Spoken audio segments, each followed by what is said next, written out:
Hello, everyone. I'm here to help you sleep today. So, before you fall asleep, I'd like each of you to leave a comment saying which part of the world you're listening from. Also, give the video a like and subscribe to the channel if you're enjoying the episodes, okay? Let's relax and begin. He was in the back seat, behind Tony Tucker. Pat Tate was up front. Tony was driving. The Range Rover was following a gray car that had just stopped at the end of a narrow track outside Rettendon, Essex. On the left, there were bare trees. On the right, there was a fence and a field that went dark after about 20 feet. No farmhouse, no lights, just a gate that was half open and a cold wind pushing rain under the door. Michael Steele had been in that gray car. Half an hour earlier, he had walked over to Tony's window at the car park of a pub and said the money was ready. He said the man holding the money had a warrant out and wouldn't come into the village. Pat had said he didn't like it. Craig would have remembered that moment for the rest of his life, except he didn't have a rest of his life. Tony drove down the track anyway. The Range Rover rocked over potholes and mud. Craig's hand was on the door handle, but he didn't know why. His left knee was bouncing. It always bounced when he was trying not to think. The gray car stopped in front of them. Tony stopped. The headlights went off. The rain was louder than the engine. Then the gray car doors opened. Michael got out and stood there, not carrying a bag, not carrying anything. The passenger door opened and another man got out. Craig could see him half lit by the dome light from inside the car. He had a flat face and a dark coat. Craig didn't know him. In court later, they would say his name was Jack Humes, but Craig never learned that. Michael walked back to Tony's window. Tony wound it down. Michael said the man with the money wanted them to turn the engine off because he didn't like noise. Tony said no. Pat lit a cigarette. The lighter clicked and the flame shook a little. Michael stood there for a moment, then nodded and walked back to his car. Craig thought that was it. He thought they were leaving. But the other man didn't get back in the car. He walked to the boot and opened it. He took out something long and black. Craig saw it in the light from the boot. His stomach went cold. The man closed the boot and started walking toward the Range Rover. Michael stood behind him with his hands in his pockets, like he was waiting for a bus. Pat saw it first. He said Tony's name, not loud, just like they'd been caught doing something. Tony's hand reached for the key and turned it. The engine made one sound and then stopped. Maybe it flooded.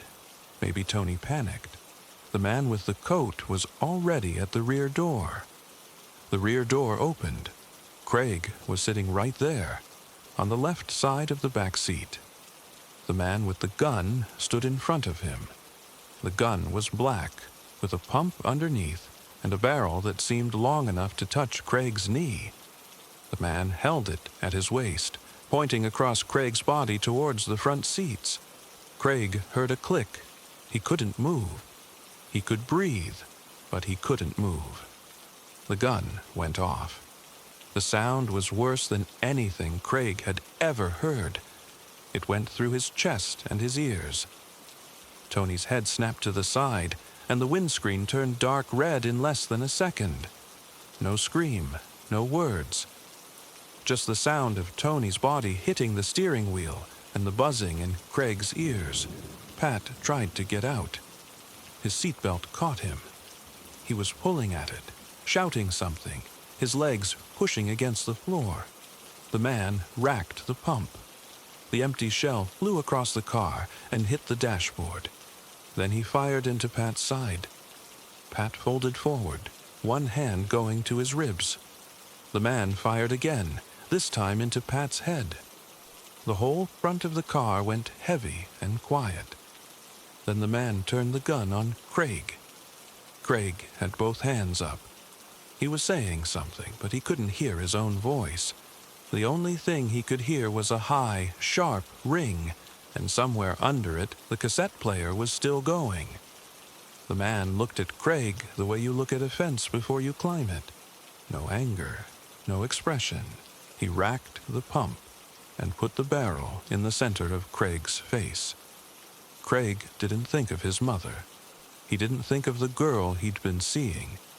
He didn't think of the trainers that were still in a box at his flat. His brain just closed down. He saw the dark inside the barrel and the little brass rim of the shell. The man fired twice. The first shot hit Craig in the jaw and snapped his head back. The second hit him above the left eye. He went over backwards across the seat, his feet still caught on the floor, his shoulders against the leather. He was looking at the roof. There was a brown water stain on the roof lining near the interior light. He saw it. He had time to think somebody should fix that. Then the light went out. Craig Ralph was gone before the gunman leaned into the car to check. The gunman fired 2 more shots into Tony's body because that was what the job needed. Craig didn't hear them. In total, 8 rounds were fired into the Range Rover. The gunman walked back to the gray car without running. Michael got in on the passenger side. The doors closed. The headlights came on. The car turned around and drove back up the track. The gate stayed open. Craig's body was found at 6:30 in the morning by a farm worker who'd come to close the gate. The Range Rover was still there, with the rear door open and the interior light on. The cassette had reached the end of the tape and was clicking. The farm worker didn't get out of his truck. He reversed and called the police from a house down the road. He said his hands were shaking so bad he had to hold the phone with both. The police spent a long time at the scene. They found shell casings from a pump-action shotgun. They found Craig's phone in his jacket pocket with a dead battery. They found Pat's lighter on the floor, still warm. They found 8 spent shells total. 7 were black plastic and unmarked. 1 was red. The investigation became a mess. At first, they thought it was a drug debt. There were stories about £70,000 that never got paid, and other stories about £495,000 from a robbery that had gone sideways. The names kept coming back to Michael Steele, but Steele had people who gave him an alibi. So the police tried something else. They sent undercover officers in pretending to be IRA men to scare people into talking. That should tell you how desperate they were. In 1998, Darren Nichols came forward. He was a supergrass. He said he drove the getaway car that night. He said Michael Steele lured the 3 men to the farm track. He said Jack Humes fired 8 rounds into the Range Rover. The jury believed him. Michael Steele and Jack Humes were convicted and sent to prison. But a lot of people who knew Craig never bought it. For one thing, Nichols said Craig was in the front passenger seat when the shooting started. Craig was in the back. Anyone who was actually in that car would have known that. Anyone who read the newspapers would have known that too, because the photos that came out later showed Craig's body across the back seat. And then there was the red shell. It was logged as evidence in 1995. At the trial, the shell casings were barely mentioned. The red one was never tested properly. It just sat in a police storage room for years. Private investigators later said the whole thing was a professional hit, that the real target was Tony Tucker over a robbery score, and that the real killers were never arrested. They said Michael and Jack were in the wrong place, but they weren't the ones who pulled the trigger. By then, Craig had been in the ground for a long time. The red shell went missing in 2003. No one can say when. No one can say how. It's just gone. So is the gun. So is the second man who might have been at that car that night. Because if that red shell was real, then there were two weapons in that Range Rover. And if there were two weapons, then there were maybe two men pulling the triggers. One of them is easy to name. The other one isn't. That's the thing that never gets answered. 7 black shells, 1 red shell, 8 men. No, 3 dead men, 2 suspects, 1 witness, 1 missing piece of plastic. And Craig Ralph, 26 years old, buried in Dagenham with a gold chain around his neck and nobody left to ask. The official line is that the case is closed. But the red shell didn't disappear on its own. Nothing disappears on its own. Somebody took it. Somebody knows why. And whoever that is has been walking around free since before Craig's daughter was old enough to talk. No one has ever said his name. Story 2. They found Noah dry. That's what stuck in the paramedics' minds. A 4-year-old boy supposedly just pulled out of a swimming pool, but there wasn't a drop of water on him. His hair wasn't wet. His clothes weren't wet. The pool in the backyard wasn't even full. But the mother was on the phone with 911, screaming that he fell in. And the father was standing in the doorway, just watching. That was the first thing sheriff's deputies noticed when they got to the house in Palmdale on that July morning in 2019. The front door was open. They could hear the woman wailing inside. A dispatcher had already sent an ambulance because the call came in as a near drowning. The mother, Ursula Juarez, told the operator that her son Noah was not breathing, that he had slipped and fallen into the pool behind the house. She was crying, but when they arrived, something was off. She kept repeating the same words, almost like she had practiced them. He fell in the pool. He fell in the pool. But the boy on the floor was dry. His lips were blue, and his body was still warm. Someone had tried CPR, but it wasn't done right. The ribs felt wrong underneath the hands. Noah was taken to the hospital. They worked on him for a while, but he was already gone. The paramedics would later say that when they cut his shirt off, they saw the bruises. Not just 1 or 2.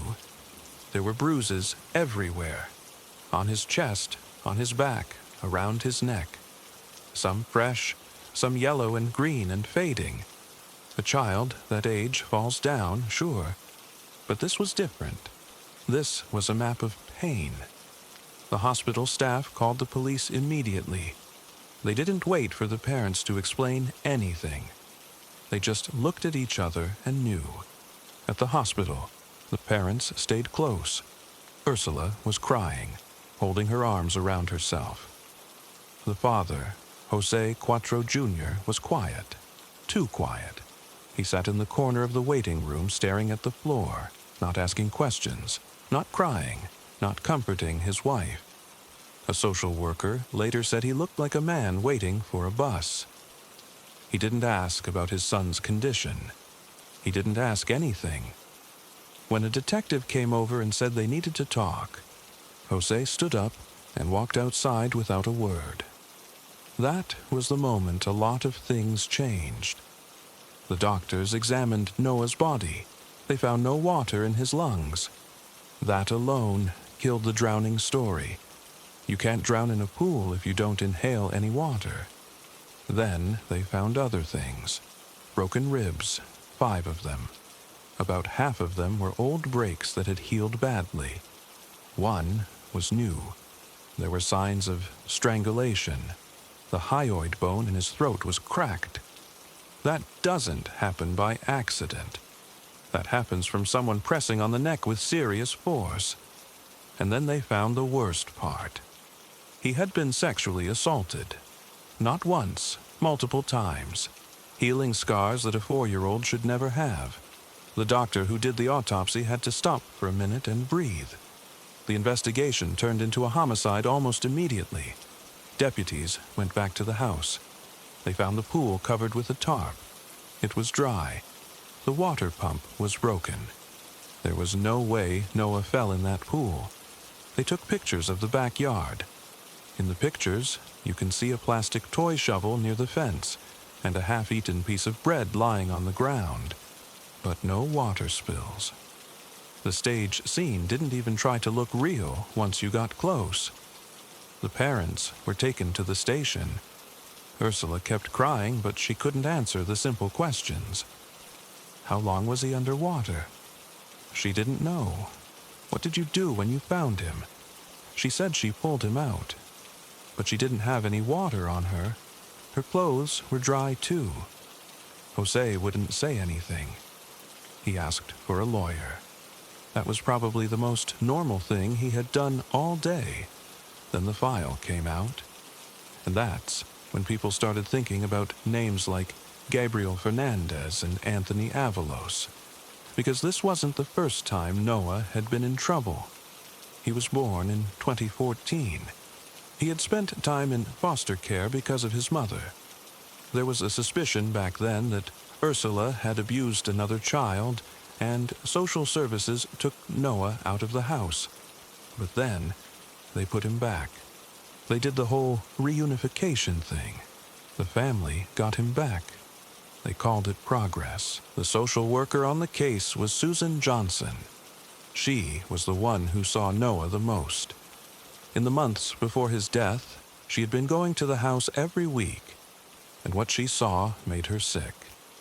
The boy was skinny, malnourished. His clothes didn't fit. He flinched when she raised her hand to wave at him. He had bruises on his arms and legs. She asked him about them, and he looked at his mother first. And then he said, "I fall down." But he said it robotically, like a line from a play. She knew he was being coached. She'd seen it before. It's a specific thing when a kid repeats a phrase without understanding it. Noah would look at Ursula after every answer, waiting for a nod. Susan documented this. She took photos. She wrote detailed notes. She filed a petition. In court, she got a removal order. The judge agreed. Noah was supposed to be taken out of that house that same day, but he wasn't. Because when Susan tried to move forward, her superiors stopped her. Specifically, Maggie Vasquez Ducas, another social worker with the county. She didn't even read the petition. She looked at the case notes and saw that the family was cooperating, or so she said. She told Susan that the family was in counseling and that removing the child would be too disruptive. She claimed that Ursula and Jose were cooperative and that Noah's injuries were consistent with accidents from rough play. None of that was true. Susan fought it. She wrote emails. She left voicemails. She went to her supervisor's office. But the order was put on a shelf for 29 days. 29 days. That's how long that piece of paper sat there. Noah had a legal document that said he could be taken out of that house, and nobody acted on it. During those 29 days, he was broken and starved and strangled and sexually abused. And nobody came. Eventually, when the autopsy report was released and the media started digging, Maggie Vasquez Ducas was asked about her decision. She said she didn't remember reading the petition. That was it. She didn't remember. That's the sentence that stayed with Susan Johnson. 29 days of a child's life, and the person who could have saved him just didn't read. It took the police about 2 weeks after Noah's death to arrest the parents. They weren't hiding. They were at the house. Ursula was actually trying to set up a GoFundMe page for funeral expenses. That alone made the detectives want to ask some serious questions. They found messages on Ursula's phone that were chilling. In one message to a friend, she complained that Noah was too much and that he was possessed.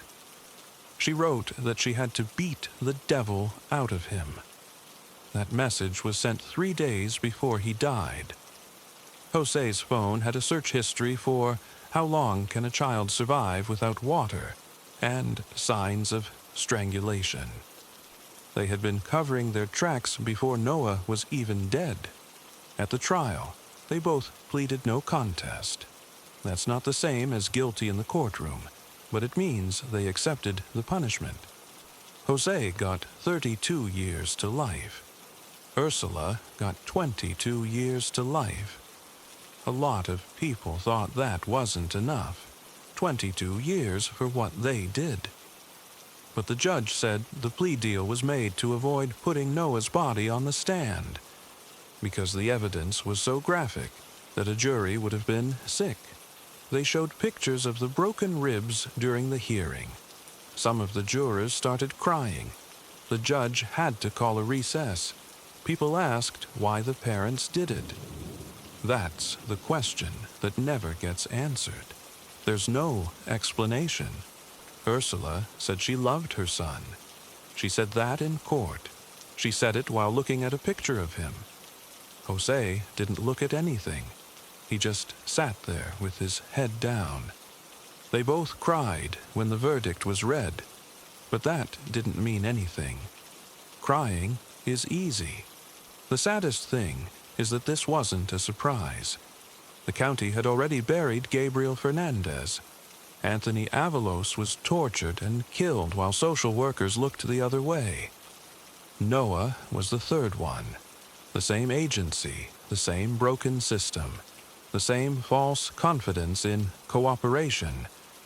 After Noah's death, there were internal investigations, promises of change.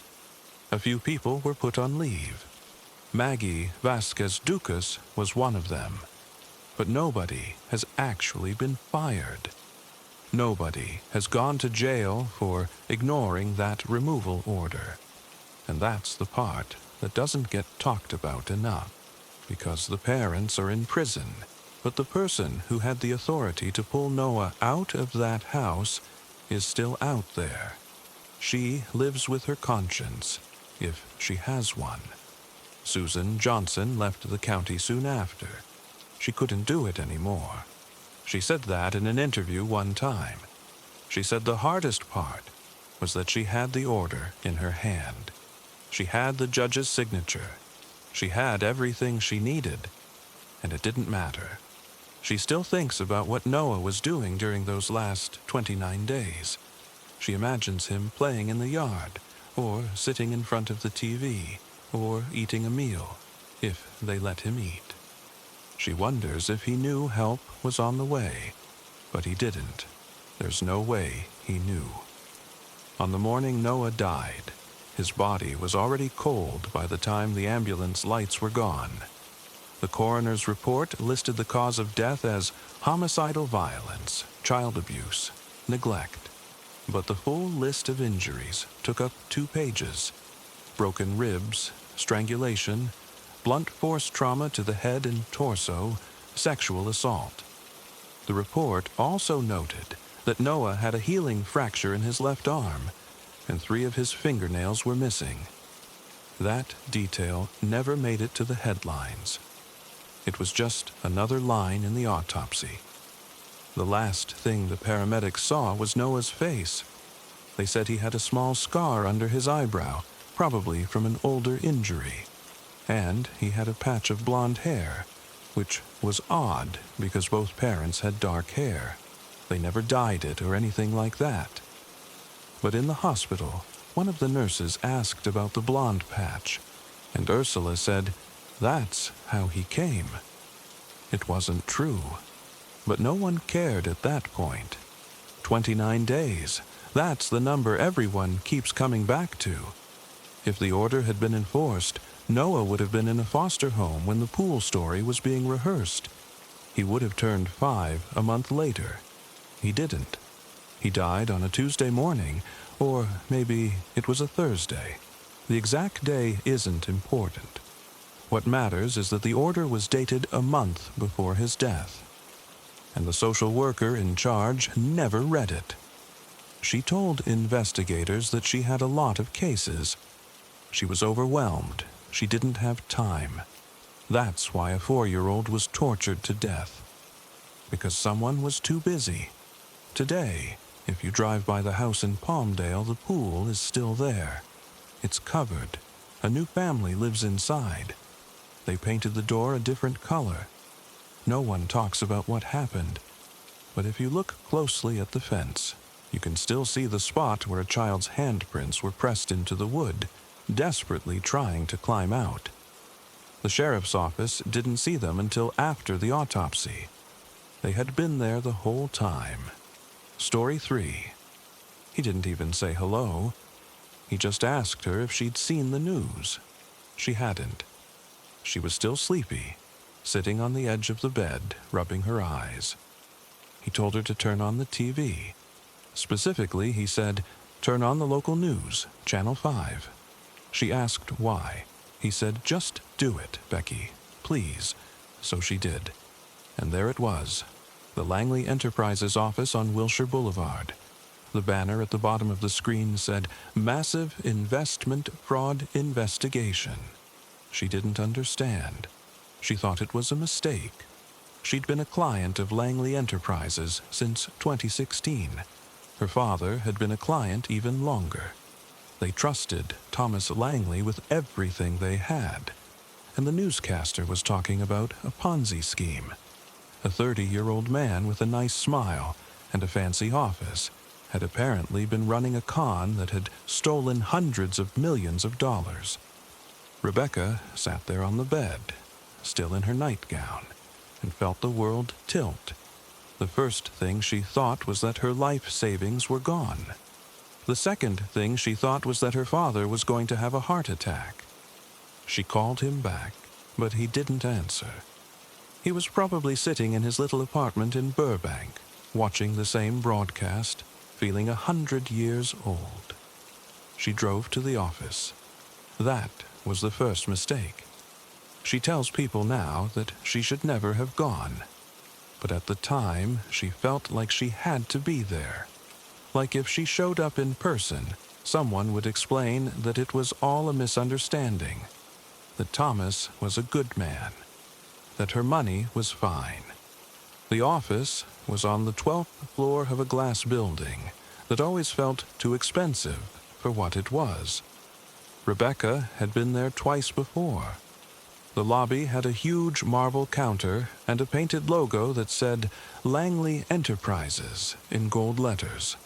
There were always fresh flowers on the reception desk. Thomas would come out and shake your hand with both hands, wearing one of those tailored suits that probably cost more than her car. She remembered the first time she met him. It was at a community center in Glendale, a seminar on retirement planning.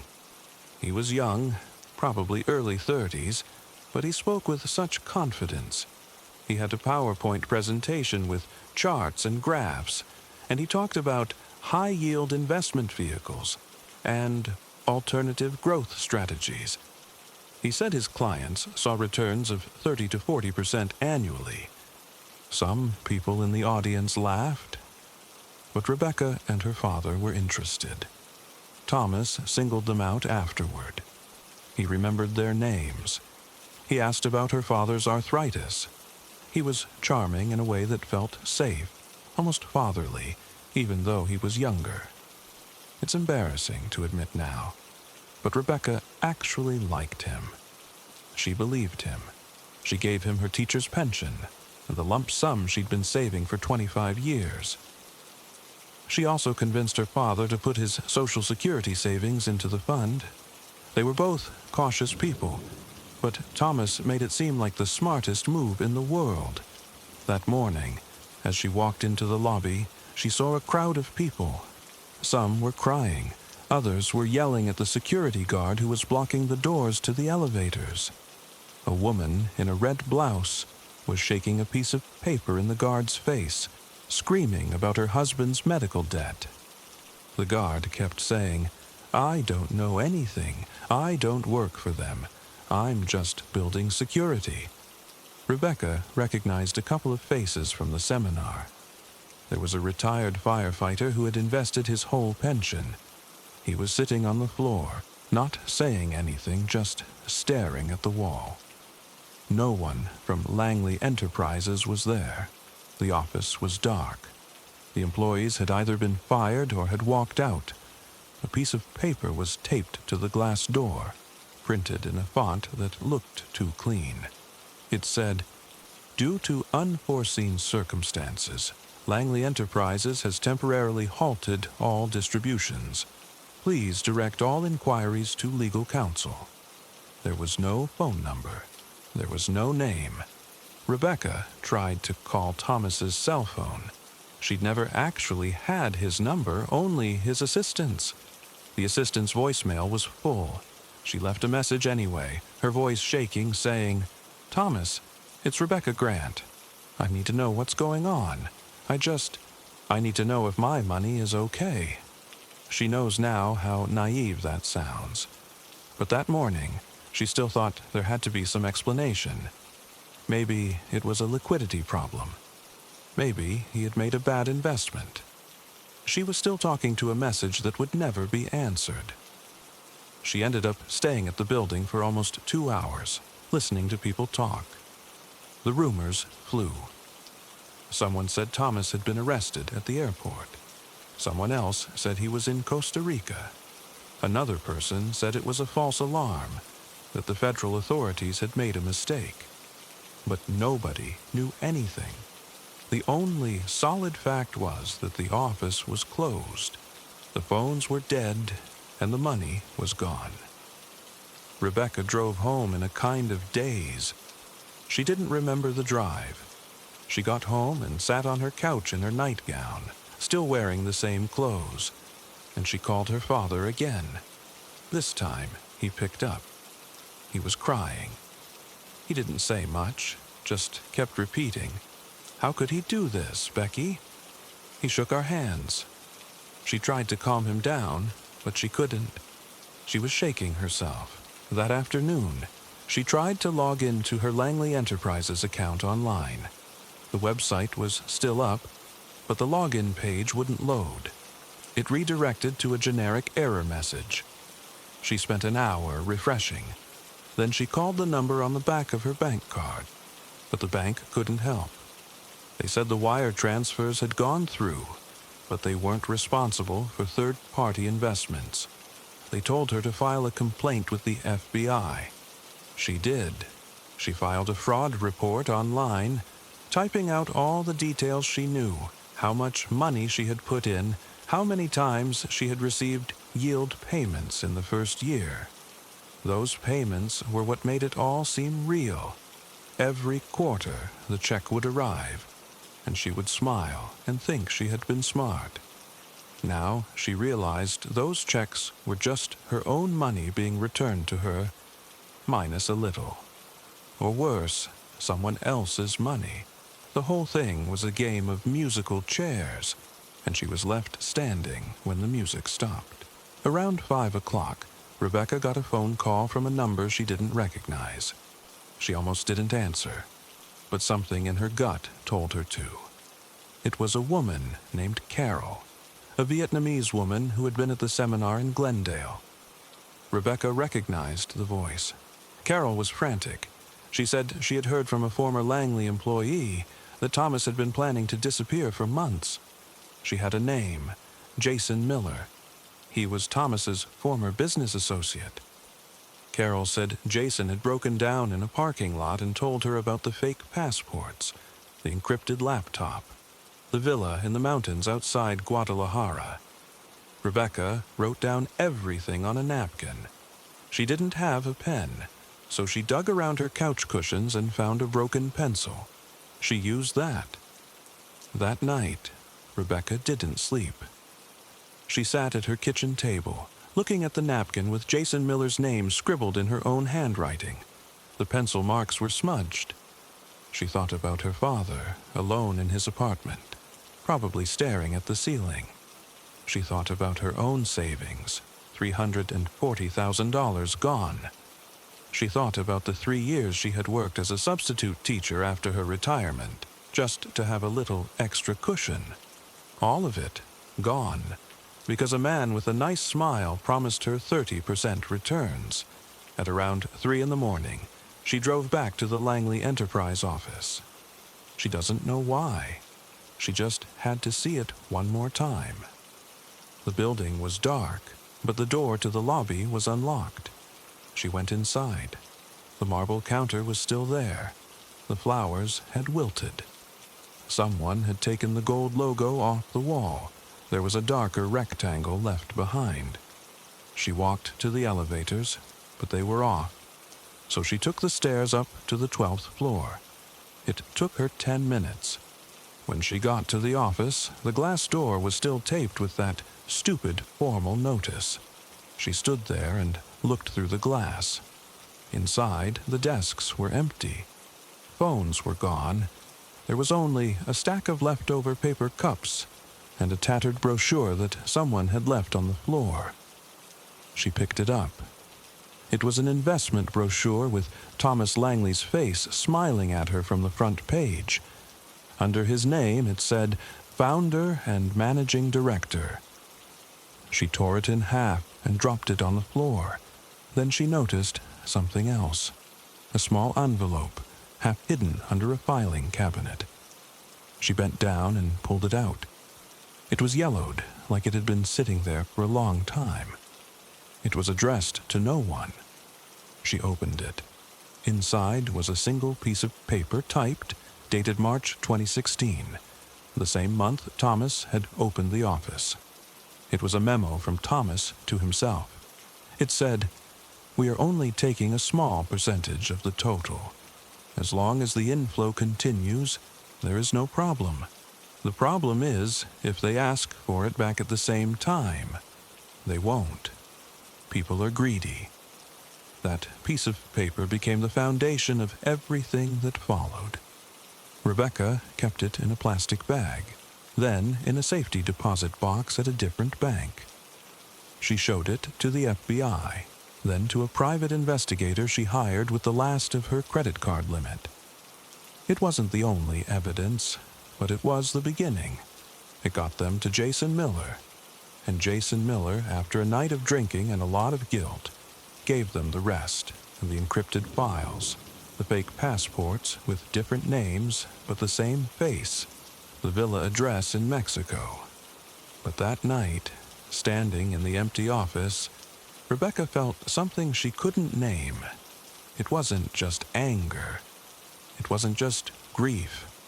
It was a cold horror that all those people, the firefighter on the floor, the woman screaming about her husband's debt, her own father crying on the phone, were completely invisible to Thomas Langley. He didn't see them. He saw numbers. He saw fees. He saw a villa in Guadalajara. Years later, in 2023, Rebecca sat in a federal courtroom in Los Angeles, watching Thomas Langley stand before the judge. He was wearing an orange jumpsuit, not a tailored suit. His hair was grayer, his face thinner. If she hadn't known it was him, she might not have recognized him. The trial had been painful. Hundreds of witnesses, dozens of days of testimony. Rebecca's own testimony lasted 4 hours. She had to explain, to a courtroom full of strangers, how a retired school teacher with a master's degree could hand $340,000 to a man she barely knew. The defense lawyer kept asking her, "Did you not read the disclosures?" She told him, "Thomas Langley made me feel like I was part of a special club. He made me trust him." The judge sentenced him to 30 years in federal prison. There was a wave of applause from the victims section, but Rebecca didn't clap. She just stared at the back of Thomas's head. At one point, he turned around to look at the crowd. A quick, almost indifferent glance.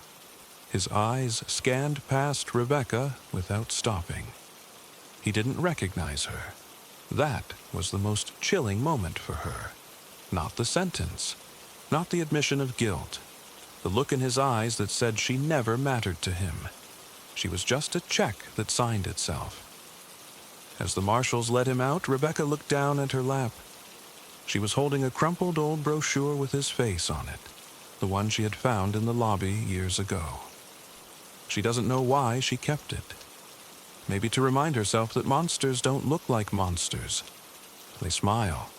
They remember your father's arthritis. They promise you 30% returns. She never found out where all the money went. Only about $20 million was recovered. The rest, $80 million, remained unaccounted for. Thomas Langley, even in prison, is still the only person who knows where it is. And sometimes Rebecca lies awake at night, wondering if he ever thinks about that night she stood outside his office, holding a torn brochure in her hands. She knows he doesn't. She drove home from the courthouse that afternoon, and on the way, she passed the old building on Wilshire Boulevard. The windows were dark. The gold logo was gone. A new business had moved in, a dental clinic.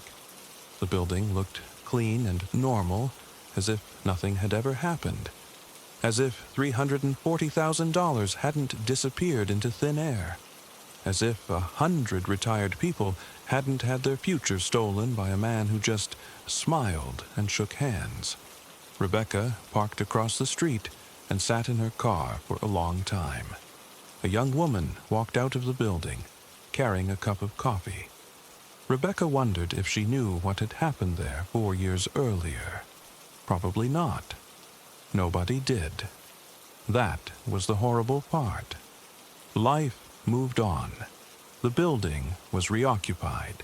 The world didn't stop just because Rebecca's world had collapsed on a Tuesday morning. She thought about calling her father.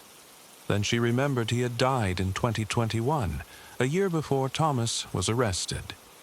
He had never seen justice. He had never gotten his money back. He had spent his last years in a tiny apartment, eating frugal meals, refusing to buy anything because he was so afraid of being poor. That was Thomas Langley's true crime. Not the $100 million, not the fake passports. He had made a fragile man ashamed to buy a loaf of bread. Rebecca finally turned on the ignition, drove home, and put the frayed brochure in a drawer. She still doesn't know why she can't throw it away. She just knows that some things you can't get rid of. Not even after 30 years, not even after a sentence, the paper stays. The name taunts her. And somewhere, in a cell, Thomas Langley is still smiling. Story 4. She met Justin Lee somewhere in that world, a married man with 2 children. He had money, or at least he seemed to. Hyon saw him as her way out, a green card, a steady life, something real. They started an affair. It went on for a while. She got pregnant. That's when everything shifted. She told him she'd have the baby, but only if he left his wife. Only if he paid her $500,000. At first, maybe she thought he'd cave. But Justin didn't cave. He told her he wasn't leaving his family. He told her he'd help with the baby, but nothing more. She didn't like that answer. September 19th, 2021. That was the day it all came apart. The morning started ordinary.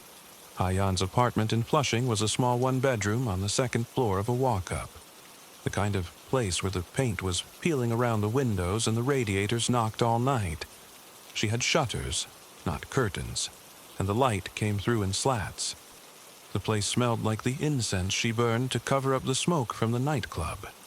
She was still wearing the same clothes from the night before, a black tank top, cheap leggings.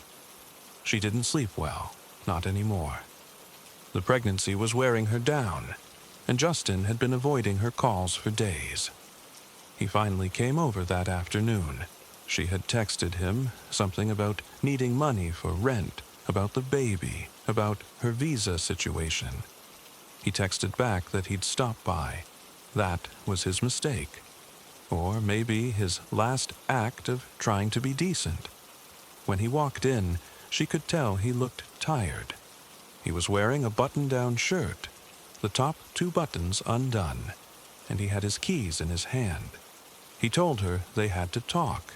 She said, I'm not listening to any more of your promises. That's what she later told investigators. Maybe she didn't say it exactly like that. But the talk that followed was the same one they'd been having for weeks. She wanted the divorce. She wanted the money. She told him she was going to have the baby no matter what. But she wasn't going to raise it in a one-bedroom in Flushing. He told her he couldn't leave his wife. He told her he didn't have $500,000. He told her he'd pay child support, but that was it. She started screaming.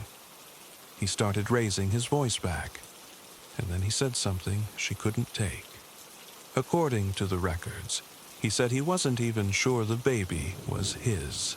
That was the trigger. There was a gun in the dresser drawer. She had bought it 2 weeks earlier from a guy at the club. She said it was for protection, but everyone who knew her knew better. She had been planning this, maybe not the exact moment, but something. She went to the drawer.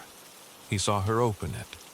He stood up from the chair, put his hands out, like he was trying to calm her down, but she already had the gun in her hand. It was a semi-automatic pistol, small enough to fit in her palm. She pointed it at him. He took a step back. He said something like, "Are you crazy?" And that's when she pulled the trigger. The shot was loud. So loud that people in the building later said they thought a truck had backfired. Justin fell backward. He hit the edge of the table on the way down, knocked over a glass of water that was sitting there. He landed on his back, his head turned to the side. There was blood on the floor, a lot of it. Her first instinct was to turn around and walk to the window. She pulled back the shutter and looked outside. People on the street were still moving. No one looked up. She let go of the shutter and stood there for a second, maybe 2. Then she looked at him again. He was still. She didn't check for a pulse. She didn't need to. What she did next was the most horrifying part. She didn't panic. She didn't cry. She went to the bathroom, washed her hands, and then came back and started gathering things. She took his wallet and his phone from his pocket. She took his car keys from where he'd dropped them on the table.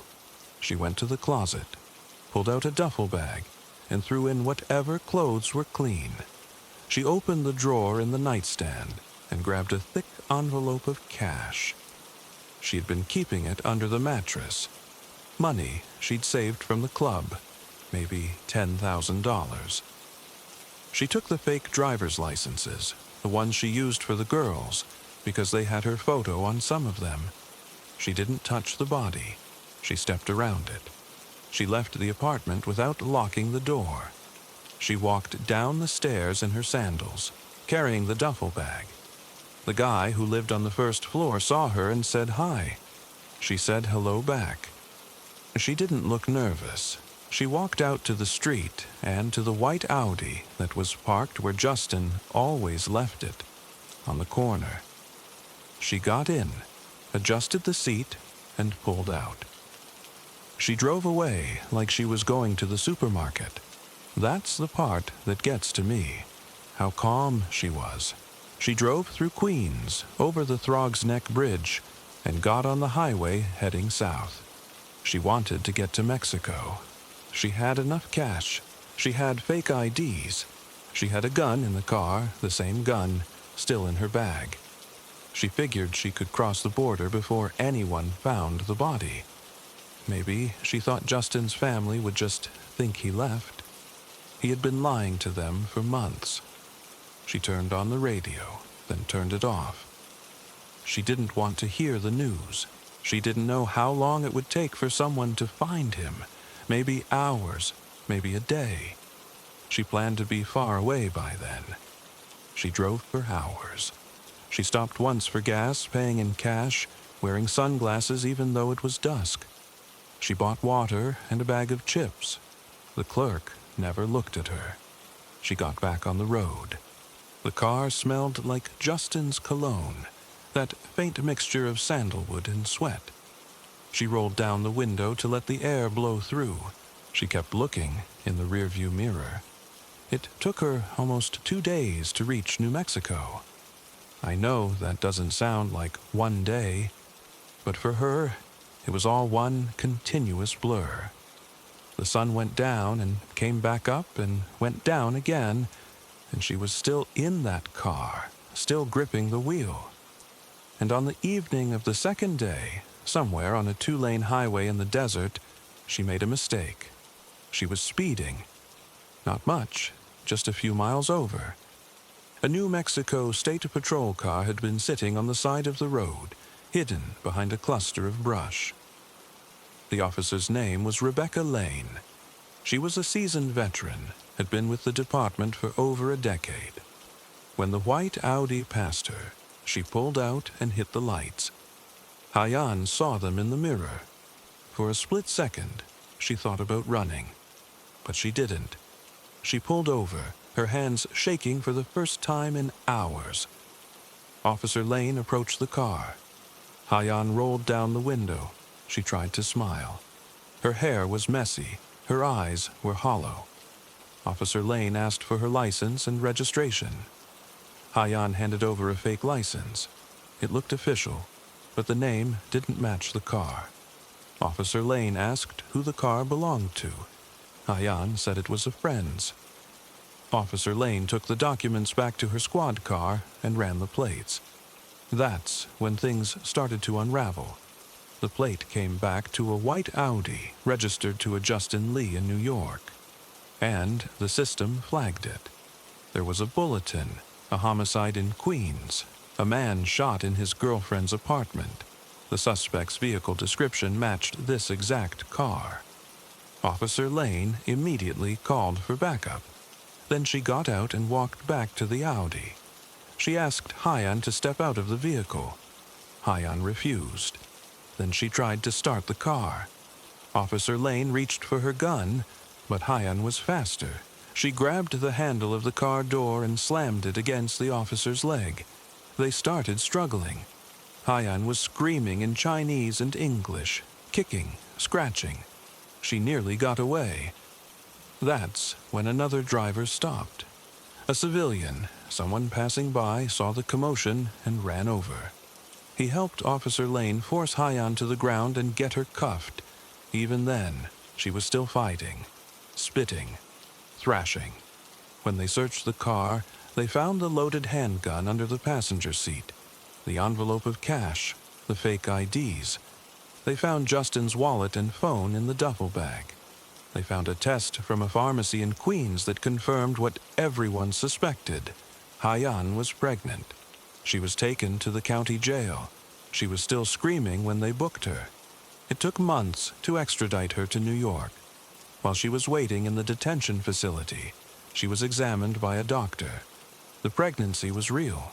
She gave birth in prison in 2022, a little girl. The father's identity remains unknown. Justin Lee was a dead man, but the baby girl was not his. Or maybe she was. Nobody knows.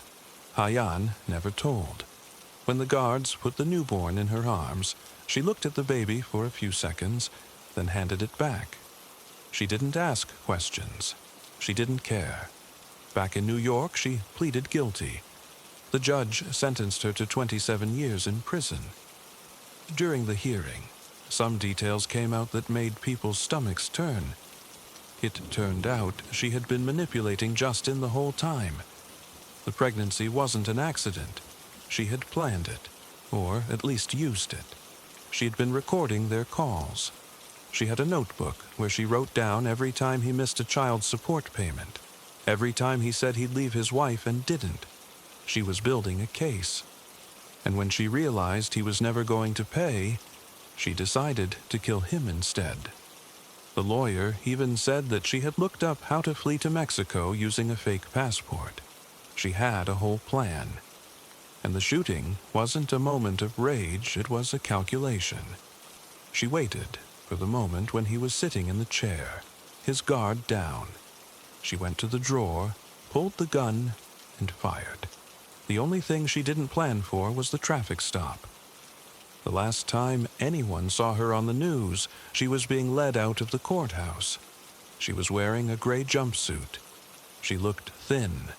A reporter asked her if she had anything to say to Justin's wife and children. She didn't answer. She just kept walking. But someone near the front said she was smiling. What lingers with me is something a prison guard once said. Haya never once asked about her daughter. Not a phone call, not a letter, not a request for a photograph. A whole child, born in a cell, and she never even asked its name. The baby was taken into foster care, and Hyan, when they told her the placement, just nodded and turned back to her meal tray, as if it was all just paperwork. And then there's the photo they found on Justin's phone, a picture he had taken on a trip months before. He was standing on a beach, smiling, with a woman who wasn't his wife. In the photo, Hyan's hand is resting on his chest. On the back of the photo, if you could call it that, there was no message. But in the digital file, the metadata showed the date. September 19th, 2021. No, it was earlier. But the thing that bothers me is this. In that photo, Hyan was looking directly at the camera, not at Justin, not at the ocean. She was looking at the person taking the photo, as if she was already daring someone to catch her. That's what I can't get out of my head. She was already playing a role. And the entire time, no one knew the real her. Not Justin, not his wife, not even the officers who arrested her. They found a notebook in her car. On the last page, the entry for September 19th, there was a single line. It wasn't a plan. It wasn't a confession. It was just a list of things she needed to buy at the store. Milk, eggs, coffee filters. And below that, written smaller, one word. Mexico. Story 5. It started with a phone call at 4 in the morning. That's when Sarah Jensen knew the day was going to be bad. Phones don't ring at 4 in the morning with good news. And they definitely don't ring at 4 in the morning in the middle of a pandemic when the whole state feels like it's holding its breath. She'd been working the missing persons cases for almost a year by then. People who didn't exist on paper mostly. Migrants from places like Ukraine and Syria and Eritrea. People who crossed borders the wrong way and ended up in Wyoming of all places. Wyoming, the middle of nowhere. You'd think if you were going to smuggle people, you'd pick a city, you'd pick a coast. But that was the thing about Wyoming that made it perfect for someone like Victor Hernav. Nobody looked. Nobody wanted to look. The state is big and empty, and people mind their business. That's a virtue, until it's not. The phone call was from Thomas Rourke. In all her years, Sarah had never met a man who smelled like fear the way Rourke did. He was a fixer. That's what Antonio Morales called him when he first came forward. Morales was a former insider. He'd driven the routes. He knew the motels, the construction sites, the way things moved. He got caught with $18,000 in a duffel bag at a traffic stop, and the state made him an offer he couldn't refuse. He sat in Sarah's office for 6 hours and told her everything. The routes that came down from Canada, the holding houses in Montana, the drop points in Casper and Cheyenne and Rawlins, the motels where workers were kept in the back rooms, the construction sites that paid cash for labor that didn't ask questions. He gave her names. He gave her dates. He gave them the raid that freed 11 people from a basement in a motel outside Laramie. But Morales was a driver. He was the hands, not the head. And he was terrified of Victor Hernav in a way Sarah had never seen in a grown man before. He'd shake when he said the name. He'd look over his shoulder in the middle of a locked interview room. He told her there was a list, a paper with names of powerful people who were getting paid. He didn't know who was on it, but he knew it existed, and he knew the man who kept it was Thomas Rourke. So when Rourke called her phone at 4 a.m, she answered. He didn't give a reason. He just said he needed to talk, and he gave her a location, a truck stop outside of Casper, and he said if she wanted to catch Arnav, she'd be there. Then he hung up. Sarah drove straight there. 2 hours of empty highway in the dark, the kind of drive that fucks with your head because there's nothing to look at except your own headlights and the occasional set of taillights in the distance. She kept a paper mask on the passenger seat. 2020 was the year of masks, but that's not why she brought it.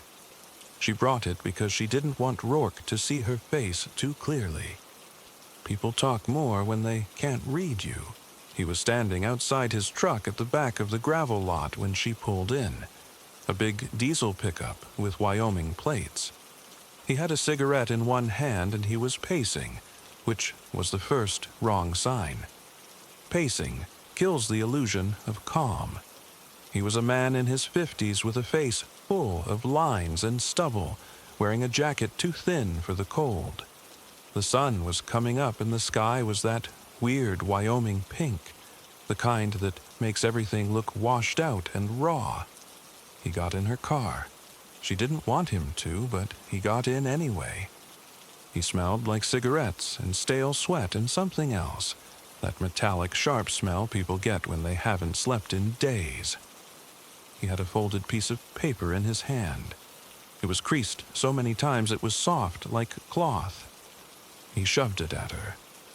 "Read it later," he said. His voice was hoarse. "Just take it." Sarah took it. She could feel the edges of it, worn and fuzzy. She didn't open it. She asked him what was happening. Rourke wouldn't look at her. He stared straight ahead through the windshield, watching nothing. He told her that Victor was done playing. He said there was a shipment coming in that night, a big one. He gave her the location of a warehouse off Interstate 25, south of Cheyenne, in the middle of ranch country where nobody would think to look. He said if she wanted to catch Arnav, that was her window. Then he said something she never forgot. He said, "I'm dead either way, whether I give you this or not. That's just what it is." She tried to push him for more. She asked about the paper. She asked who was on it. He just shook his head. "You'll see. And when you see it, you'll understand why I drove all the way out here at 4 a.m. Then he got out of the car and walked back to his truck. She watched him drive away. She knew she'd never see him again. She was right. The paper had names on it. Politicians, 2 county commissioners, a deputy sheriff, 3 officers, a motel owner who donated to every local charity in Cheyenne, a construction company owner with a fleet of trucks, dollar amounts, dates, phone numbers. Some of it was in Russian. Some of it was in English. Sarah read it in her car in the truck stop parking lot, and then she read it again, and then she put it in her vest pocket and sat there trying to breathe. The rest of the morning was a blur of bad choices. That's how Sarah would describe it later. Every decision that day felt wrong, but she made them anyway, because she didn't know who to trust. That's what the list did. It turned everyone into a suspect. She called her captain, but she watched his reaction carefully, the way you'd watch a dog that might bite. She called a detective from the State Bureau, a woman she'd worked with on a trafficking case back in 2018, someone she'd trusted with her life in a parking garage in Gillette. She did not call the county sheriff's office. She couldn't. Not after what she'd seen on that paper. Getting the warrant took longer than it should have. The judge was old, in no hurry, sitting in a housecoat in the kitchen of his ranch house because it was a Sunday. Sarah stood on the porch and explained that there was a warehouse that might contain trafficking victims. She couldn't tell him everything. She couldn't say, "I have a list of names that includes a deputy and 2 county commissioners." She couldn't say that the motel owner who'd hosted his daughter's wedding rehearsal dinner was probably on Victor Renav's payroll. So she told him a version. The warrant came through at 3 in the afternoon. The raid was set for 8 that night. Sarah was at the staging area by 6, a gravel lot near the warehouse that smelled like diesel and dry grass, with a view of the mountains going purple in the fading light. 12 officers, 2 from the State Bureau, the rest from a neighboring county she trusted because she'd served with one of their sergeants back in the day. She gave everyone a burner phone. She told them to leave their personal devices in the cars. She told them if they saw a phone that pinged off a tower near the warehouse during the operation, they'd know why. Nobody argued. They all knew about the list. The sergeants had been briefed. The officers just knew this was sensitive. That was the word everyone used. Sensitive. Nobody mentioned that they might be walking into a room full of people who'd been paid to stay blind. They moved in at 8:15. The warehouse was one of those long metal buildings with a corrugated roof that rattles in the wind. It sat on a dirt road a mile off the highway, surrounded by nothing but sagebrush and cattle fences. 2 trucks were parked outside. No lights on in the office. Sarah's heart was going so hard she could feel it in her ears, a thrumming sound that drowned out everything else. She'd done raids before. This felt different. This felt like the building was waiting for them. They breached the main door. A big, sliding metal door, unlocked. That should have been the first sign. The building was dark and huge, and it smelled like ammonia and sweat and something rotten. Someone found the light switch. Fluorescent lights buzzed and flickered to life, humming loud in the silence. There were cages. That's what Sarah remembered most. Wire mesh cages, the kind you'd use for dogs, lined up against the back wall. Inside them were people, men, women, a couple of kids. They were all thin in that bone-deep way that happens when you don't eat for a long time. They wore dirty clothes. They didn't make a sound. That was the worst part. They didn't make a sound. They just looked at her. Some of them were too weak to stand. There was a woman with a purple bruise on her face, shaped like a handprint. There was a man whose wrists were raw and bloody from zip ties. The cages were locked with padlocks. They had to get bolt cutters from one of the trucks. Sarah held one of the women's hands while they cut the lock. The woman was shaking so hard her teeth were chattering. She kept saying something in a language Sarah didn't understand. Sarah didn't speak it. She just held on and squeezed back. They found 12 people in total. 12. Sarah counted them as they were helped out, wrapped in emergency blankets from the medic unit. 12 people who would have been moved out that night, scattered across the state to work construction sites that paid nothing, or motels where the back rooms never got a visit from anybody official. She thought about the missing persons cases, the files that went nowhere, the families who never saw their people again. These were the faces behind those files, and 12 more were still out there somewhere. Then they found the office. The office was at the back of the warehouse, a small room with a desk and a filing cabinet and a coffee maker that still had old coffee in it. It was warm, like someone had been there recently. The chair behind the desk was pushed back. The computer was still on. The screensaver was running, a little bouncing logo. It looked so normal, so stupidly normal. Sarah walked over to the desk. There was a photo frame turned face down. She picked it up. It was a picture of two kids, maybe 5 and 7, on a beach somewhere. It didn't fit. Nothing about that room fit. And then she saw the note. A yellow sticky note stuck to the top of the monitor. Handwritten. Messy, like it was written in a hurry. It read, "You found the bait. The real ones left yesterday." Sarah read it 3 times before the words landed. Bait. He knew the raid was coming. He was already gone. And he used the 12 people in those cages, those 12 human beings, as bait, to distract her, to hold her attention, while the real shipment, the one Rourke had been trying to warn her about, moved through some other route she'd never find now. The information Rourke gave her was real, but it was also out of date by a day. Victor Arnav was always a day ahead. She slid the sticky note off the monitor. The phone on the desk started ringing. Everyone in the doorway froze. Sarah let it ring. She let it ring until it stopped. When it went silent, she walked back out into the warehouse and looked at the cages, the blankets, the faces of the people she'd just saved. And she realized they weren't saved yet. Not really. Because the man who did this to them was still out there. And he was somewhere else right now, loading a truck with 12 more people who didn't know what was waiting for them. They never found Victor Arnav. The list Rourke gave her did its damage. 3 officers were indicted. 2 county commissioners resigned. The motel owner in Cheyenne was arrested in his own lobby, in front of a guest who just asked for a room. But Arnav was gone.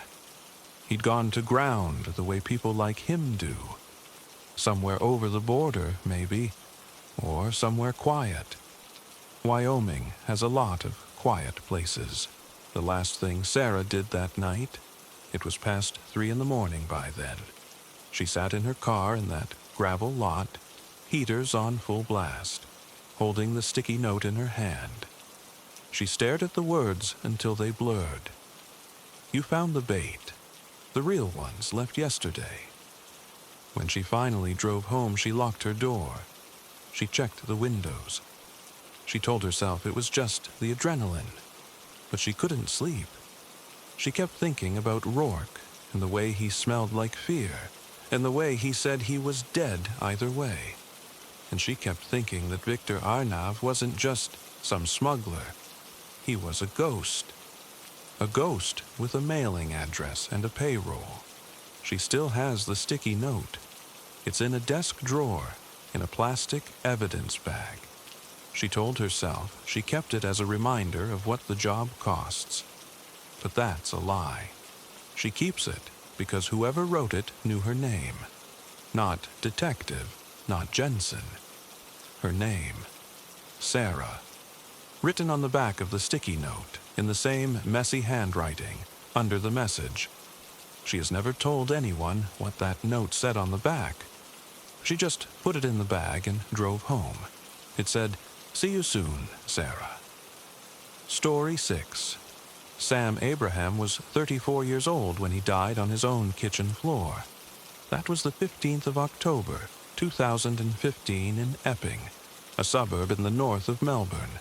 People think those things don't happen in quiet neighborhoods, but they do. They happen when you least expect it, and they happen with an orange juice glass and a face you've known for years. Sam had been in Australia for about 9 years by then. He grew up in Kerala, in the south of India, and came to Melbourne to build a life. He worked about 40 minutes away in a warehouse, packing plumbing supplies. It wasn't a glamorous job, but Sam didn't need glamour. He was the kind of man who paid his bills on time, who checked his mirrors before changing lanes, who always put his shopping trolley back in the corral. People liked him. He wasn't loud. He wasn't funny in a big way. He was just steady. He married Sophia in 2009. That was what his family wanted, and he wanted it too. Sophia came from the same part of Kerala, and she was beautiful. Sam used to say that every other man in the wedding hall was jealous of him. He didn't know that Sophia had already loved someone else, a boy named Arun Kamalasanan. They had known each other since childhood. They were neighbors. They promised each other something when they were teenagers. But their families didn't take that promise seriously, and Sam's family did. Sophia married Sam and moved to Melbourne. Arun stayed behind. That should have been the end of it, but it wasn't. Arun kept in contact with Sophia. Messages at first, then calls. Then, in 2014, Arun arrived in Australia on a student visa and got a flat in a northern suburb, not too far from Epping. Sam met him a few times.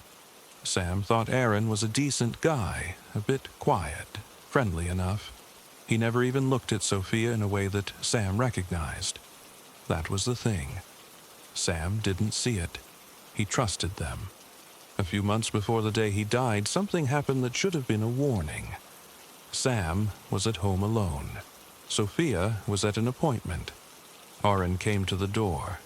Sam opened it because the doorbell rang and he wasn't expecting anybody. A man was standing there with a knife in his hand. Sam told people. It all happened so fast. He put his hand up. The blade caught him across the palm, and then Sam pushed forward and slammed the door. The man ran. Sam called the police with blood pouring down his arm. They couldn't find anyone. They wrote it down as an attempted robbery. Sam told people he was lucky. He had a scar on his right hand from that night. What Sam didn't know was that the man at the door was Arun. Arun had tried to kill Sam the direct way, and he failed. After that, he and Sophia went back to planning a different approach. Something invisible. Something that wouldn't leave a mark. Cyanide. The morning of the 15th of October started like any other Thursday. Sam woke up at 5:45 when his phone alarm went off. He hit snooze once and lay there in the dark, thinking about work, thinking about the car service he needed to book, thinking about absolutely nothing that mattered. Sophia was not in bed. That was unusual. Sophia was a heavy sleeper, and normally had to be dragged out of bed with a coffee ready for her. But on that Thursday, she was already downstairs. He could hear the kitchen tap running. He didn't take any notice. That was the first part of the story. He didn't take any notice. Sam got up, went to the bathroom, and shaved. He nicked himself on the chin, the same spot he always nicked.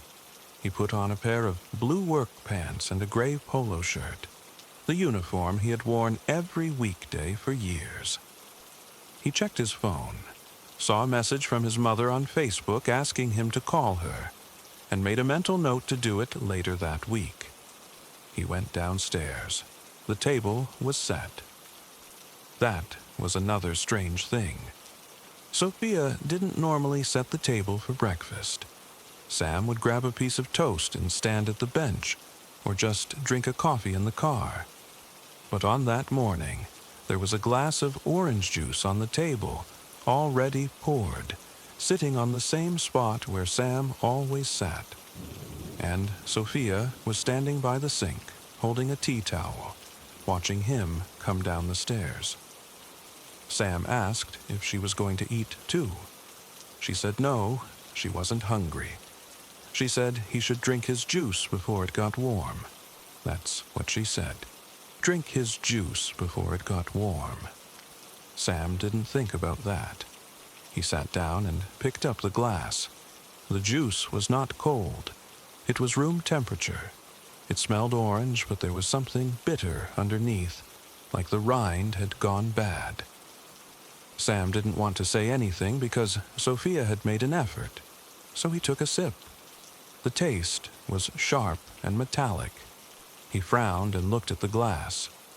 The juice looked clear, a bit too clear, not cloudy like the fresh juice he was used to. He thought about saying something, but he didn't. He took another sip, then another. He was running late, so he drank most of it in a few big gulps. He put the glass down. There was still a little bit of juice at the bottom.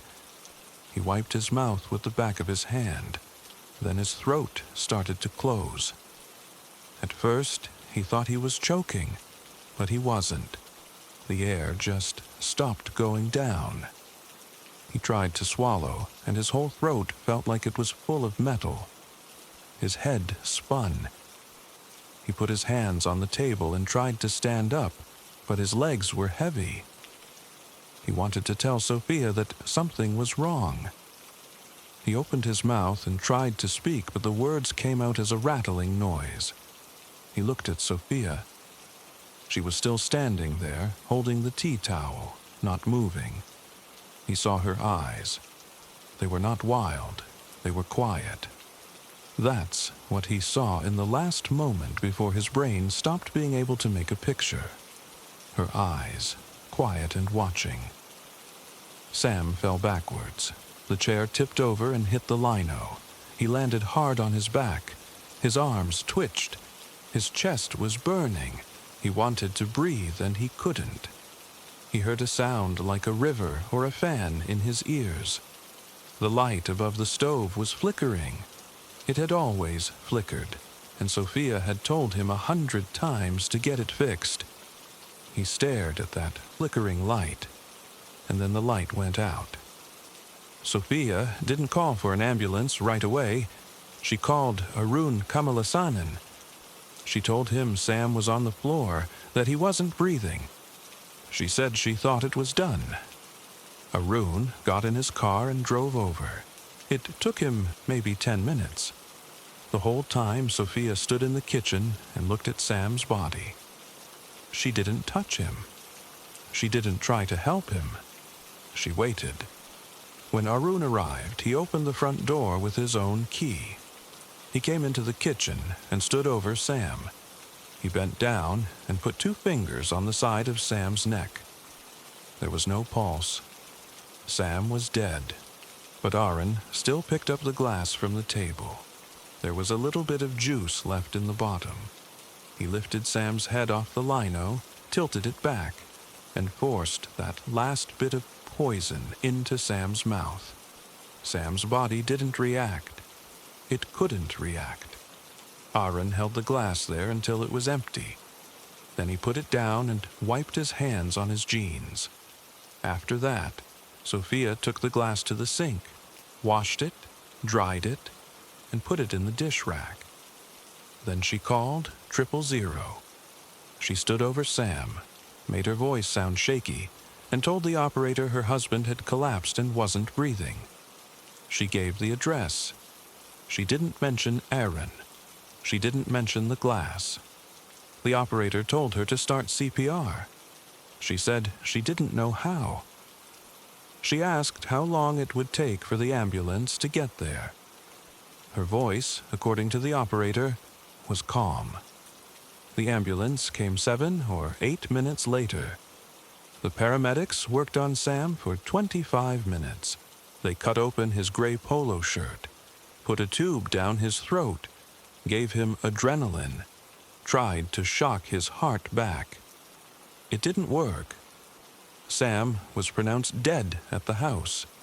He was 34 years old, and he died on his kitchen floor in a suburb that didn't know how to handle that. The doctor who attended wrote down a possible heart attack. No one suspected poison. There was no sign of violence except for the small bruise on Sam's forehead from hitting the floor. The house was neat. The wife was crying. The story was believable. The police left after making a report. The body went to the coroner because Sam was young, but everyone expected that to be a formality. Sophia was taken to the hospital by a neighbor. She had her arm around the neighbor's shoulder. She leaned in and cried. Later that day, Sophia called Sam's family in Kerala. She got his mother on the phone and told them that Sam had had a heart attack that morning. She said he died instantly, that he didn't suffer. She said he had a smile on his face. That last part wasn't true. Sam's face had no expression at all by the time the ambulance arrived. But his mother couldn't know that. She collapsed and had to be taken to a doctor. Sophia didn't go to Kerala for the funeral. She said she couldn't bear to get on a plane. Instead, she held a small funeral service in Melbourne. Sam's father flew over. Sophia wore black. She stood beside the coffin and touched it with her hand. She looked like a broken widow. And outside the cemetery, in a car parked across the road, Arun Kamalasanan waited for her to finish. 10 months went by. Sophia stayed in the house. She kept Sam's photos up, but she also started moving things out. She spent more and more nights at Arun's flat. They didn't talk on normal phones. They used a second phone, a cheap prepaid one, and they still made mistakes. The biggest mistake was not the phone, though. It was the blood sample. Because Sam was under 50, the coroner had taken blood samples during the autopsy. They were stored in a lab and mostly forgotten. In 2016, a toxicology report came back. It sat in a file for a while. Then someone in the coroner's office read it and made a call. The report showed cyanide in Sam Abraham's blood. Not trace amounts, a level high enough to kill an adult quickly. They didn't send a patrol car. They sent the homicide squad. Victoria police went back to the house. They went through the messages on Sophia's 2 phones. They found the old knife attack report and matched it to an incident in a police database. They drove to Aaron's flat and arrested him first. He didn't fight. He was in track pants and a t-shirt, packing a suitcase. Then they arrested Sophia at the front desk of the dental clinic where she worked. She went pale and said she wanted a lawyer. But within a few hours, she was talking. Sophia confessed. She told police she had been having an affair with Aaron since before Sam. She said it was Aaron's idea to use cyanide. She said he bought it on the internet and gave her a small amount in a plastic bag. On the morning of the 15th, she poured it into the orange juice. She didn't know how much to use. She thought it might look like a heart attack. She said Sam drank it, and it was quick, but not painless. She didn't say it in those words. She said he made a noise she didn't want to describe. Arun confessed too, and his confession was the reason why the case ended the way it did. He said that after Sam collapsed and stopped moving, Sophia called him. He drove over. He walked into the kitchen while Sam was lying on the floor. Sam was still. He wasn't breathing. Arun bent down and felt the side of Sam's neck. There was no pulse. He knew Sam was dead, but he still took the glass, the one with the last bit of orange juice in it, and he forced it into Sam's mouth. He tilted Sam's head back. He poured the remaining poison down the throat of a man who was already gone. When asked why, he said he wasn't going to leave any doubt. He said he had failed once before with a knife, and he wasn't going to fail again. They didn't need to test the glass. By then, it was probably somewhere in the rubbish system. They didn't need to find the cyanide. They had the blood sample, the confessions, and the messages.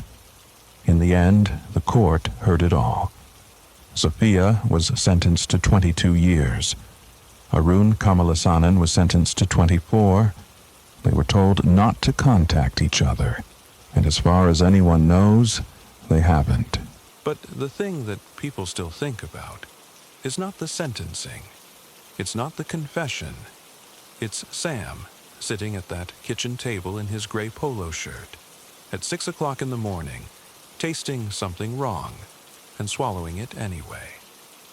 It's the fact that Sophia watched him suffering and didn't move. It's the fact that when the ambulance arrived, she was crying, but she had already washed the glass and dried it and put it in the dish rack. It's the fact that if a toxicology report had been flagged sooner, Aaron might never have forced that last mouthful of juice into a dead man's mouth. But the report wasn't flagged. It took 10 months and a missing glass before anyone paid attention. On the morning Sam died, the juice was almost clear. It looked like orange juice. It tasted like something else. He thought about saying something. He couldn't think of what word to use, so he didn't say anything. He kept drinking. That's the detail that sticks. Sam Abraham died because he didn't want to be rude. Story 7. Jerry Brudos was arrested on the 26th of May, 1969. He was 30 years old. He had a wife, 2 kids, a house in Salem, Oregon, and a garage that stank like sawdust and rubber. That garage was his real life. The house was just a cover. On the morning of his arrest, he was in the garage, kneeling in front of a shelf of women's shoes. Not the ones he found at yard sales, the ones he took. He had them organized by heel height, not by victim. To him, the women were never the point. The shoes were the point. He had a brown leather pump in his hand when his wife called him from the back door. She said lunch was ready. He put the shoe back and washed his hands with turpentine. He did that every time, because you can't walk into a kitchen smelling like a stranger's wife. He sat at the table with his family and ate a ham sandwich and listened to his kids argue about a cartoon. He felt nothing. That was normal. 2 detectives came around 1 in the afternoon. Jerry saw them from the kitchen window. They weren't in a uniform car. They were in an unmarked Ford. One of them had a tie too short. Jerry knew before they knocked. He didn't run. He didn't panic. He just grabbed a long-sleeved shirt and walked to the front door before they could ring the bell. He didn't want his wife to answer. He told her not to worry. He wasn't thinking about her. He was thinking about the freezer. He was thinking about the foot in the freezer. He was thinking about whether the foil wrapping would hold if somebody opened it the wrong way. That was what went through his mind as they put him in the back of the car. They drove him to the police station in Salem. The sky was clear. People were walking downtown like nothing was wrong. Jerry wondered if any of those women had shoes he would never get to see. Then the car pulled into the police lot, and he started counting the flickering lights above the entrance. He counted them for no reason. He just didn't want to look at the detective's eyes. They put him in an interrogation room. Small, metal table, no windows to the outside. They took his belt, his shoelaces, his wedding ring. He sat on a folding chair and listened to the ticking of a clock in the hallway. He was there for hours. They didn't ask him anything at first. They wanted him to wait. They didn't know Jerry was good at waiting. He had been waiting his whole life to get caught, and now that it was happening, he felt calm. The only sound in the room was his own breathing. He thought that was the longest he had ever gone without thinking about shoes. Then he started thinking about them. Linda Slauson was the first. She came to his door in early 1968 selling books, or maybe magazines. He didn't care about what she was selling. He saw her shoes. Tan heels, scuffed on the left side. She was polite. He asked her to step into the garage because he thought he might have a few old books out there. She didn't think twice. She walked into the garage and never walked out. He hit her with a piece of wood. She made a sound, but not a loud one. After it was over, he cut off her foot. He kept it in the freezer. He wrapped it in newspaper and put it behind a bag of frozen vegetables.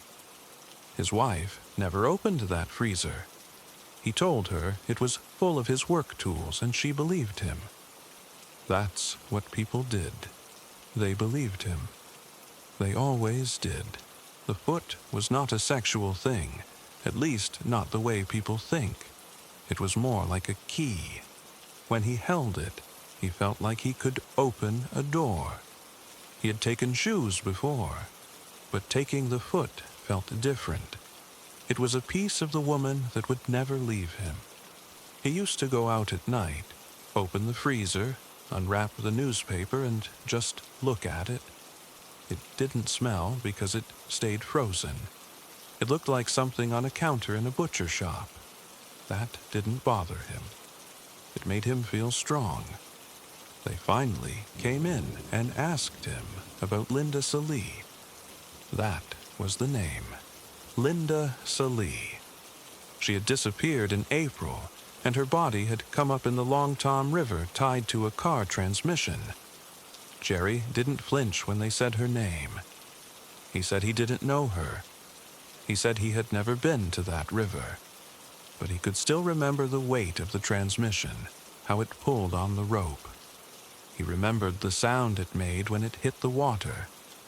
Linda Salee was different from the others. She looked at him like she saw nothing to be afraid of. That bothered him. He made her pose in the clothes he kept in a box. They were women's undergarments, all in his size. He made her model them. She did what she was told. He strangled her. He did what he did to her body after that. And then he took her to the river and weighted her down. He didn't keep her foot. He kept the photographs. The photographs were how he remembered everything. While he was in that room, the detectives were at his house. He knew they were in the garage. He kept picturing them opening the freezer, finding the newspaper bundle, hearing the sound of the plastic taut against the floor. He kept picturing the shelves of shoes. He kept picturing the molds. Karen Sprinker. She was young. He talked her into going to his garage because he told her he was a photographer. He made her put on the lingerie. She was nervous, but she modeled. She did it for the money. Jerry took over 100 pictures of her before he killed her. After she was dead, he removed her breasts and made plaster molds out of them.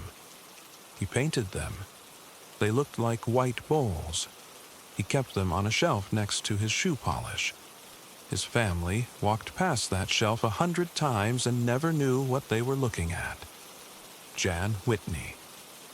He picked her up on the highway. She had car trouble. That was all it took. He strangled her in his garage. Then he hung her from a hook in the ceiling, not for a few hours, for days. His wife and kids were in the house, eating dinner, watching TV, sleeping. The garage was on the other side of the wall. He went out there at night, turned on the light, and looked at her. He moved her arms. He positioned the shoes on her feet. He took pictures. He wanted her to look like something in a magazine. When the smell started, he took his time cutting her down. He did things to her body that the newspapers never printed. The neighbors never smelled anything because he used lime and bleach. In the interrogation room, the clock kept ticking. Jerry thought about the hook in the ceiling. He thought about how the body turned slowly, like a hunk of meat. He didn't feel guilt. He didn't feel sorry. He felt something closer to boredom. He had done what he needed to do. The only thing he felt was a dull worry about his collection. He didn't want them to break his molds. A detective came back around 7 in the evening. His hands were dry, like he had been washing them a lot. He put a cardboard box on the table. He opened it. Inside were photographs. Jerry recognized them. They were from the album he kept hidden under a false panel in the floor of the garage. He had built that panel himself. He was proud of it. The detective pulled out photo after photo. Jerry watched him. The detective's hands were shaking a little. Jerry's weren't. The detective told him they had found the foot. He said they had found the molds. He said they had found the shoes. He said they had found Linda Salee's transmission. Jerry didn't say anything. There was no point. They had found the thing that would end him, and he wasn't going to make it easier by giving them a reaction. Then the detective pulled out one more photograph. He didn't lay it on the table. He looked at it for a long time. Jerry saw his face change. The detective set it down slowly. It was a photograph of one of the bodies, posed in a pair of black panties and a bra. Jerry remembered the angle. He remembered using the timer on his camera. He had walked into the frame because he wanted a shot of himself with the body. He didn't usually do that. But that one day, he had. The photograph caught him standing over the victim, and behind him there was a small mirror he kept on a shelf.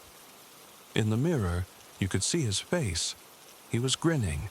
It wasn't a forced grin. It was real. The reflection caught the whole moment. There he was, in stone gray, smiling down at what he had made. "Who took this?" the detective asked. Jerry didn't answer. He looked at his own reflection in that photo and wanted to laugh. His wife had bought that mirror at a garage sale. She had no idea how much that mirror meant to him now. In that photograph, he looked free. That was the only time in his life he had ever seen himself like that. Outside the garage, Jerry wore a mask. In that photo, the mask was gone. They didn't break him with that photograph. That was the myth later. People thought seeing himself in the frame made him confess. It didn't. It made him proud. He had never had photographic proof of who he really was. Now, everybody in Oregon would have to know. He didn't look down. He didn't look guilty. He just looked at the photo and then at the wall. They charged him with 3 murders, not 4.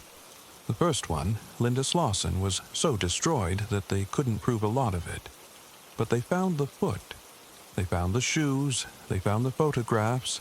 They found the molds with the fingers marks in the plaster. They found enough. He was convicted on 3 counts of murder. He spent almost 40 years in prison. He never showed remorse. He never said sorry. He never looked at a victim's family and blinked.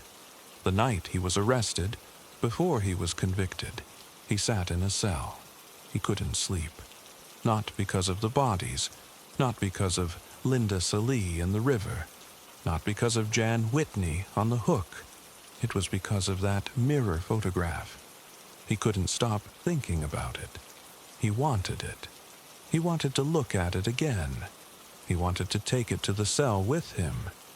He spent nights in prison trying to redraw that image from memory, but he wasn't an artist. He could never get the shape of his own grin right. There was one thing he never told anyone. He had taken a photograph of Linda Slauson the first time. A Polaroid. It was the first photograph he ever took of any of them. He didn't keep it in the album. He put it inside a car magazine on the workbench. He wanted to have something hidden that no one would ever find. When the police searched the garage, they found the magazine. He knew they had. But they didn't find the photograph. It wasn't inside anymore. He never knew who moved it. His wife may have cleaned the garage. She may have thrown it away. She may have seen what was on it. Or somebody else had taken it. Jerry thought about that photograph for the rest of his life. Not the shoe, not the foot. That photograph. It was the one thing that could show the whole story. And it was gone. He died in prison in 2006. He never told anyone where the photograph was. He never told anyone where he hid the other pieces. But he went out with a grin on his face because he was still keeping the secret. Somewhere in Oregon, in a house that once belonged to Jerry Brudos, there's a space behind a workbench where a false panel used to be. The police found the panel. They found treasures. But they never found everything. There is a shoe, a single woman's pump, that was never listed in the evidence. It belonged to Linda Slauson. The matching one was found. The other one never was. Jerry left it inside a wall, and he took the answer with him to the grave. That shoe is still there, waiting behind the drywall, waiting for somebody to get curious enough to tear that garage apart, And when they find it, they'll never know who it belonged to. Not for sure. They'll just know it was hers. Story 8. April Jones was 5 years old, and she was small for her age. She lived in Machynlleth, a town in the middle of Wales, where people still left their doors unlocked. On the 1st of October, 2012, she came home from school with a glowing report.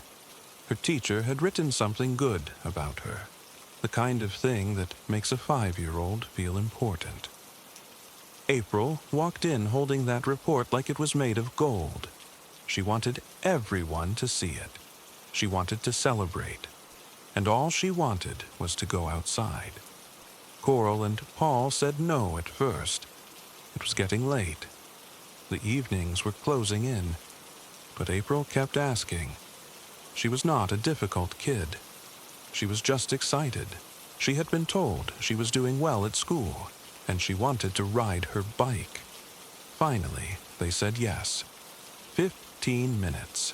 That was the deal. 15 minutes on the street outside her own house. Coral told her to stay close. April promised. She grabbed her bike and ran out. The bike still had stabilizers on the back. She was not ready to take them off yet, and that was fine. She didn't need to be fast. She just needed to ride. There was another little girl on the estate, someone she knew from around. They rode up and down together. The street lights were already on. It wasn't completely dark, but it was the kind of dusk that makes you want to be inside. April didn't want to be inside. She was having her 15 minutes. At 7 o'clock, everything changed. The other girl later told police that a van came around. It didn't speed. It didn't sound like anything. It just pulled up near where April was. April got off her bike. She didn't look scared. She didn't back away. She walked to the van and climbed in. That was the part nobody could understand. She went willingly. There was no struggle. There was no cry. The friend said April got in on the wrong side. She meant the side that didn't make sense for a passenger in a normal British vehicle. It was the kind of detail that seemed small, but it was the one that broke the whole thing open. The van was left-hand drive. There were not many of those in a place like Machynlleth. The van drove off. April's bike stayed on the ground. Her brother Harley was nearby.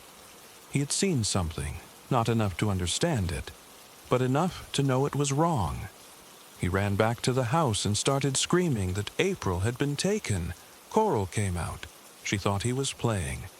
Then she looked at the street and saw the bike, and no April. Paul came out. Neighbors came out. Someone called the police. The first car arrived within minutes. The street went from normal to bright with police lights in the time it takes to blink. For a while, people hoped it was a mistake. Maybe April had gone to a friend's house. Maybe someone had taken her to get warm. But she was 5. She wasn't the kind of kid who just vanished. The police put out an alert. The helicopter came in. Dozens of people left their houses and started searching. It was a small town, and small towns have a way of pulling together. They checked gardens, sheds, rivers, anything. They called her name into the dark. The police focused on that left-hand drive van. It was a rare thing, and in a town like Machynlleth, unusual vehicles get noticed. Within a few hours, they had a name. Mark Bridger. He was 46 years old. He lived in a cottage in Sines, a few miles outside town. He was a known face around the area. He had lived there before, had been seen in the pubs, had told people he was a former soldier. He talked about the army like he had served.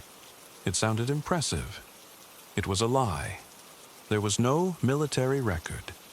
He was just a man who made up a past to make himself look like something he wasn't. When police got to him, he had been drinking. He didn't try to run. He didn't try to hide. He gave them a story. He said he had accidentally hit April with his van. He said she had run out and he couldn't stop in time. He said he panicked and put her in the van to take her to hospital, but he said he had been drinking and he couldn't remember where she was. He said he didn't know what he had done with her. He said he was sorry, but the story didn't hold. The van was checked. There was no damage, no blood, no evidence that a child had been hit. The road where April had been had no broken lights, no pieces of plastic, no sign of an impact. If he had hit her, there would have been something. There was nothing. The hospital had not seen her. The police had not found her. He wasn't telling the truth. The search of his cottage was the thing that ended any remaining hope. Inside, forensics found April's blood. Not on the road, not in the van. Inside the cottage. There was blood near the fireplace. There was blood in the bathroom. There was blood in the washing machine. He had tried to clean things, but you can't clean blood away completely. The more they looked, the worse it got. In the wood burner, they found fragments of bone, skull fragments. The fire had been lit. He had burned parts of a 5-year-old girl in his own fireplace. They found other things too. On his laptop there were images of child sexual abuse. There were searches for young girls. Searches he had made before the 1st of October. This was not an accident. This was not a panic. This was a man who had been looking at children, thinking about children, and then a child went missing. The story about hitting her with the van was nothing but an attempt to cover up something darker. He did not hit April. He took her. He took her because he wanted her. And when he was done, he tried to destroy her. April's body was never recovered. They found 17 fragments. 17. That was all that was ever given back. The rest was gone. The wood burner couldn't burn a whole body, so he had to get rid of the rest another way. They believe he scattered it. They searched roadsides and rivers and drains and landfills. They searched and searched. Nothing. There was no funeral.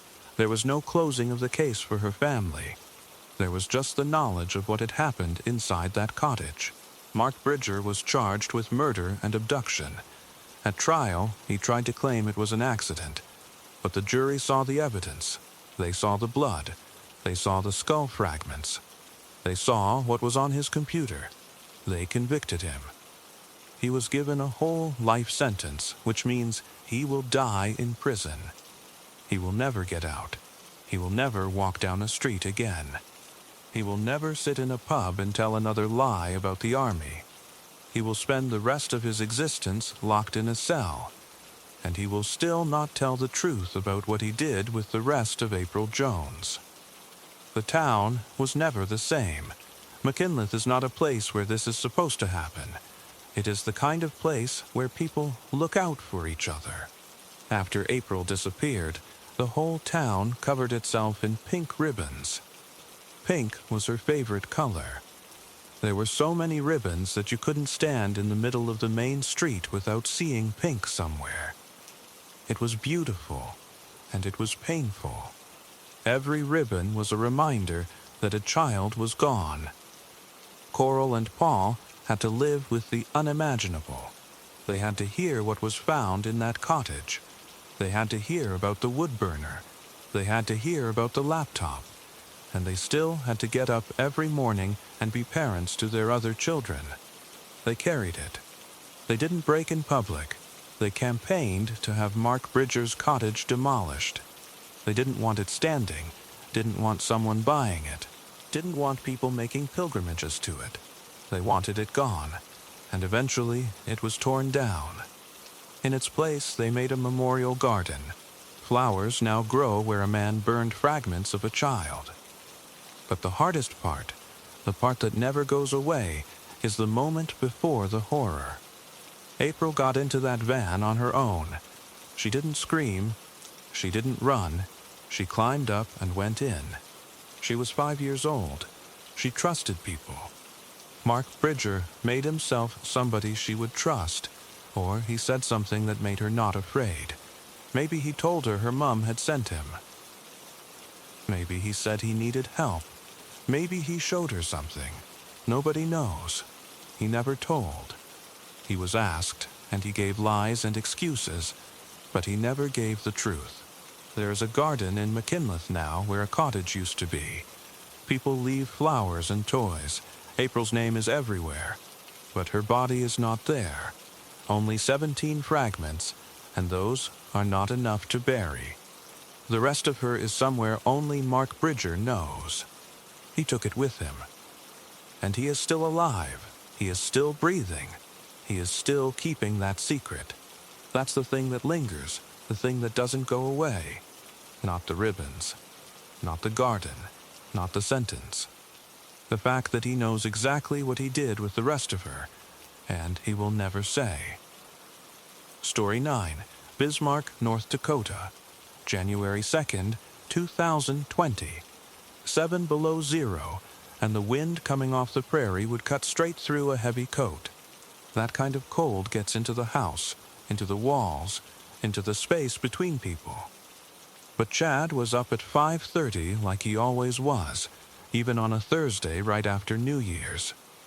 He was an engineer, one of those guys who actually liked his job, who checked his calculations twice and still made time to fix the neighbor's fence when the posts rotted out.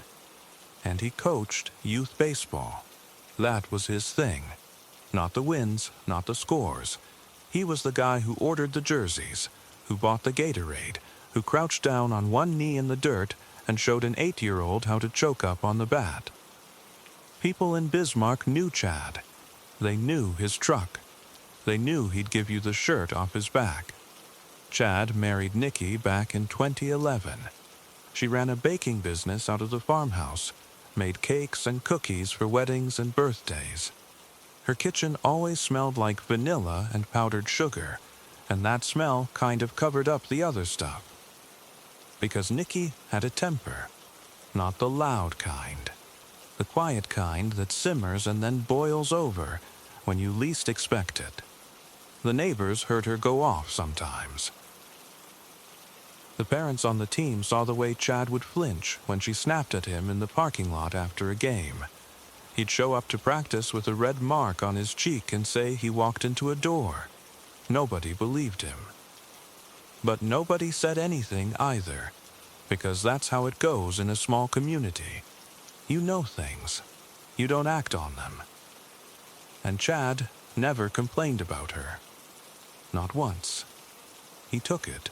He kept coaching. He kept fixing things. He kept being the nicest guy in the room while his wife treated him like a burden. Then Earl Howard showed up. Earl wasn't from Bismarck. He was a transplant, a handyman who did odd jobs around the county. He came out to the farmhouse in the summer of 2019 to work on the roof. Chad thanked him, shook his hand, paid him in cash.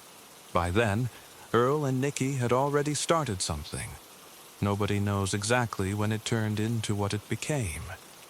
But by fall, Earl was parked down the road on weekends when Chad was at work. They used his real name at the motel a few miles into town. They didn't think anyone would notice. In a place like Bismarck, people notice everything. The 2nd of January started like any other day. Chad left the farmhouse at 6:40 in the morning in his red Ford F-150, that long gravel drive crunching under the tires, past the mailbox, out onto the county road. He had a meeting in town at 8. Then he stopped by the high school field to look at a sprinkler head that had cracked in the freeze. The assistant coach ran into him around 11 o'clock.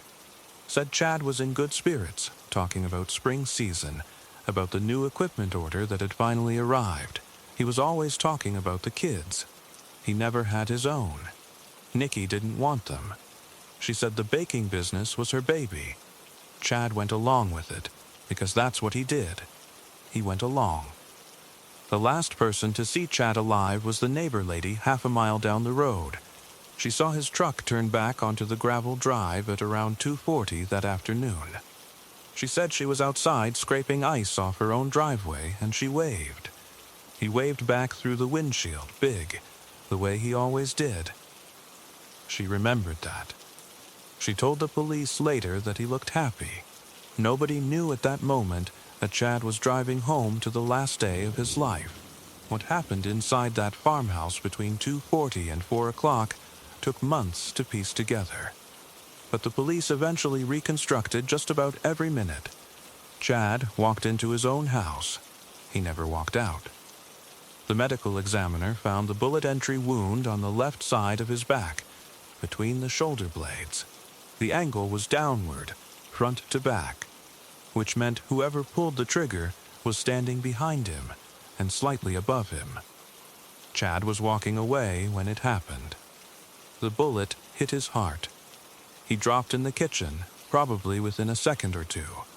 There was no sign of a struggle, no defensive wounds, no indication he ever saw it coming. He walked into his own kitchen and got shot in the back by someone he trusted enough to turn his back on.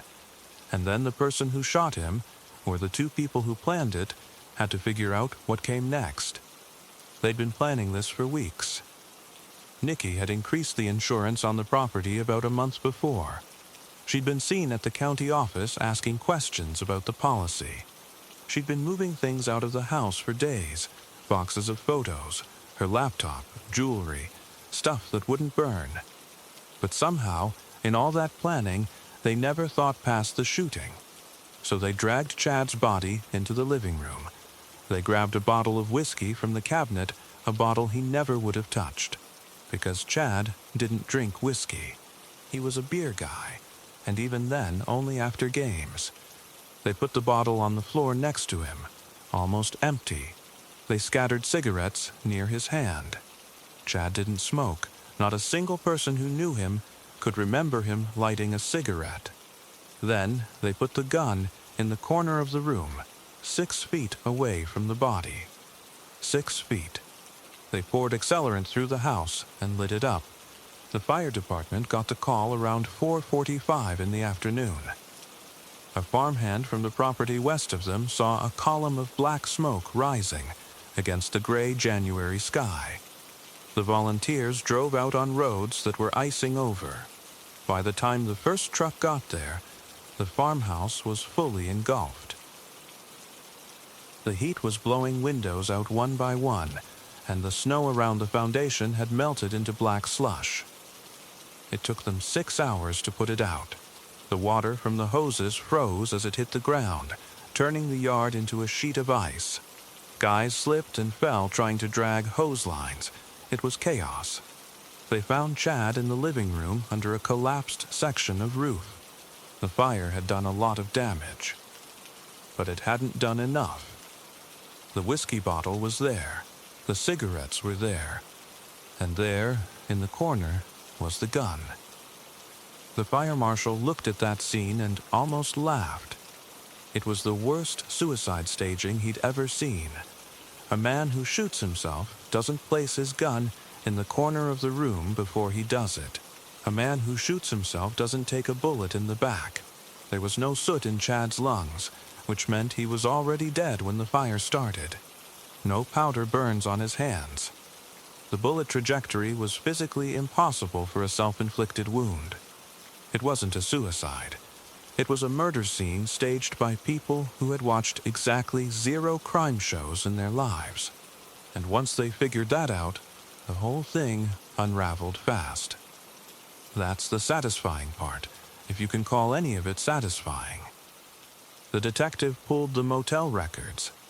Nikki and Earl had checked into a motel on the south end of Bismarck using Earl's real name. The surveillance cameras caught them coming and going. They'd checked in that morning, left around 7:40, come back to the farmhouse around noon. They checked in again that night, after the fire, paid in cash. But they used his name. You can't hide in North Dakota in January. You just can't. The insurance documents came next. Nikki had increased the policy by a lot. and witnesses came forward. The neighbor who'd seen her hauling boxes out of the house in the days before the fire, the clerk at the county office who remembered the questions about coverage, the guy at the hardware store who rang up the accelerant. Small towns have eyes everywhere, and those eyes started pointing in one direction. When the detective sat down with Nikki, she tried the only card she had left. She cried. She wiped her eyes and said Chad had been abusive. She said she was scared of him. She said the shooting was an accident, that Earl came over to protect her, that it was a struggle, that it just happened. The detectives didn't buy a word of it. For one thing, the medical records and a dozen neighbors said the violence in that house ran one way, and it wasn't from Chad. For another thing, the anatomy of the shot doesn't lie. You can't shoot a man in the back during a struggle. You just can't. Then the detective asked Nikki to write down her version of events. She agreed. She sat down at the table in the interview room with a pen and a legal pad, and she wrote. And when she got to the end, she realized what she'd done. She'd written a confession. Not the accident story. The real thing. The plan. The insurance money. The affair. The gun. The fire. It was all there, in her handwriting, on that paper, and she tried to tear it up. She ripped it in half, then into quarters, right there in the interview room. And the detective, who had been watching her face the whole time, dove across the table and snatched the pieces out of her hands. He sat there, catching his breath, holding those torn scraps of paper like they were made of gold. They taped them back together and read them into evidence. It took the jury about 4 hours to convict her. Earl ran. He packed a bag and emptied the joint account they'd opened together and drove north. Border Patrol picked him up at the Pembina crossing trying to get into Canada with a fake ID and a duffel bag of cash. He wasn't even dressed for the weather. He was shaking when they pulled him out of the car. The prosecutor gave him a deal. Take it, testify against Nikki, and you don't get the needle. He took it. He sat on the stand and told the jury about the insurance money, about the plan, about the afternoon of January 2nd. He said he was the one who pulled the trigger. He said it flat, like he was describing a plumbing job. He didn't look at her once. In 2023, Nikki was convicted of conspiracy to commit murder and arson. The judge sentenced her to life with the possibility of parole after 36 years. She stood there in her orange jumpsuit and asked for mercy because she was a mother. She said it like she'd been the one whose life was ending. But here's the thing that stays with you. The thing that doesn't let go. The whiskey bottle. The cigarettes. The gun in the corner. The people who killed Chad tried to make it look like he was a drunk, depressed man who took his own life. And the reason it was so bad, the reason it crumbled so completely, wasn't just the ballistics or the cell phone data or the motel surveillance. It was that they didn't know him. The woman who shared his bed for almost a decade didn't know that he hated whiskey, didn't know he never smoked, didn't know that he wouldn't have left a gun in the corner of a room if his life depended on it, because he was the kind of man who kept his tools and his firearms in their proper places, oiled and locked and cared for. They staged the death of a man they never took the time to know. And that's the part that haunts everyone who was there. The neighbor who waved at him that afternoon, she testified at the trial. Afterward, she told the reporters waiting outside that she still thinks about the way he waved back. His whole hand up high, smiling through the windshield like he didn't have a care in the world. That was at 2:40. By 3, he was gone. By 5, his house was burning down around his body. And sometime in between, the 2 people he trusted most in the world were standing over him with a whiskey bottle and a box of cigarettes, trying to turn his death into something he would never have done. They burned him to hide it. But fire doesn't hide the truth. It just makes it harder to look at. And the one thing nobody could ever put out was the image of that man, walking into his own kitchen, turning his back on the only enemies he ever had, and getting what kindness like his always seems to get in this world. The detective who dove across the table for that confession kept a piece of the torn paper in his desk drawer for years. He said he didn't know why, just a scrap with her handwriting on it. But he said that whenever he came across it, he thought about the first line she wrote. The confession started with the words, "I never meant for him to die," and the detective said that was the biggest lie in the whole stack of them, because she meant it all. She meant every single minute of it. She meant it when she bought the insurance. She meant it when she checked into the motel with Earl. She meant it when she watched her husband drive up that gravel driveway at 2:40 on a cold January afternoon. The only thing she never meant to do was get caught. And the only reason she did the only reason any of it came apart was that she killed a man she never bothered to know. Chad wouldn't have left a whiskey bottle half empty next to his own body. He wouldn't have left anything half done in his life, including her. Right up until the very end, he kept his promise. She didn't. And 36 years from now, when she's an old woman in a state prison, she'll still be sitting across from a table with a legal pad and a torn confession, watching a detective's hands close around the truth she tried so hard to destroy. Story 10. Lee J. Hun woke up before his alarm on the morning of August 13th, 2014. He was lying on top of the blankets in his one-room flat in Seoul, and the air was so thick and hot it felt like someone was pressing down on his chest. The fan was on, but it was just pushing the heat around. His phone was on the floor next to the mattress. It was 6:22 in the morning. He had not slept well in months. Not since the breakup at the end of March, when his girlfriend told him it was over. She said he had become someone she didn't recognize. He knew she was right. He spent that morning doing normal things, but with a difference. He took a long shower, the kind he usually only took on weekends. He stood under the water and let it run over his back and thought about nothing. That was the scariest part, how calm he was. His hands were steady. He dried off, put on a pair of black jeans and a dark gray t-shirt. Then he opened the bottom drawer of his desk and took out the box cutter. It was a utility knife with a thin blade. He had bought it 2 weeks earlier at a hardware store near the university. He had paid cash.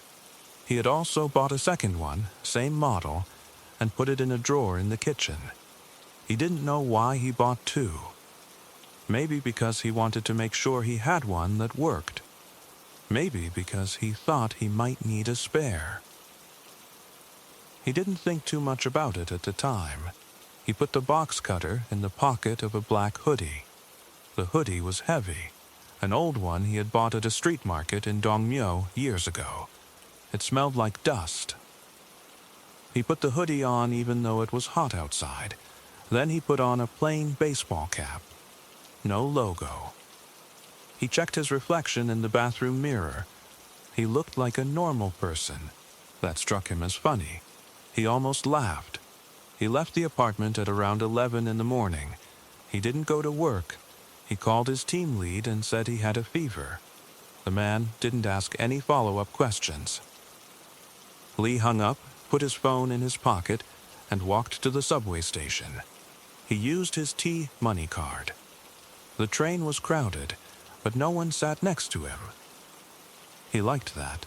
He always felt like people could tell something was wrong with him, even when they didn't know. That was why he hated going to work. That was why he had started walking around the university campus in the first place. He first saw Ko-Uni in early July. It was a Thursday. He was walking around the campus after work, pretending to wait for someone, pretending to be a student. He used to do that a lot in the weeks after his breakup. He would take the subway to a different part of Seoul and just walk.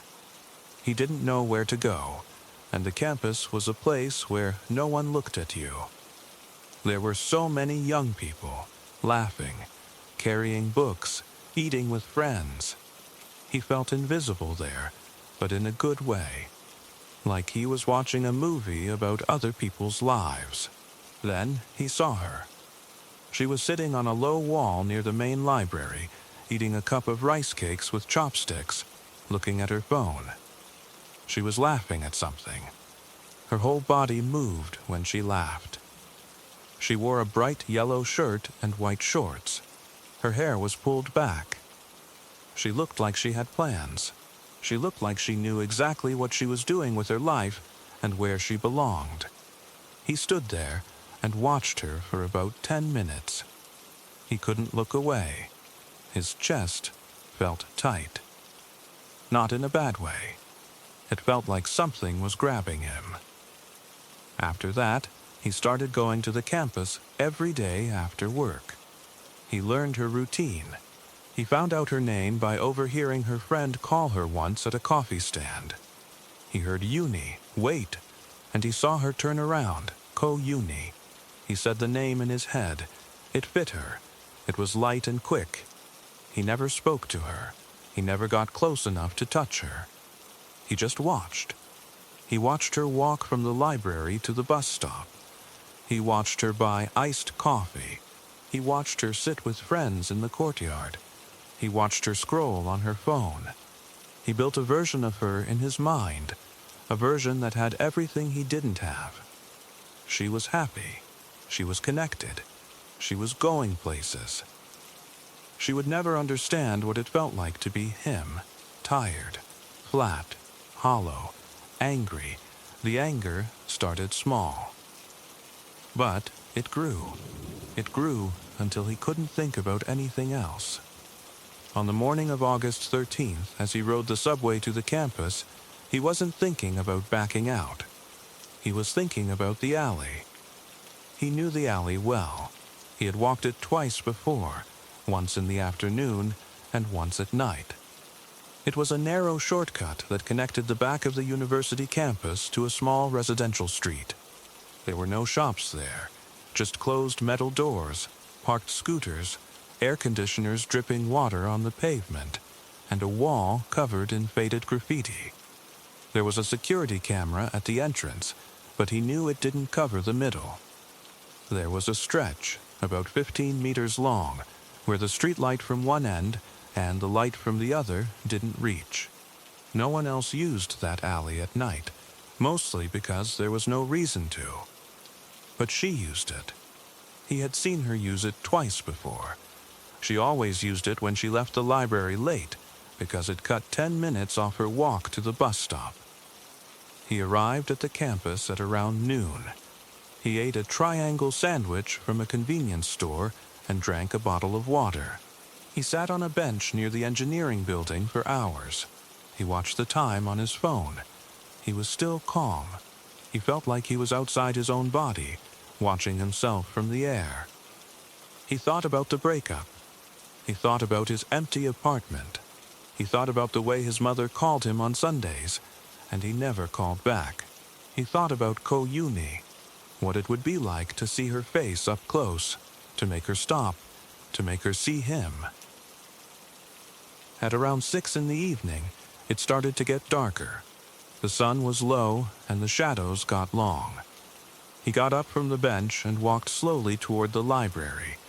He stood under a big tree across from the main entrance. He put his hand in his pocket and touched the cold metal of the box cutter. His heart was beating faster now. But it wasn't fear. It was anticipation. At around 7, she came out. She was alone. That was rare for her. Usually she left with 2 or 3 friends, talking loudly, making plans. But that evening she was by herself. She had a white tote bag with a small cat pin on the front, and she was holding her phone up, listening to someone. He could see her smile. Even from 20 meters away, he could see it. It made something twist in his stomach. She left the library and walked toward the main gate. Then, instead of continuing to the bus stop, she turned left, toward the residential street. He knew what she was doing. She was taking the shortcut. He followed. He kept his distance at first. There were still a few people around, but not many. At the entrance to the alley, she looked down at her phone and typed a quick message. Then she walked in. He waited 3 seconds, took a breath, and walked in after her. The alley smelled like oil and mold. There was a scooter parked against the wall, its seat torn. Somewhere above, an air conditioner hummed. The light faded. He picked up his pace. He could see her silhouette. She was about 10 meters ahead, walking quickly, still looking at her phone. He heard her laugh softly at something on the screen. Then he closed the distance. He caught up to her just as she reached the dark stretch. He didn't say anything. He reached out and touched her shoulder. She turned, surprised, and saw a man in a black hoodie standing close to her. Her eyes went wide. She didn't scream. She was too shocked. She started to say something. Maybe what? Or maybe no. He didn't let her finish. He pulled the box cutter out of his pocket and opened the blade. She saw it. Her face changed. It was the look of someone realizing they are in a nightmare, a look that took a second too long to arrive. He stabbed her in the stomach. The blade went in with little resistance, like cutting through thick paper. She made a sound, a gasp and a whimper at the same time. She started to fall, and he grabbed her by the shoulder and pushed her against the wall. He pulled the blade out and stabbed her again in the neck. That time it made a sound. A wet, sticky sound. Blood came out hot and fast. He felt it on his hand. It was warm and thick, and it smelled like metal. She slid down the wall. Her tote bag fell off her shoulder and hit the ground.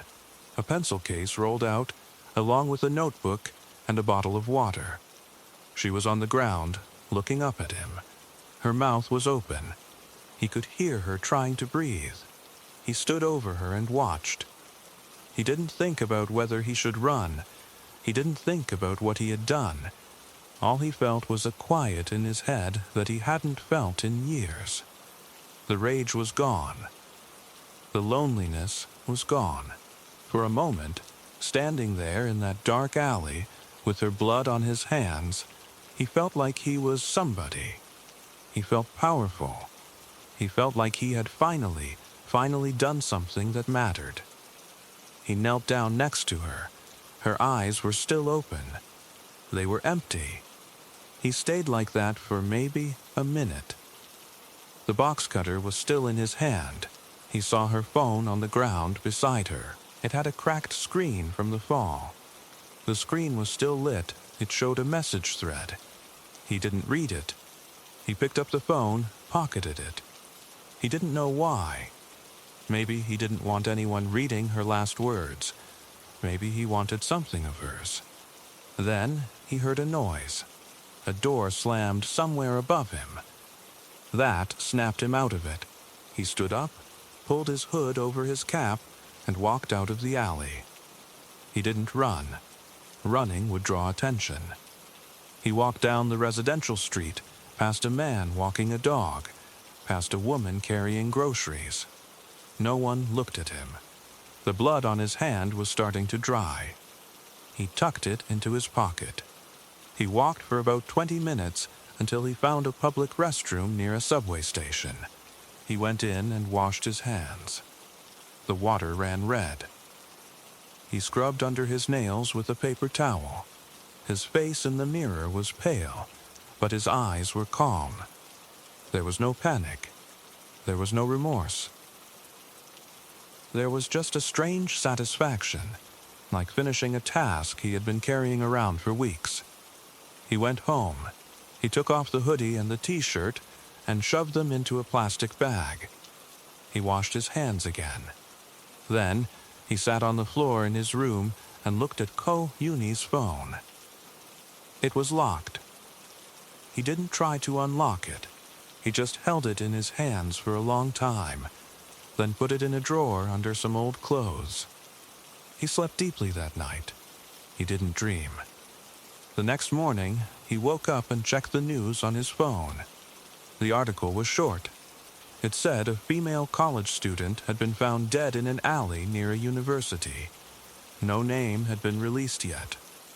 He scrolled through the comments. People were angry. Some were scared. He felt nothing. He put the phone down and went to work.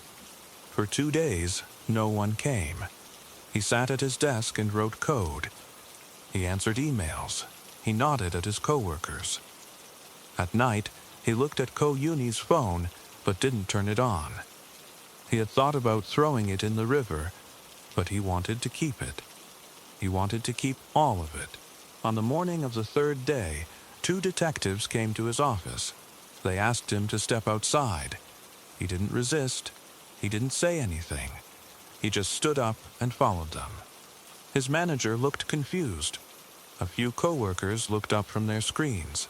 Lee didn't look back at them. At the police station, they showed him a still from the CCTV.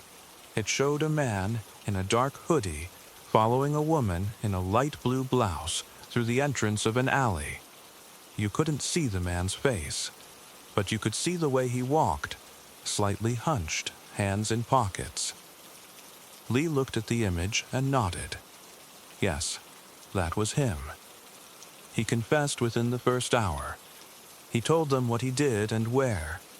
He told them about the alley and the box cutter. He told them her name. He said she had everything he didn't. He said when he saw her laughing, it made him feel like garbage. He said he wanted her to not exist anymore.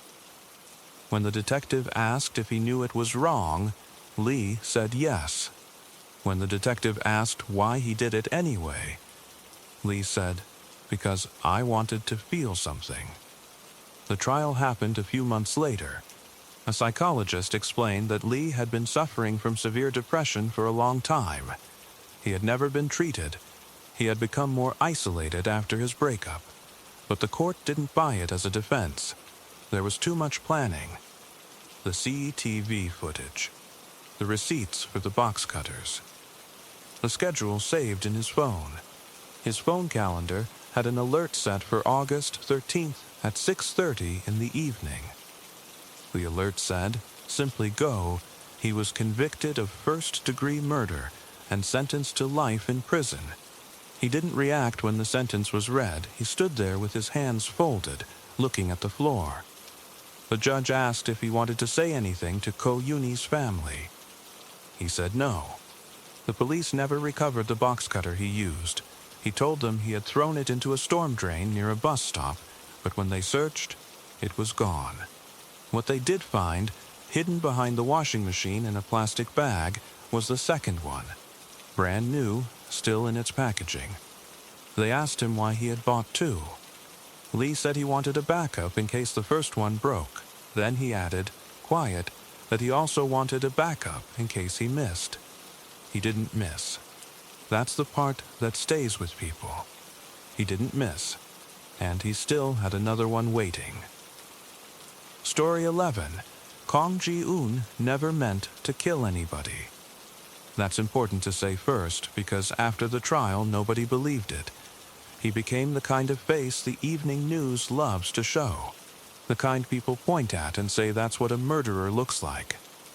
But before the news cameras, before the handcuffs, before all of it, Kong Ji-un was just a fisherman in his early 40s who had been drowning for years in a sea that was much too calm to notice. Yosu, in March 2012, was cold in that wet, heavy way that gets into your bones. The harbor smelled like diesel and fish guts. The markets were quiet. Ji-un didn't have a boat anymore.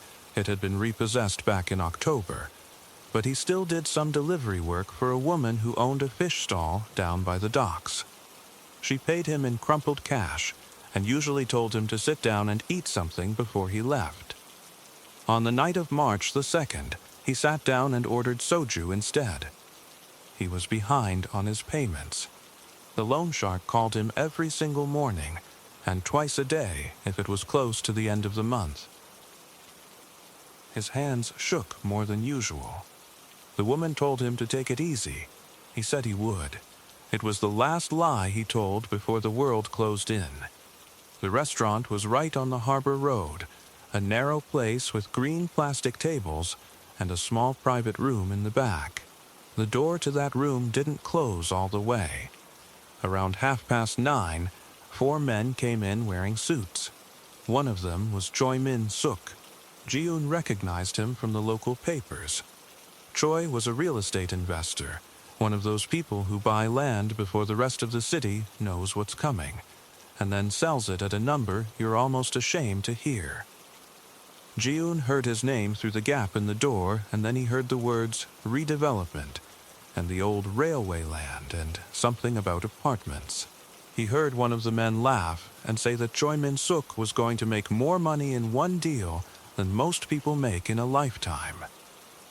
Ji-yoon sat at the bar and did the math. It took him less than a minute. The amount of money he'd made in 20 years of pulling nets out of cold water would have been a rounding error for Choi Min-suk. He wasn't a violent man. He'd been in 2 fights in his whole life, and he lost both of them. But he was tired. He was broke. He had about 50,000 won in his pocket and a landlord who was starting to knock on the door later and later in the month. He sat there and drank too much and felt the whole world shrink down to the small square of light coming out of that back room. The men left around 11. Ji-yoon had already paid his tab, and he was waiting outside in the dark before he even realized his legs had made the decision for him. He told himself he wasn't going to ask for money. He didn't know what he was going to do. He just wanted to see Choi Min-suk walk to his car. That was it. That was supposed to be it. Choi walked alone toward a parking lot on the far side of the building, through a narrow alley that smelled like old oil and cat piss. Ji-yoon followed about 20 steps behind. He wasn't paying attention to where he was going. He just kept his hands in his pockets and followed the sound of leather shoes on concrete. When Choi stopped, Ji-yoon stopped too. Then Choi turned around. Choi said something. Not loud, not angry, more like he was confused. He probably thought Ji-yoon was a robber or a drunk looking for money. Ji-yoon opened his mouth and said something about the land deal. He didn't even know where the words came from. Something like, "Is it true?" or "How much are you going to steal?" He didn't say it with hate. He said it with so much hopelessness that it sounded like a complaint. Choi didn't laugh.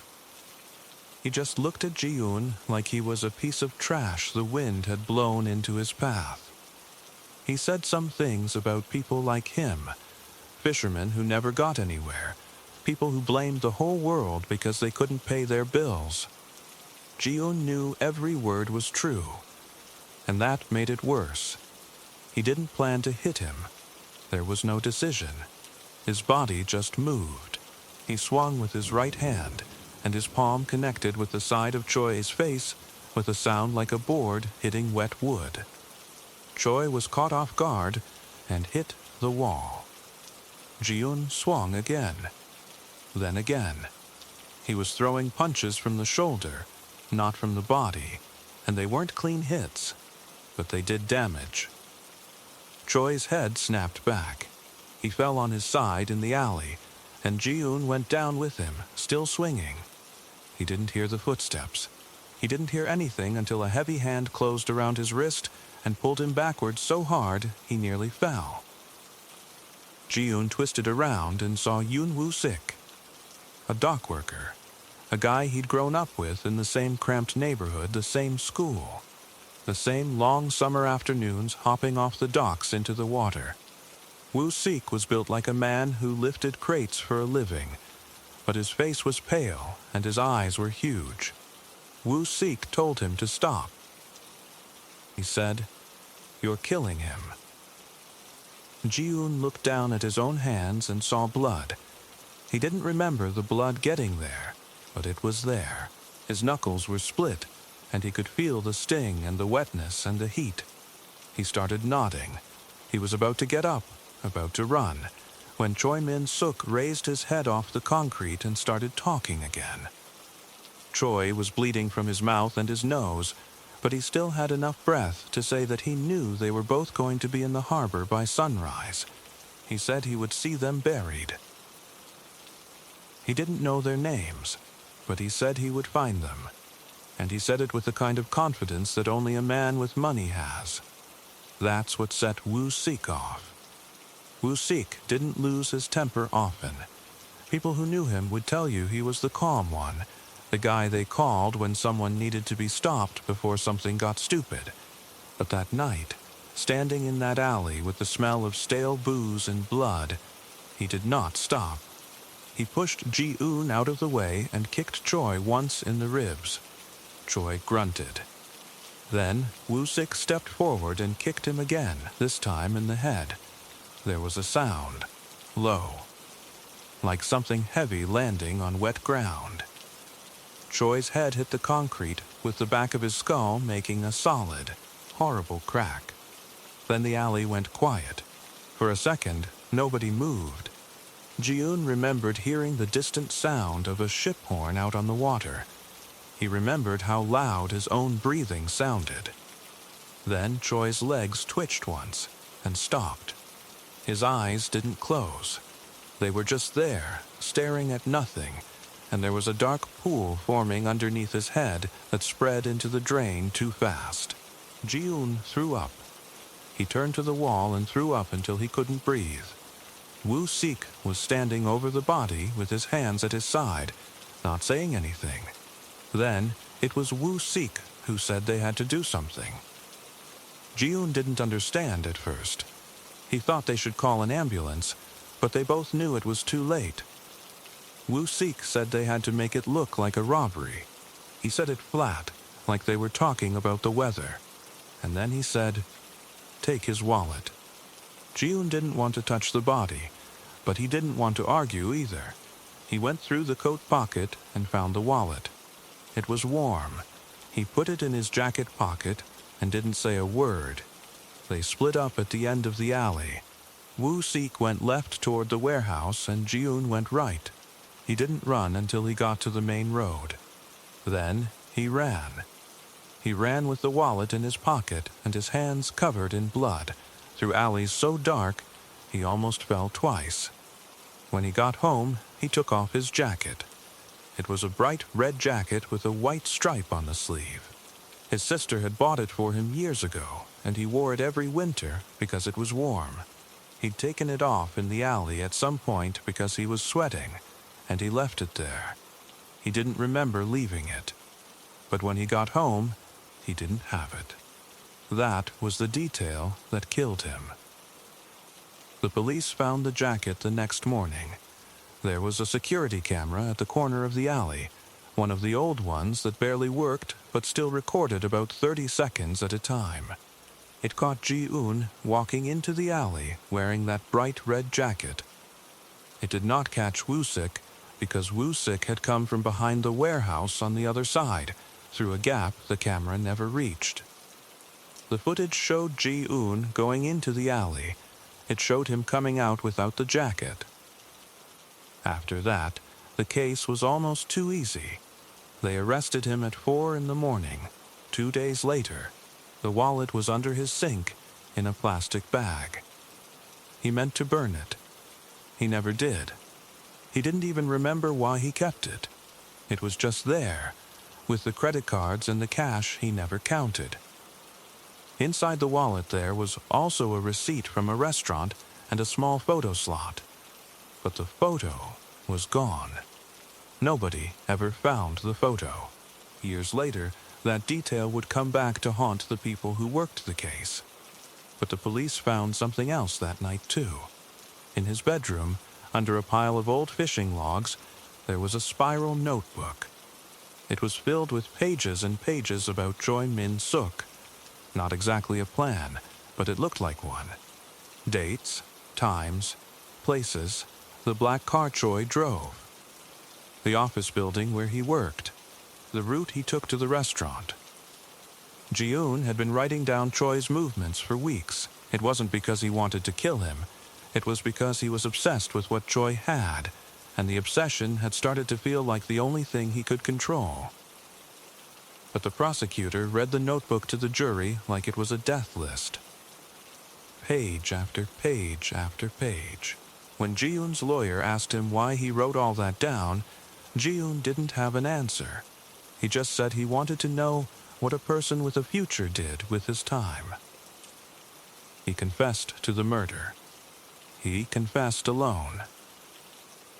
He told the police he had followed Choi from the restaurant, attacked him, beaten him with his fists, stolen the wallet, and left him in the alley. He did not mention Yoon Woo-sik. Not once. Not even when the detective asked if anyone else was there. He just said no. He said he did it all by himself. The trial lasted about a month. The CTV showed the jacket. The wallet was in his kitchen.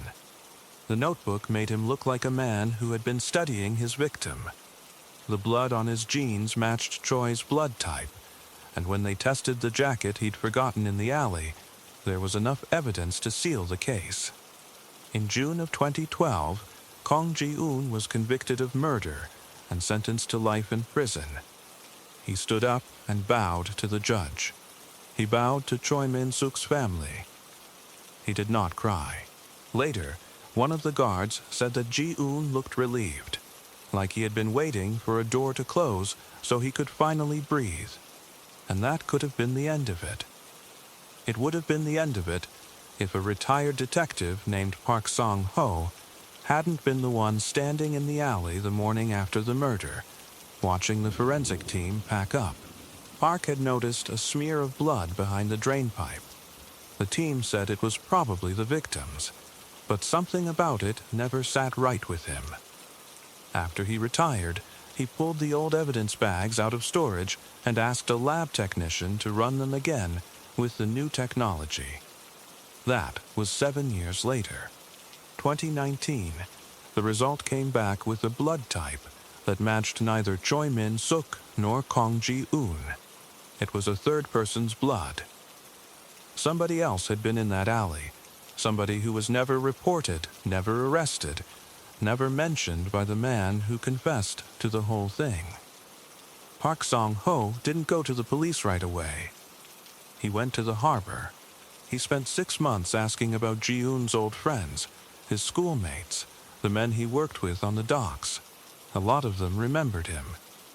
A few of them mentioned a guy named Yoon Woo-sik, close friend from the old neighborhood, a dock worker who had left Yosu without telling anyone just a week after the murder. Park drove to Busan with a folder full of old records. He found a man living in a rented room 2 blocks from the port. The man had a different job, a different routine, a different face almost. But his blood was already in the system from a bar fight in 2016, and it matched the sample from the drain pipe. When the police picked up Woo-sik, he denied everything for about 2 hours. Then Park Sang-ho sat down across from him and said, "Why did Kong Ji-eun confess?" And something in Woo-sik gave out. He told the truth, the whole truth, the way it must have happened, how he saw Ji-eun leave the restaurant that night, how he followed him because he knew Ji-eun was in a bad place, and he didn't want him to do anything stupid, how he got to the alley just as Ji-eun was punching Choi, how he pulled Ji-eun off, how Choi started making threats, and how he lost control, how he kicked him, how he delivered the last blow, how Ji-eun took the wallet because Woo-sik told him to, and then Ji-eun took the blame because Woo-sik had a wife and a kid and Ji-eun had nothing. The Yosu court reopened the case in 2020. They overturned Kong Ji-eun's murder conviction. Yoon Woo-sik was charged, tried, and convicted. The judge ordered Ji-eun's release. Lawyers from the Innocence Project stood outside the prison and told reporters about the great injustice, about a man who had lost 10 years of his life to protect a guilty friend. It was a good story. Everybody wanted to see him walk out. But Kong Ji-eun didn't walk out. He stood in the intake hall with the new clothes they gave him, a jacket that didn't fit, and he told the warden he wanted to stay. They thought he was in shock. They thought he was scared of being free. They offered him counseling. He refused. They sent the paperwork to his cell, and he left it unsigned. The door to his cell stood open for almost a week. He did not leave. Park Sang-ho visited him one last time at the end of that week. He asked Ji-un why he was still punishing himself. Ji-un didn't look at him. He asked Park if they had ever found the photograph from Choi-min Suk's wallet. Park said no. Ji-un nodded. Then he said something that Park Sang-ho repeated to me years later, almost word for word, because it never stopped bothering him. Ji-un said, "I confessed to protect Woo-sik. But I also confessed because I wanted the world to know I was capable of something. I spent my whole life being nothing. In that alley, for a few seconds, I was something. I was the man who did it. Now they tell me I didn't do it. So what am I supposed to be?" Park Sang-ho didn't have an answer to that. He left the prison that day, and he never went back. Kong Ji-un is still there. The case is closed. The real killer is in prison. The innocent man is in prison too, by choice, in an open cell. And somewhere out there is a photograph from a dead man's wallet that nobody ever found, and Kong Ji-un knows more about it than he's ever said. He just won't say it. Not to the lawyers, not to the warden, and not to the one man who kept the truth alive long enough to set him free. Story 12, that morning, Pedro woke up with a line of ants walking across his arm. He didn't feel them at first. He was used to that. He slept in a boarding room in a town that smelled like fish and diesel, and the mattress was so old that he could feel every spring. He had been in Peru for maybe 3 weeks, maybe 5. He didn't keep count. He just knew the bus had dropped him in a place where nobody asked for papers, and where the girls from the villages came to sell fruit at the edge of the market. He sat up. The sun was already baking the tin roof. He looked at his hands. They were shaking, but they always did that now. He pulled on the same shirt he'd been wearing for days, the one with the collar stretched out. He didn't have a mirror. He didn't want one. He ran his fingers through his hair and walked out into the street. The market was about 6 blocks away. He knew the way. He'd been there every morning, standing near a stall that sold dried beans, watching. He kept his hands in his pockets so nobody would see them shaking. He watched the girls. Not all of them. Just the ones with the long black hair and bare feet. The ones who carried baskets or a little plastic bag with their lunch. They came alone, or almost alone. Their mothers stayed behind to tend the fields. Their fathers were gone. It was easy. That day, he saw one. She was small. Maybe 8, maybe 9.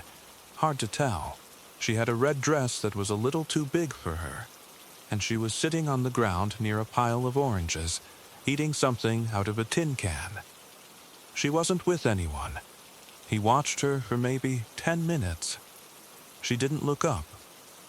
He felt the familiar heat in his chest, the one that made his hands go still for the first time that day. He was calm. That was the only time he was calm. He crossed the street and squatted near her. He didn't say anything at first. He just picked up an orange from the pile and turned it in his hand. She looked at him. He smiled. He had a smile that people trusted. He had used that smile 100 times. He offered her the orange. She shook her head. "I know a place with a river," he said. "You can cool your feet. There are little turtles there." She didn't answer. But she didn't run away either. That was all he needed. He stood up and started walking into the dirt path that led behind the stalls down toward the trees. He didn't look back. He knew she was following. He had this thing inside him, like a sixth sense. He could hear her bare feet on the ground behind him. They walked past the last stall, past a pile of rotting melons, and into the brush. The path was narrow. He could hear the river now. That's when it went wrong.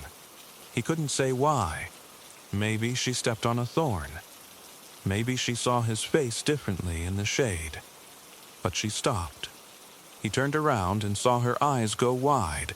She opened her mouth and let out a scream that he felt in his own teeth. He grabbed her arm. He tried to cover her mouth with his other hand, but she bit him. She bit him hard on the thumb, and for a second the pain went through his whole hand. He pulled back. That was the moment. In that second, she twisted and ran, but she didn't run back to the market. She ran deeper into the trees, screaming. He chased her, but his legs were not fast enough. The heat was pressing on him, and he tripped on a root. He fell hard, and when he looked up, the girl was gone. He stood up, wiping dirt from his knees. He was about to walk back when he heard voices. Women's voices. They came out of the trees without warning. There were 6 or 7 of them. They were older, with faces like leather, wearing skirts he had seen on the women who came to the market from the indigenous settlements. They were carrying machetes and sticks. They didn't ask questions. They moved toward him in a half circle, and he put his hands up, his mouth moving, trying to explain. But he didn't speak their language. They didn't care about his words. The first blow hit him on the side of the head. His ears rang. Then they were on him, grabbing at his shirt, his arms. One of the women tied his wrists with a piece of rope so fast that he didn't even see her hands move. They dragged him. He was too dazed to resist. They dragged him down the path through a patch of stinging nettles until they reached a clearing where the earth was red and soft, like it had been dug before. He knew what they were going to do. He didn't know how he knew, but he knew. They threw him down on the ground. The dirt was warm and wet. One of the women was already digging with a shovel. Another used her hands. They dug a hole shallow enough that he could see the top of a root sticking out of the side. They didn't speak. They just worked, with a rhythm that frightened him more than if they had been shouting. They were doing something they had done before. They pushed him into the hole. He couldn't use his hands, so he had no way to brace himself. He fell on his back, and then they started piling dirt on top of him. It happened fast. First his legs were buried, then his hips, then his chest. The dirt was heavy. He couldn't breathe. He tried to twist to move his arms, but they were tied behind him and the earth was pressing down. The last thing he saw before his head was sealed was one of the women leaning over him with a small jar in her hand. She uncapped it and poured something over his face. It smelled like honey, thick and sweet. He opened his mouth to scream and it got in his mouth. Then they packed the dirt around his neck, just under his jaw. His head was the only thing left above the ground. They stood back and looked at him, the 7 of them, their faces empty. Then they left. He was alone. The sun hammered the top of his skull. He couldn't move his shoulders. The weight of the dirt was so much that even his chest was pinned, and every breath he took was a tiny struggle against the ground, pushing up. He could feel his heartbeat in his eyes. They came after a while, the ants. He felt the first one on his forehead. He tried to blow it away. He couldn't. Then there were more. They came from the sides of his head, from the back, crawling across his cheeks, his nose, his ears. They were attracted to the honey. They were everywhere, and he felt each one like a tiny needle, a burn on his lip, a sting in his eye. He couldn't wipe them. He couldn't shake his head too hard without losing his balance, which would make his neck sink deeper into the dirt. He could only whimper. His voice didn't work. He coughed out the honey and the dirt, and an ant crawled into his mouth. Time stopped. He thought about his mother. That was strange. He hadn't thought about her in years, not in the good way, not in the way that hurt. But there, with his head in the ground, he saw her face. He saw the day she left him in a room with a stranger and closed the door. He remembered the belt. He remembered the prison, the men who held him down in the showers, the one who he killed later. He killed 3 of them. He had been glad. He thought about the girls, not their faces, because he never looked at their faces for long. He thought about their hands, the way they reached out when they realized what was happening, the way their fingers moved in the air, searching for something to grab. He was going to be one of them now, his head pointing to the sky, waiting to become nothing. He must have passed out. He didn't faint. It was more like his mind just stepped away. When he came back, the sun was lower. The ants had eaten the honey and were starting to bite for real, not just crawl. They had stopped stinging. Now they were sinking their mandibles into the flesh of his face. He felt a fluid running down his cheek that wasn't sweat. He couldn't wipe it away. He started to scream. A broken sound. A sound like an animal caught in a fence. That's when he heard footsteps. Not the women. The footsteps were slower, heavier, someone in boots. He lifted his eyes and saw a man in a pale shirt, a white man, with a silver cross hanging around his neck. The man was sweating. He was carrying a Bible in one hand and a machete in the other. He stopped when he saw Pedro. He stood there for a moment, just looking. Then he looked around, as if checking to see if anyone else was watching. He knelt down. He put the Bible on the ground. "Do you speak Spanish?" the man asked.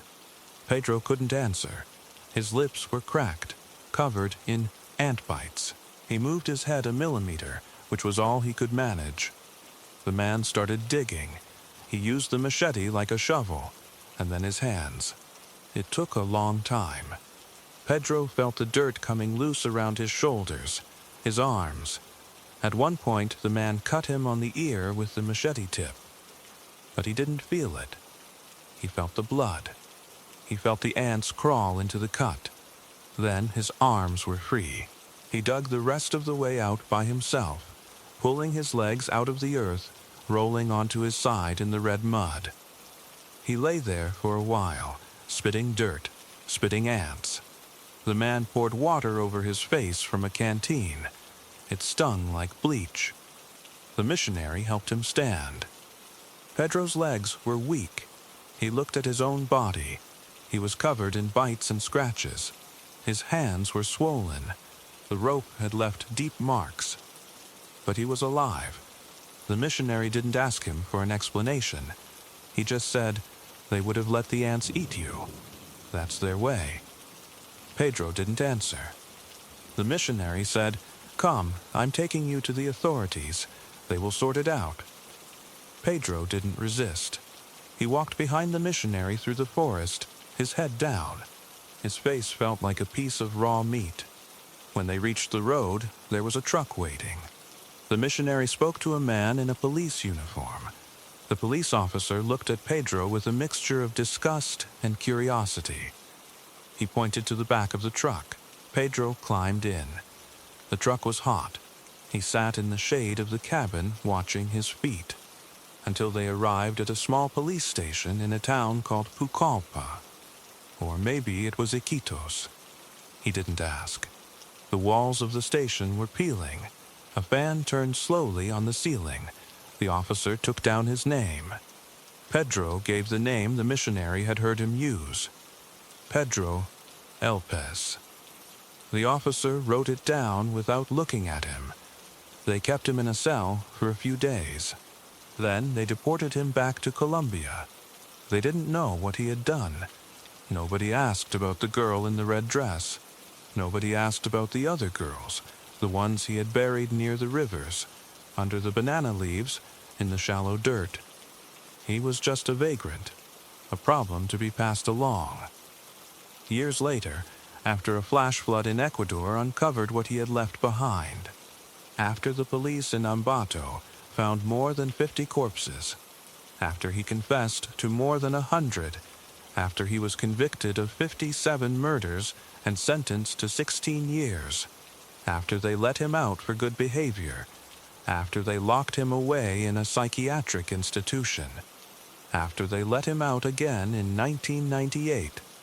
After all of that, nobody could find him. Pedro Elpez walked out of that hospital in Bogot on a Tuesday morning. The report says he looked normal.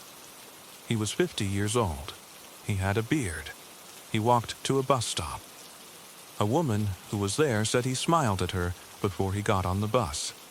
She said it was a warm smile, a friendly smile. That was the last time anyone saw him. And somewhere out there, there's still a patch of ground waiting for him to put his head back into it. Not the ants. That would be too gentle. Story 13, he vomited. He didn't scream, he just vomited and then ran back inside. People say he was never the same after that. Shinichiro Asuma was standing on the other side of the street. He was 14. He was a junior high student. He wore a dark jacket, the same one he always wore. People walked past him and didn't look at his face. That was the thing about Shinichiro. He was invisible. You could stand next to him and not realize you were standing next to anything. He watched the janitor fall apart. He watched the first police car arrive with the siren on, then shut off. He watched a woman from the neighborhood start screaming. He put his hand over his mouth like he was shocked, but behind his hand his face was flat. He wasn't shocked. He was checking. He wanted to know if they found the note yet. They found it. He could see it. An officer leaned down and then stopped and waved another officer over. They stayed very still. The note was inside the boy's mouth. It was written in red ink. It was signed with a name nobody had ever heard before. Sakakibara, Shinichiro had written that note in his room the afternoon before. He had folded it 4 times. He had wet his thumb and held it down on the pen until the ink dried. He had pushed the note into the boy's mouth after the head was already off. He had to use his whole thumb to get it past the teeth. The mouth was smaller than he thought it would be. That was the first time he remembered a detail like that. He didn't stay long. He turned around and walked to school. It took him the same amount of time it always took. Nothing about him was different. That was what he wanted. At school, nobody talked at first. The teachers had a meeting before the first period. Through the window, he saw another police car go toward the elementary school. A girl in his class said, "Did you hear?" They found a head at the elementary school. Another girl started crying. The teacher came back and said, "Please try to stay calm." Everybody stayed calm. Shinichiro sat there with his knees together. He didn't say anything. Inside his chest, something was moving. It was the same thing he felt the first time he killed a cat. It was like a motor, low and steady. It didn't feel bad. It felt like the only thing that was real. He was 12 when he killed the first cat. It was a stray that lived in the parking lot behind his apartment. He fed it for a week. He brought rice and fish left from dinner. The cat started trusting him. It would come close and rub against his hand. Then one evening he put a piece of fishing line around its neck and pulled. He pulled until the line was deep in the fur. The cat twisted and made a noise that was not loud. It was more like a narrow whistle. It took maybe 3 minutes before it stopped. He remembered the fur getting wet under his fingers. He remembered the ribs moving and then not moving. He wrote about it in a notebook that night. That was the beginning of the diary. After the cat, he went for pigeons. That was easier. He used a steel pipe and a piece of wire. He broke their necks and put them in a plastic bag. He kept count in his head. 11 pigeons. He didn't know why he was counting. He just knew that every time he killed another one, the motor in his chest turned a little faster. Then he hit Ayaka Yamashita. She was 10. She was walking home from a friend's house. He saw her from the end of the street, and he followed her because she was alone. He had a steel pipe in his bag.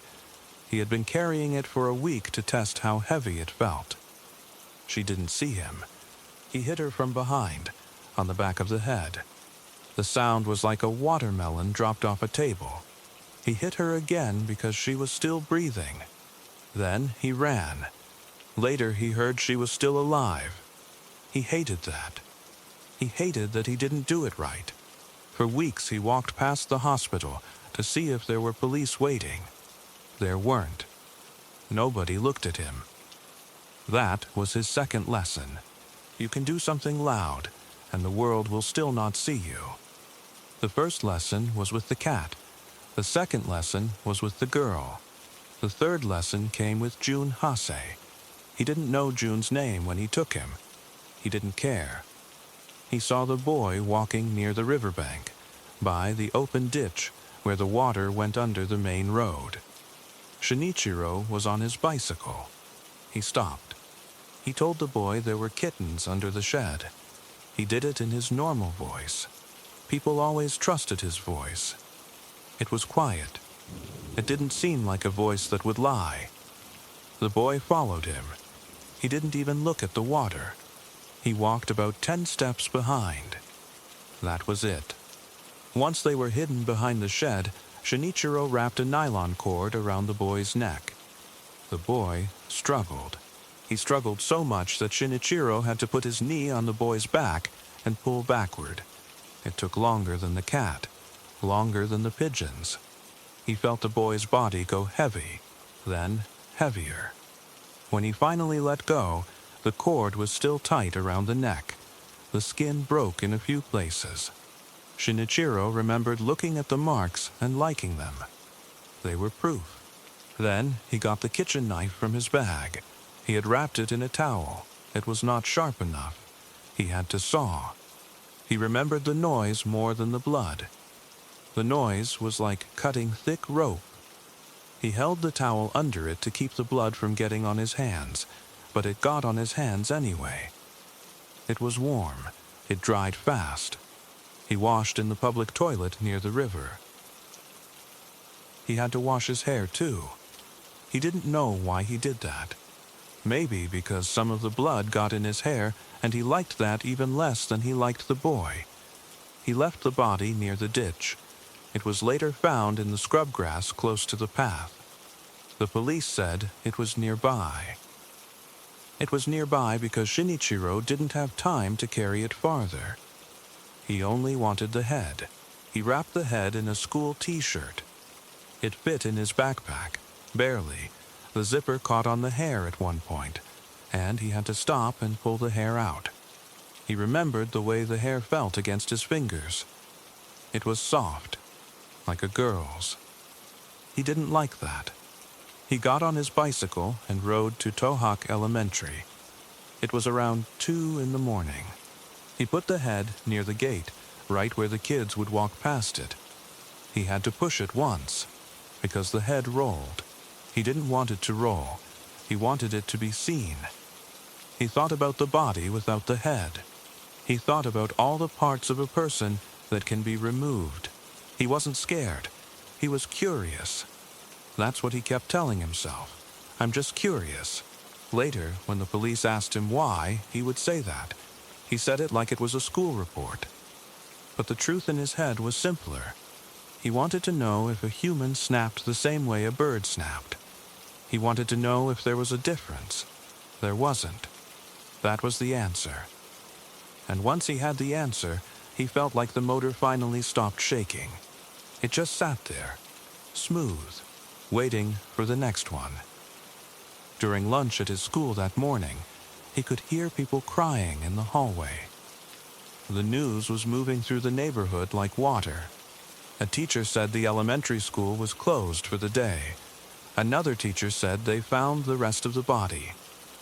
a boy in front of Shinichiro said, "That's so sick."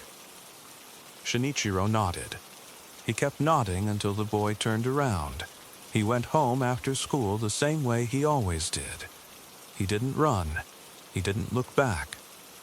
But he did stop at the taped-off area on the other side of the elementary school. There were flowers already, white flowers.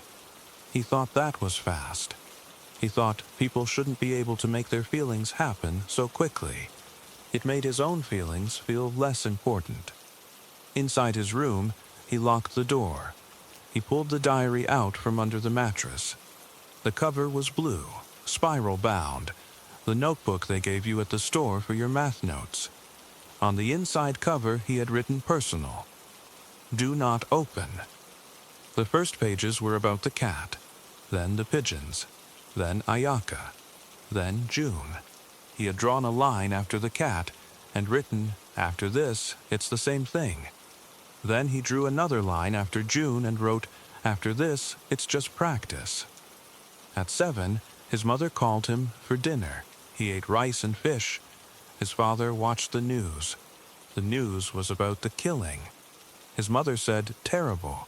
Who could do this to a child? Shinichiro didn't answer. He finished his soup. He could feel his diary under his mattress from across the house, even up here in the kitchen, in his own body. He wasn't worried.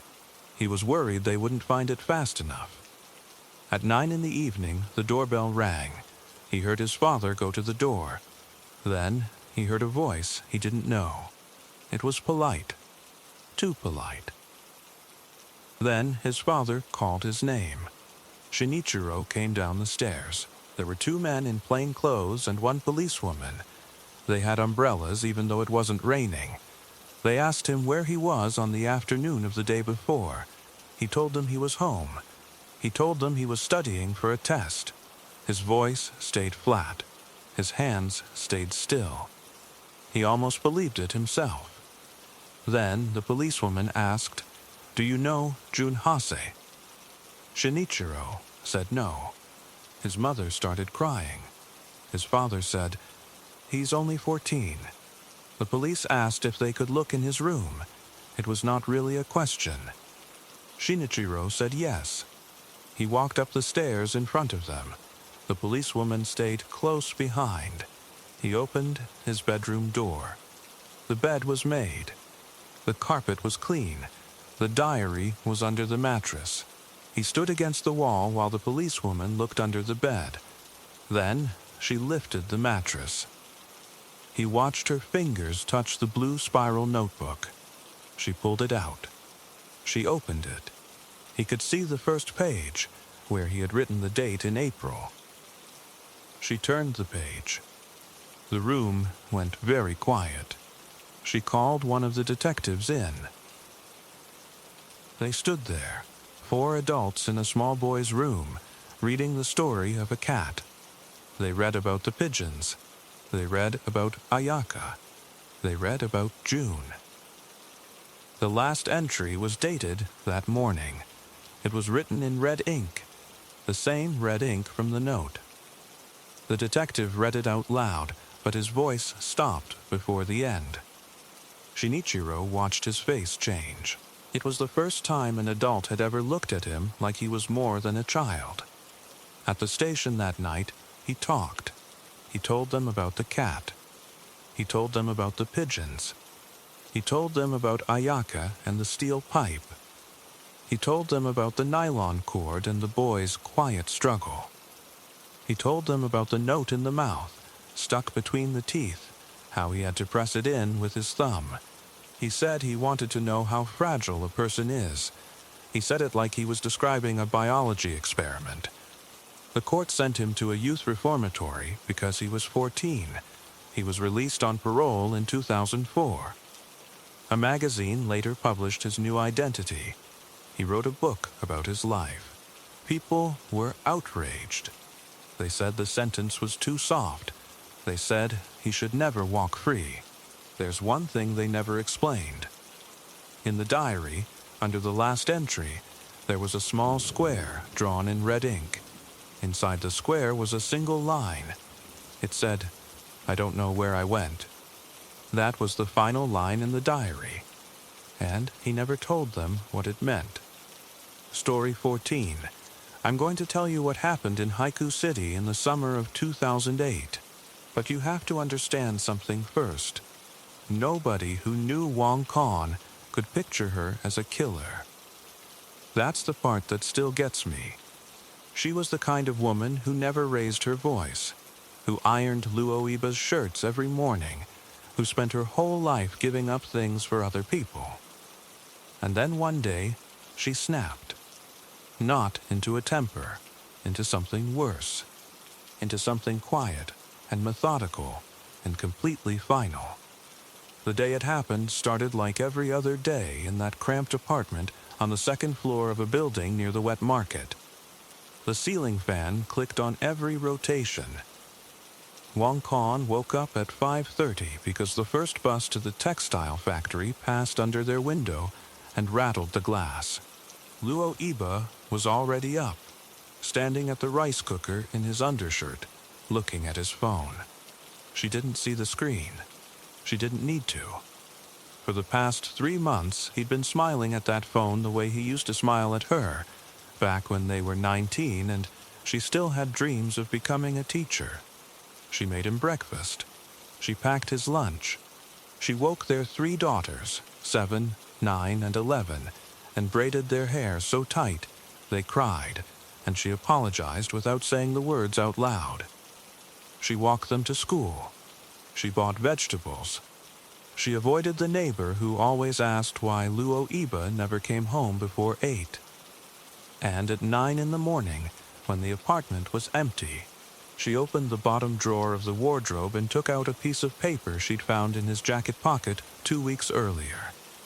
It was a receipt for 2 business-class plane tickets to Bangkok, Thailand, dated for the end of August.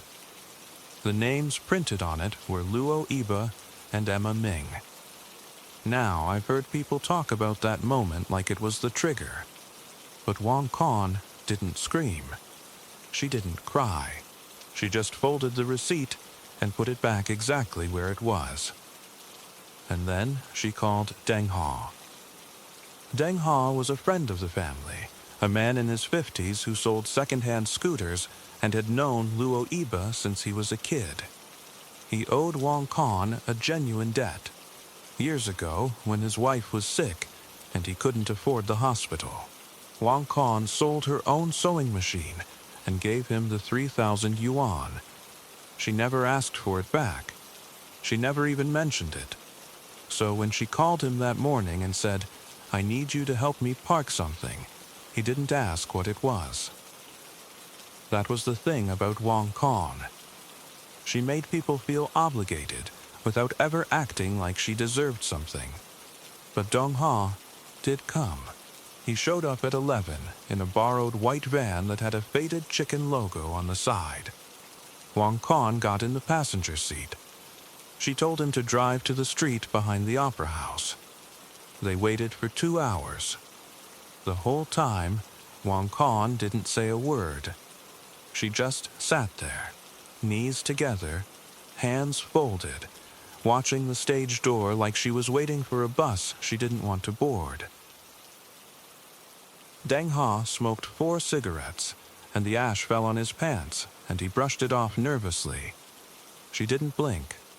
Then Emma Ming came out. I've seen photographs of Emma from the newspaper coverage. She was small and pale, the kind of beauty that looks fragile until you see her on stage and then you can't look away. She was 26, from a village north of here. She wore a light blue dress that day, and she carried a straw bag. She laughed with another woman outside the stage door. She lit a cigarette, and then she started walking toward the intersection. Wong Con opened the van door without saying anything. Deng Ha followed her. They crossed the street. Up close, Emma didn't seem threatened. That's the thing that still makes me uneasy. She saw Wong Con and she actually smiled, because she recognized her. She'd met Wong Con twice before, at a theater fundraiser and once at a restaurant, and both times they'd shared a table without incident. Emma didn't know what was coming. She thought it was a coincidence. Wong Con said, "Could you come back to the van for a minute? I want to show you something. It's about Luo Iba." And Emma, this beautiful, confident young woman, just shrugged and followed her, because she wanted to know what the wife knew. Dong-ha opened the back doors. There was a mat on the floor. As soon as Emma leaned in to see, Dong-ha pushed her from behind. Wong Con put her hand over Emma's mouth. They had her inside, and the doors shut and locked before the echoes of the street died down. Here's the part most people get wrong. The kidnapping was sloppy. It was fast, but it wasn't professional. Emma kicked the inside of the door so hard that one of her shoes flew off somewhere on the asphalt. Wong Con had to sit on her legs to keep her still. Dong-ha drove with his hands shaking, and a few times he almost hit a bicyclist. They went on roads that were bumpy, out past the last row of apartment blocks, out where the city just ended and the sugarcane fields began. The field they stopped at wasn't beautiful. It was dirt and green stalks and a rusted irrigation pipe. The air smelled like rotting sugarcane and mud. Dong-ha opened the doors, and they pulled Emma out. Emma was crying, but she wasn't shrieking. She kept saying, "I can explain, and he never meant to hurt you," in a broken voice. Wong Con didn't answer. She made Emma walk a few meters into the field, between the rows, where the house behind them couldn't see anything. Then she turned to Emma. Wong Con didn't intend to kill her right away. I truly believe that. She later told the police in a voice so flat and tired that it made the investigator put down his pen. I wanted her to look me in the eye and tell me that she would leave. But Emma couldn't say that, because she didn't have to. She had the tickets. She had the man. She had everything Wong Con had built for 16 years. So Emma said, "He doesn't love you anymore. He told me he was going to divorce you, but you wouldn't give him permission. He said you were holding on to him like a debt collector." And that's when Wong Con grabbed her. The police report says Emma died of strangulation. I'll give you the details because you asked for them, but I want you to know my hands are shaking as I write this. Wong Con didn't choke her with a rope. She used her bare hands. She pressed her thumbs into Emma's throat, and she held on. Emma scratched Wong Con's arms so badly that later, when the doctors examined her, they found 3 deep gashes. One of them left a scar she would carry to the execution chamber. Emma's face turned purple. Her legs kicked out, breaking sugarcane stalks. She made a sound, a gurgling sound, and then her body went limp. Wong Con didn't stop right away. Her fingers locked. It took Dong-ha pulling her shoulders to release her. When Wong Con finally stood up, she looked at Emma's open eyes, and she said the only thing she said that whole afternoon, "I don't feel anything." Dong-ha panicked. He wanted to run. He told Wong Con to get in the van, just leave the body. But Wong Con said no, and then she did something that made Dong-ha vomit into the dirt. She walked back to the van and opened the toolbox under the passenger seat. She came back carrying 2 knives. One was a cleaver used for chopping pork, the blade almost dull but heavy. The other was a kitchen knife with a wooden handle. She knelt beside Emma's body. She didn't bend over her like a mourner. She placed the small knife on the ground, grabbed the cleaver with both hands, and raised it. The first blow missed. It hit Emma's shoulder, and the head just rolled to the side. Dong-ha turned away. Wong Con had to reposition. She pressed her knee onto Emma's chest and used her other hand to hold Emma's jaw in place. The second blow connected with the neck. It didn't go through. The skin was thick. The tissue was wet. It took 9 blows without pause to sever the head entirely. I'm not telling you this to make you uncomfortable. I'm telling you because there's no way to explain what happened without it. After the head came off, Wong Con didn't look at it. She set it down on a piece of cloth she brought from the van. She had planned for this, at least in part, and tied it into a bundle. Then she took the kitchen knife and hacked at Emma's hands and feet for a few minutes, not to dissect her, but to unload a fury that had been building since the day Luaiba came home earlier than usual, with a strange perfume smell on his collar. After a while, she stopped, sat back in the wet grass, and lit a cigarette. Her hands were covered in blood up to the elbows. She smoked the whole cigarette while Dong Ha was sick behind the van. Then she cleaned her hands using a bottle of water and washed the knives in the irrigation pipe. She wrapped the head in a plastic bag and put it in the van's toolbox. She told Dong Ha to drive to the river bridge. There she threw the bundle into the water, and it sank before she turned around. Deng Ha remembered the sound it made. He told her it sounded like a melon hitting into the deep end. Wong Con said, "Good now. Here's the detail that haunted the investigators for years afterward." When they went through Emma's belongings back at the van, Wong Con took out Emma's phone, a pink Nokia with a cracked corner, and she started typing text messages. She wrote one to Luaiba from Emma's number saying, "I have a new boyfriend. Don't contact me again." She wrote another to Emma's mother, who was in Fuzhou, saying, "Mom, I'm going with a friend to Thailand. I'll be offline for a few months. Don't worry." She sent both messages. Then she took the battery out of the phone and threw the phone into the sugarcane field, 2 rows from where the body lay. She got home before 4 in the afternoon. She washed her hair, changed into a long-sleeved shirt, and picked up her girls from school. She cooked a dinner of stir-fried greens and pork. She helped the youngest daughter with her homework. The girls ate. Luaiba didn't come home that night. He was somewhere with friends, probably drunk, waiting for Emma to reply to the fake text. And here's the part that still gives me chills when I think about it. Wong Con slept that night. She slept like a rock. The neighbors said the next morning she was humming while she beat the rugs on the balcony. The body was found 4 days later by a farmer checking irrigation valves. The head wasn't there.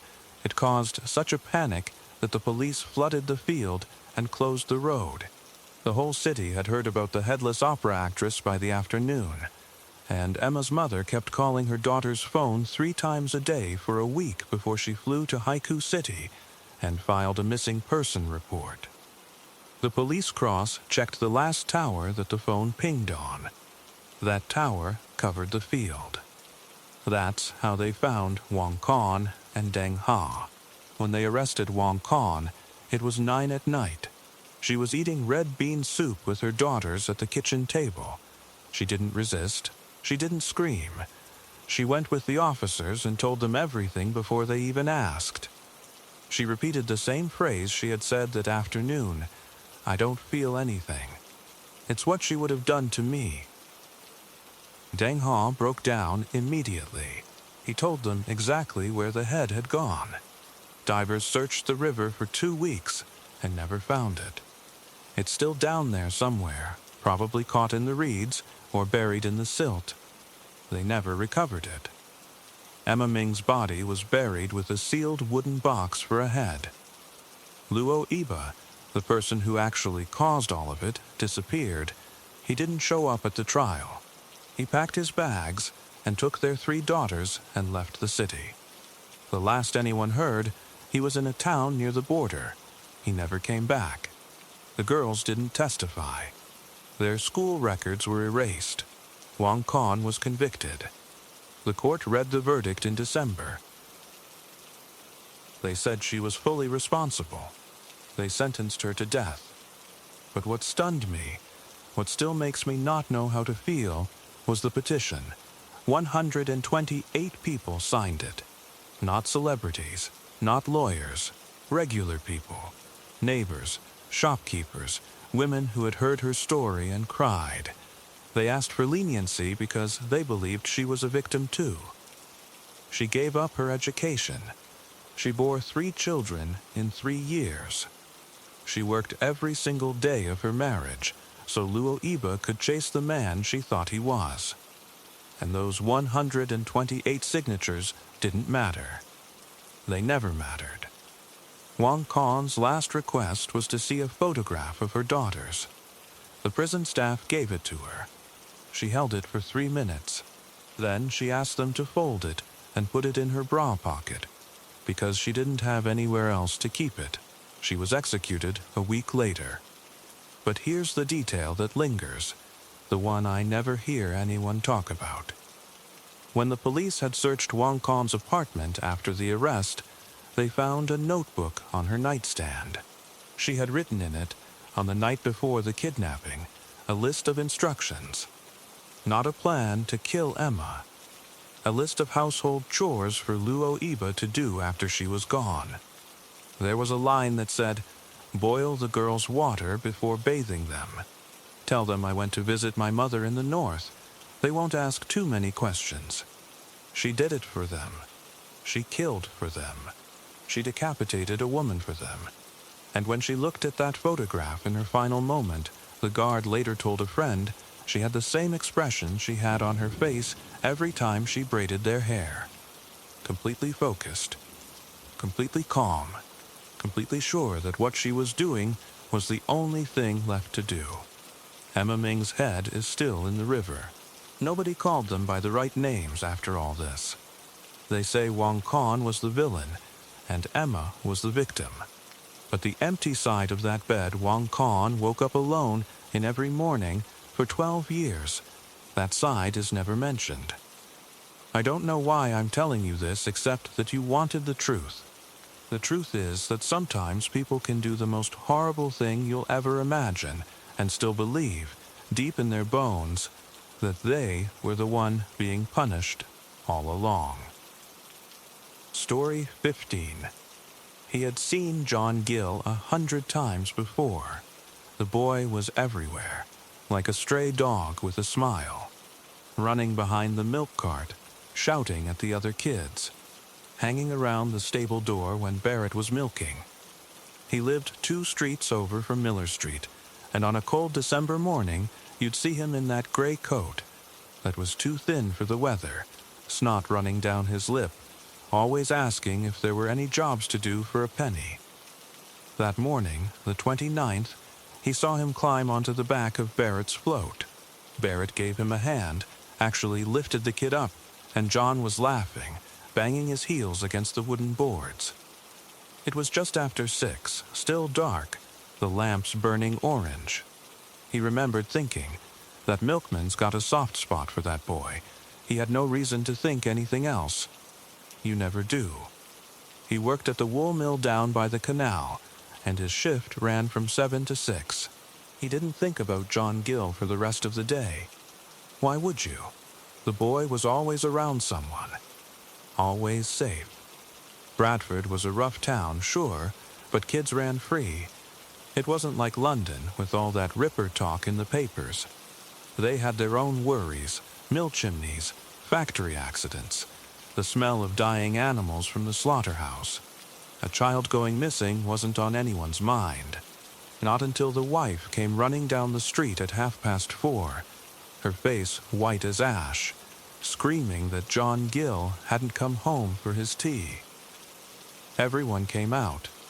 Doors opened, neighbors stood in the cold, women wrapping shawls tight, men with caps in their hands. The boy's mother was in a state. She was a widow, only had the one son. She kept saying he went with the milkman, that he never came back from the rounds. She was already crying, but you could see her holding it in, like she was bargaining with herself. Maybe he fell asleep in a shed. Maybe he wandered off. That's what everyone said. But the air felt wrong. He remembered looking up at the sky, the gray slate of it, and feeling a cold that had nothing to do with the weather. They formed groups. Some went down to the canal, poking the water with sticks. Others went to the fields behind the rows of houses. He went with 3 other men toward Barrett's stable. Barrett wasn't there. Someone said he'd gone home, or maybe they'd already taken him to the police. The stable was a small brick building at the end of a narrow yard, doors painted a faded green. There was a milk float parked outside, empty churns clanking in the wind. The door was slightly open, a crack of darkness. One of the men, a big red-faced fellow called Bobby, pushed the door open with his boot. It swung slow, and there was a smell. Not a dead animal smell, not like the slaughterhouse. Something sweeter and worse, like old blood and something else, something you don't recognize until later. The hay on the floor was trampled. There was a paper parcel in the corner, tied with rough twine. It was about the size of a sack of potatoes, but it was heavy-looking, and the paper was dark in places, stained. They all stood there for a second. Bobby said, "What's that?" And no one answered. He thought it might be a pig, maybe slaughtered on the sly. Barrett had a reputation for being a bit off, but never cruel. He stepped forward. He did, the protagonist. He was closer to the parcel than the others. He bent down and pulled at the twine. It was a loose knot, came undone easily. He opened the paper like you'd open a butcher's package. And then he saw it. He didn't scream. Nobody screamed. There was no sound at all. He just stared at the contents, and his brain took a long, slow second to make sense of it. There was a little shoe. A boot, actually. A boy's boot, brown leather, scuffed at the toe. Then another. And then he realized the boots were not empty. They were attached to something. They were inside something. He saw a small leg, cut clean above the knee, the bone white in the middle of the red mess. And then another leg, and arms, small arms, severed, and in the middle the torso, the little chest split open, emptied, and on the throat, stuck to the skin, was a dark, wet organ that he later knew was the heart. The ears were missing, just holes in torn skin. The face, the face, it was turned downward, but he could see the cheek, frozen in a gray-blue calm. He didn't see all of it at once. It was like pieces, like looking at a painting you don't understand until you step back. The smell hit him then. It hit him like a physical blow, and he vomited. He turned and vomited against the doorframe, feeling the splinters scrape his forehead. Behind him, Bobby let out a noise, a moan, like an animal in pain. The other men had already run out into the yard. One was calling for a policeman, his voice cracking. He could hear his own heart beating in his ears. He looked back once, and he saw the boots. They were shoved into the opening of the abdomen, into where the stomach should have been. How could someone do that? How could you take a boy's body and fold it like a piece of meat? He backed away, and his legs gave out. He sat down on the cobbles outside, his hands shaking, and he couldn't stop. He kept saying, "It's John. It's John," but he didn't recognize his own voice. It was like someone else was talking. The police came quick. They cleared the yard, sent everyone away. But he stayed. He couldn't move. He sat across the street, leaning against a lamppost, watching the constables go in and out. One carried a box, another had a camera. A crowd formed, growing bigger, people pressing forward.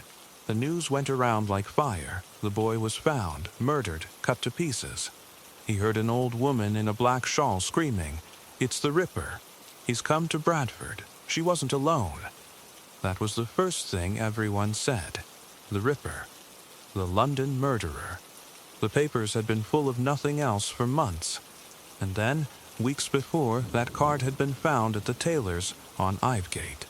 "Jack the Ripper has been." Everyone laughed at it, said it was a prank. Now they weren't laughing. A man in a flat cap shouted, "String him up from the nearest lamp." They meant Barrett. Barrett came later in the back of a police van. He saw him through the small window, a thin man with a mustache, head down. He looked ordinary. He didn't look like someone who could cut a child's heart out. But that's what they said. The blood on the stable floor matched. There was a bread knife at his house, long and sharp. He always said it was for cutting bread. Who cuts bread with a knife that long? The police took him to the station, and the crowd followed the van, throwing stones. He was the last person seen with John Gill. That's what everyone said. The boy got on the float at 6 in the morning, and Barrett was the only one who could swear he saw him get off. But no one saw John get off. And the blood was there, in the stable, on the floor. It was enough. He went home that night. His wife made tea, but he couldn't drink it. He sat at the table and stared at the wall. He kept thinking about the boots. Why the boots? Why shove them inside the boy? It wasn't just murder. It was impossible. Like someone was playing a joke, but a terrible joke. And then he remembered something. A week ago, he'd seen Barrett talking to a stranger outside the pub. Barrett had his hand on John's shoulder, and the stranger was looking at the boy with a strange smile. He didn't know the stranger. He never saw him again. But he couldn't get the image out of his head. He tried to tell himself it was nothing. People talk to strangers all the time. He didn't sleep. He lay awake listening to the noises of the street, the shouts of the crowd still out there, the police bells. He heard someone say the boy's body had been drained of blood. All of it. As if someone had held him over a bucket and let him empty out. That's what a butcher does. That's what you do to a pig, not a child. And the heart cut out and placed on the throat. Like an offering. Like something out of a dark story. He couldn't stop his mind from trying to imagine it, and it was worse than what he'd seen with his own eyes. He went to the funeral 3 days later, but the day after, December 30th, he went back to the stable. He didn't know why. He just wanted to see it. The police had taken the hay, the parcel, everything. There was a dark stain on the flagstones, shaped like a puddle. He stood there and looked at it, and he felt nothing. You can't feel everything all the time. He thought about Barrett, locked in a cell. He tried to hate him, but all he could feel was a cold emptiness, like the boy's body. He wanted Barrett to hang. He wanted it more than anything. But even then, in the back of his mind, there was a question that wouldn't go away. Barrett knew the boy. The boy trusted him. If Barrett killed him, why go to all that trouble? Why the parcel? Why the boots? Why not just leave him in a ditch? The hearing came later, in February. He sat in the courtroom, in the back row, watching Barrett. The man looked smaller. He had a clean shirt, no handcuffs. The magistrates listened to the evidence. The blood in the stable, they said it might have been from a slaughtered animal. The bread knife, they said it wasn't a match. The witnesses, nobody saw the boy with Barrett after the first stop. Barrett had an alibi. He said he left John at the corner of Leeds Road, playing with a friend. The friend was never found. But there was doubt. And in the courtroom, the doubt grew like a weed. The magistrates discharged him. They let him go. He stood up, straightened his jacket, and walked out. He didn't look at anyone. He didn't look at the boy's mother, who was sitting in the front row. Her face collapsed. He just walked out, free. The crowd outside roared when he emerged. Some screamed curses, others threw mud. He pushed through them, head down, and he watched him go. He watched Barrett disappear down the high street, the same way he'd seen him 1,000 times before, and he felt his hands clench into fists. He wanted to run after him, but he didn't. He just stood there, and then he went home. That night, he couldn't sleep again. He kept seeing the boots inside the boy's body. He kept thinking about Barrett walking free. And then he remembered the card left at the tailor's. Jack the Ripper has been.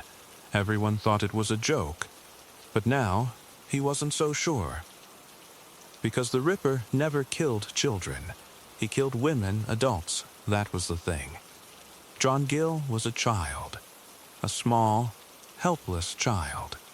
Whoever did that to him took his time. They didn't just kill him. They made him into nothing, into pieces, into a package. And the one person who could have told them what happened walked out of the courthouse. And the case was closed. He never saw Barrett again. The man sold his milk route and moved away. But sometimes, on cold December mornings, he still hears the sound of a milk cart, the rattle of churns, and the laughter of a little boy in a thin gray coat. He looks out the window, and the street is empty, and he thinks about those boots shoved into a child's belly and how there is no answer. There never was, and there never will be. The crime is still unsolved, more than 100 years later. He's dead now, the protagonist. But the story stays, and the question stays. Why the boots? Why the heart on the throat? Why did they let Barrett go? Maybe he was guilty. Maybe he killed the boy and got away with it. But every time you think you have an answer, you remember the parcel, so carefully tied, so deliberately arranged. Someone wanted the body to be found. Someone wanted it to be a spectacle. And whoever that was, they were never caught. They walked among the streets of Bradford, maybe knocking on doors, selling bread or milk, smiling at children. And no one ever knew. Story 16. You hear about cases like this, and you think it can't happen. Not to someone you know. Not to a girl like Kelly Dwyer. She was 22, taught yoga on the side, worked retail. She had this way of making you feel calm just by being in the room. And then she met Chris Zacco. He was 38, a knit manager, lived in a high-rise called Lafayette Towers in downtown Milwaukee. He was older, had money, seemed stable. Kelly thought she'd found someone who could take care of her. Instead, she walked into his apartment on October 10th, 2013, and never walked out. People always ask what the last day looked like. I'll tell you what I know, pieced together from police records, from what her friends figured out, from what came out at trial. It wasn't dramatic. It wasn't some movie scene. That's what makes it so hard to swallow. It was just a regular Thursday night that went sideways in a way nobody saw coming. Kelly got off work around 6 that evening. She'd been texting Chris all day. They'd been together for about a year at that point. Their relationship was open, they both agreed to it. Kelly had her own thing going, and Chris was also seeing a woman named Megan. Kelly handled it fine, mostly, but that week something had shifted. Chris was distant. He wasn't answering texts the way he used to. Kelly told her roommate she was going to talk to him. She said she felt like he was hiding something. She drove to Lafayette Towers around 7. The building's got that weird mix of luxury and anonymity. Floor-to-ceiling windows, a doorman, elevators that open straight into the hallways. The security cameras were everywhere. Lobby, garage, elevators. But not in the rooms, obviously. Kelly parked her car in the visitor lot. She texted her roommate, "He's being weird tonight. But I'm here." That was the last message she ever sent. Her phone went silent after that. What happened inside that apartment didn't come out until weeks later. Here's what the evidence showed. Chris buzzed her up. She walked in. He had a drink already. A scotch, maybe. Neat. He was that type of guy. They ordered takeout. Thai food, according to the delivery receipt found in his recycling. They ate in front of the TV. From the outside, It looked like a normal evening, but Kelly's friends said later that Chris had a history of getting possessive when he'd been drinking, and that night he'd been drinking for a few hours before she arrived. They argued. That we know because a neighbor down the hall heard voices raised around 9. Not screaming, but the kind of back and forth that makes a neighbor turn the volume up on their own TV. The neighbor testified she heard a woman's voice say, "Just let me go." Then she heard a crash, like a lamp hitting the floor.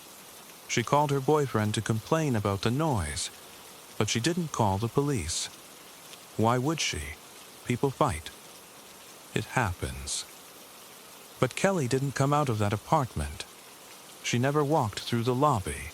The surveillance footage from that night is grainy, but clear enough. You see her walk past the camera in the lobby at 7:07, wearing a gray hoodie and jeans.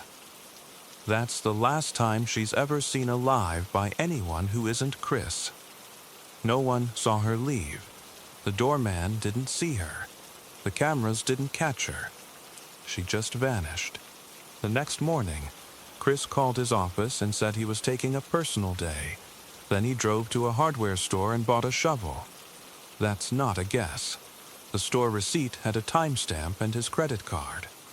He also made a stop at his bank, withdrew his savings, about $1,100. Why? Nobody knows. Maybe he thought he was going to run. Maybe he was just trying to act normal, but the GPs in his car, later recovered by police, showed something else. At around 9 a.m., Chris claimed Kelly left his apartment by herself.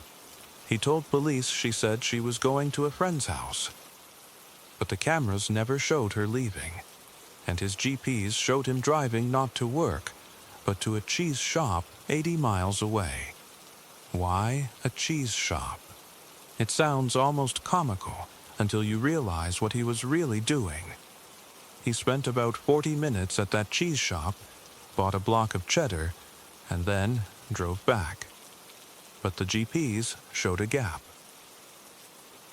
A stretch of time, about 2 hours, where he left the cheese shop and didn't go directly back. He drove to a rural area off Highway 41, near a wooded patch. He stayed there for about 45 minutes. He then returned to the cheese shop, bought the cheese, and drove home. That detour made no sense unless you know what was in the trunk. Meanwhile, Kelly's friends tried to text her. She wasn't answering. She missed a morning yoga class she'd promised to sub. Her roommate called her, went to voicemail. By evening, when Kelly still hadn't shown up, her roommate filed a missing person report. That's when things got weird. Police went to Chris's apartment. He let them in, acting calm, cooperative. He told them Kelly slept over, woke up, and left around 9. He said she seemed fine. He said he was worried too. But something caught the officer's eye. The bathroom was missing a shower curtain.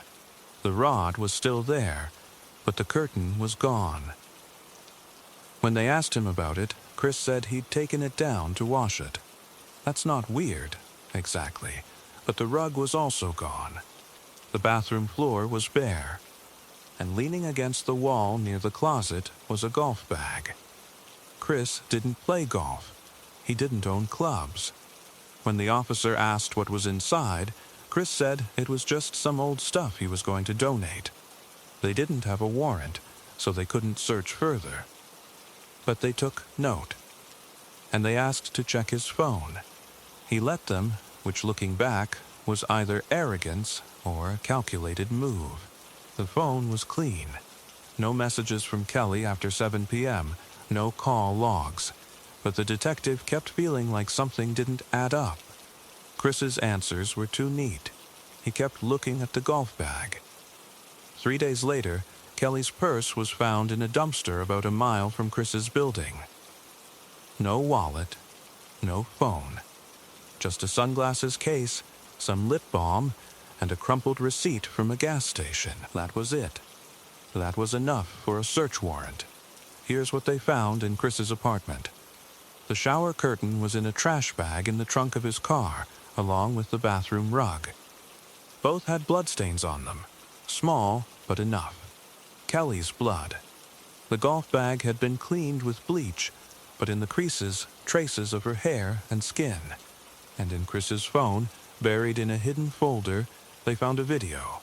Not of Kelly, not exactly, but a video he'd recorded himself months before of a woman unconscious on his bed while he strangled her with a belt. She wasn't moving. The video showed him shaking her, then slapping her face, trying to wake her up. Then he knelt over her and raped her. She never woke up during any of it. That video wasn't Kelly. Police identified the woman as Megan, the other woman he was seeing. Megan, when they questioned her, said she didn't remember anything that night. She woke up in her own apartment the next morning with a sore throat and bruises.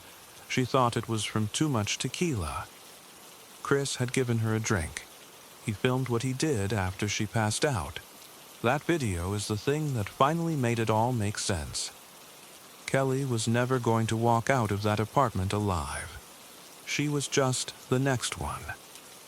After they found the video, the investigation turned. A cadaver dog alerted on Chris's car and on a dumpster behind a restaurant a few blocks from his apartment. They never found Kelly's body, not right away. But they found that Chris had searched, on his phone the night of October 10th, how long does it take for someone to stop breathing when strangled at around 11:30. He also searched will a body float in a river at midnight. He was methodical about it. He had a plan. They arrested him on October 14th, 4 days after Kelly vanished. He never admitted what he did to her. He said the blood on the curtain was from a nosebleed she had. He said the video of Megan was consensual, that she liked it rough. The prosecutor played the video in court. The jury watched in silence. He was convicted of manslaughter, not murder. The jury didn't find the intent to kill, they said, but he clearly killed her. They also convicted him of concealing a body. He got 31 years. 31 years for taking a 22-year-old girl who wanted to talk about their relationship and turning her into nothing more than a missing person flyer taped to a lamppost. Kelly's remains were found 7 months later in a wooded area 37 miles from Milwaukee. A hunter stumbled on a partial skeleton. The dental records matched. The official cause of death was strangulation. The same thing he did to Megan. The same thing he recorded on his phone, except this time he made sure she wasn't going to wake up. There's one detail that still haunts me, and I can't shake it. The video on Chris's phone. The timestamp on it was from March of that year, months before Kelly.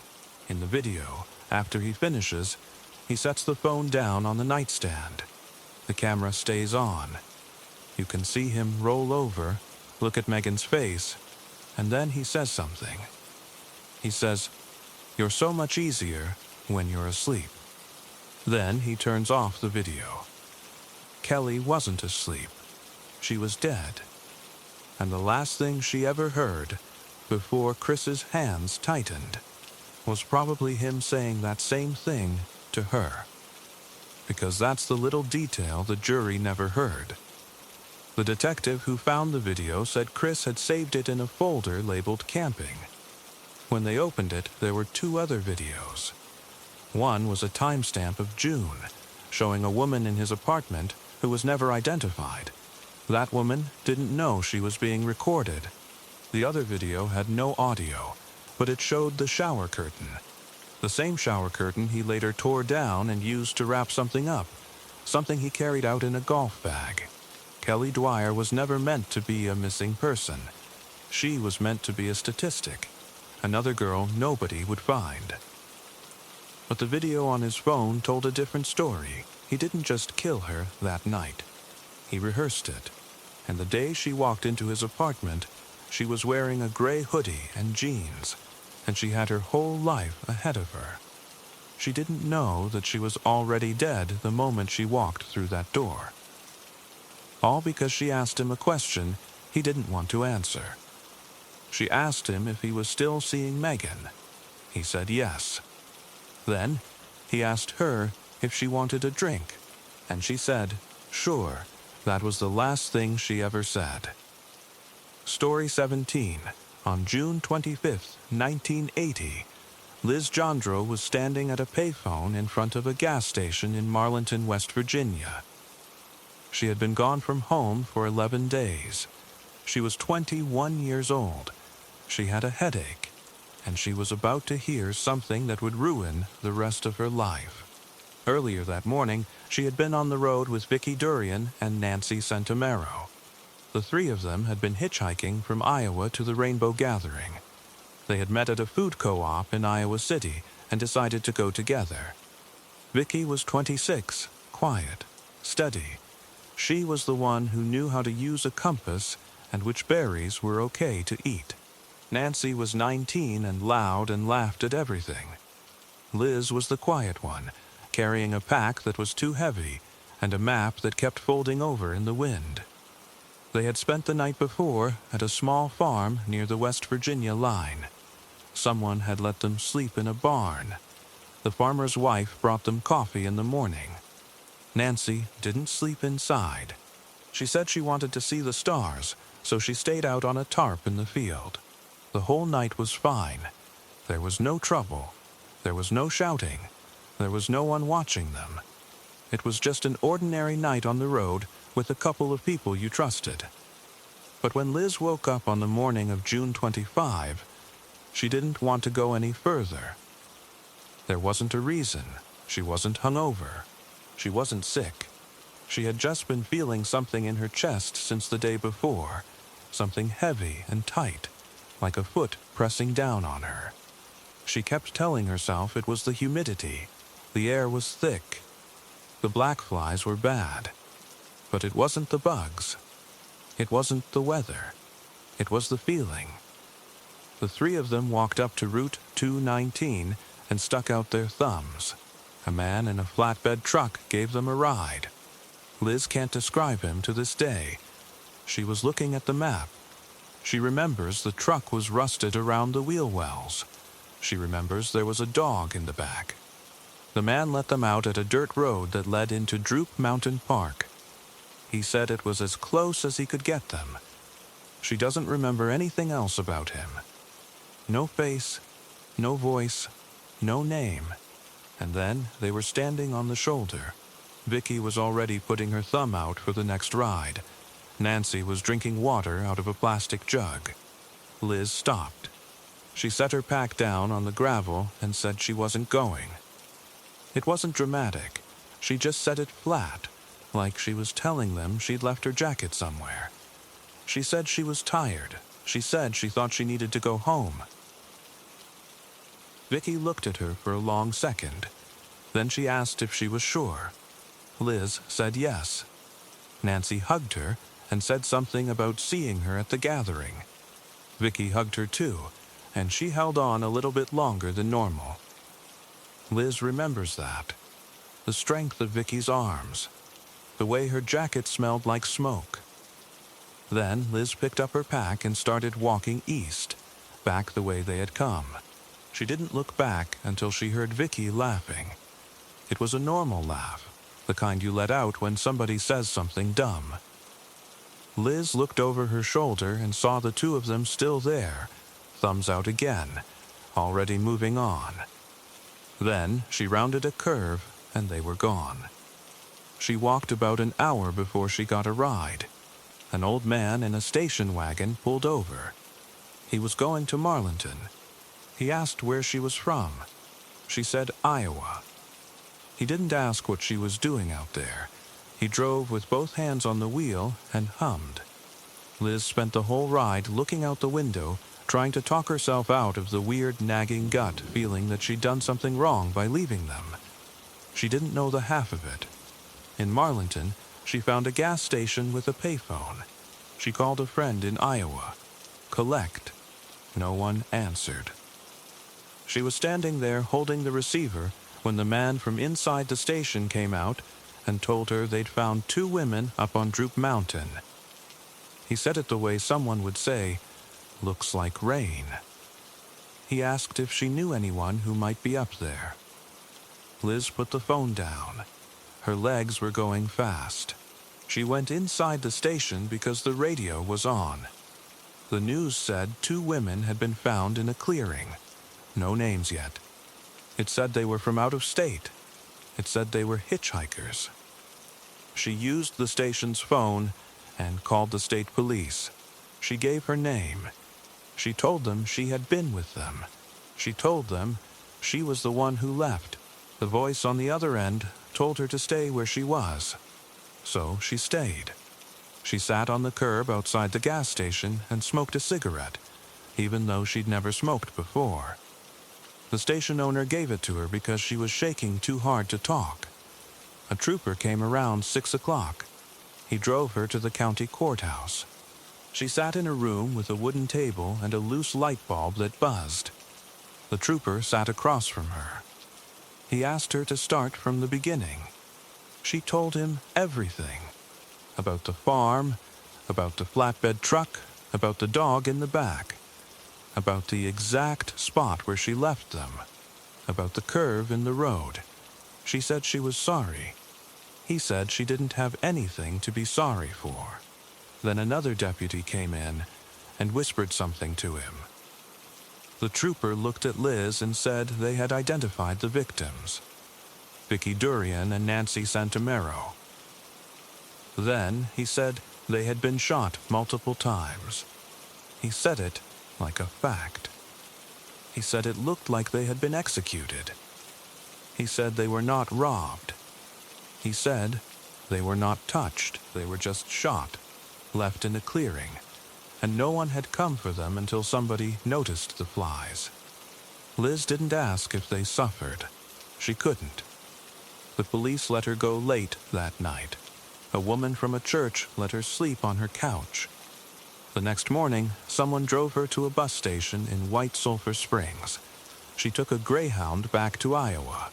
She sat in the back, pressed her forehead to the window, and didn't speak to anyone for 40 hours. She changed buses 3 times. She never made it to the Rainbow Gathering. She hasn't been to one since. For years, she couldn't say their names out loud. She'd be at work and someone would ask what was wrong. She'd say nothing. She kept the news clippings in a shoebox under her bed. The papers called Vicky and Nancy hippies. One article said the murders might have been a drug deal gone wrong, even though there was never any evidence of drugs. The word just got put out there because it was easier than admitting the truth. There was no reason. There was no motive. There was just a farmer who found 2 bodies in the woods. The Rainbow Gathering had brought a lot of tension to that part of West Virginia. Some locals didn't want strangers around. Some of the festival people thought the locals hated them. And when Vicky and Nancy were found, that tension turned into fear. But the police never found anyone who matched the witnesses. They never found the man in the flatbed truck.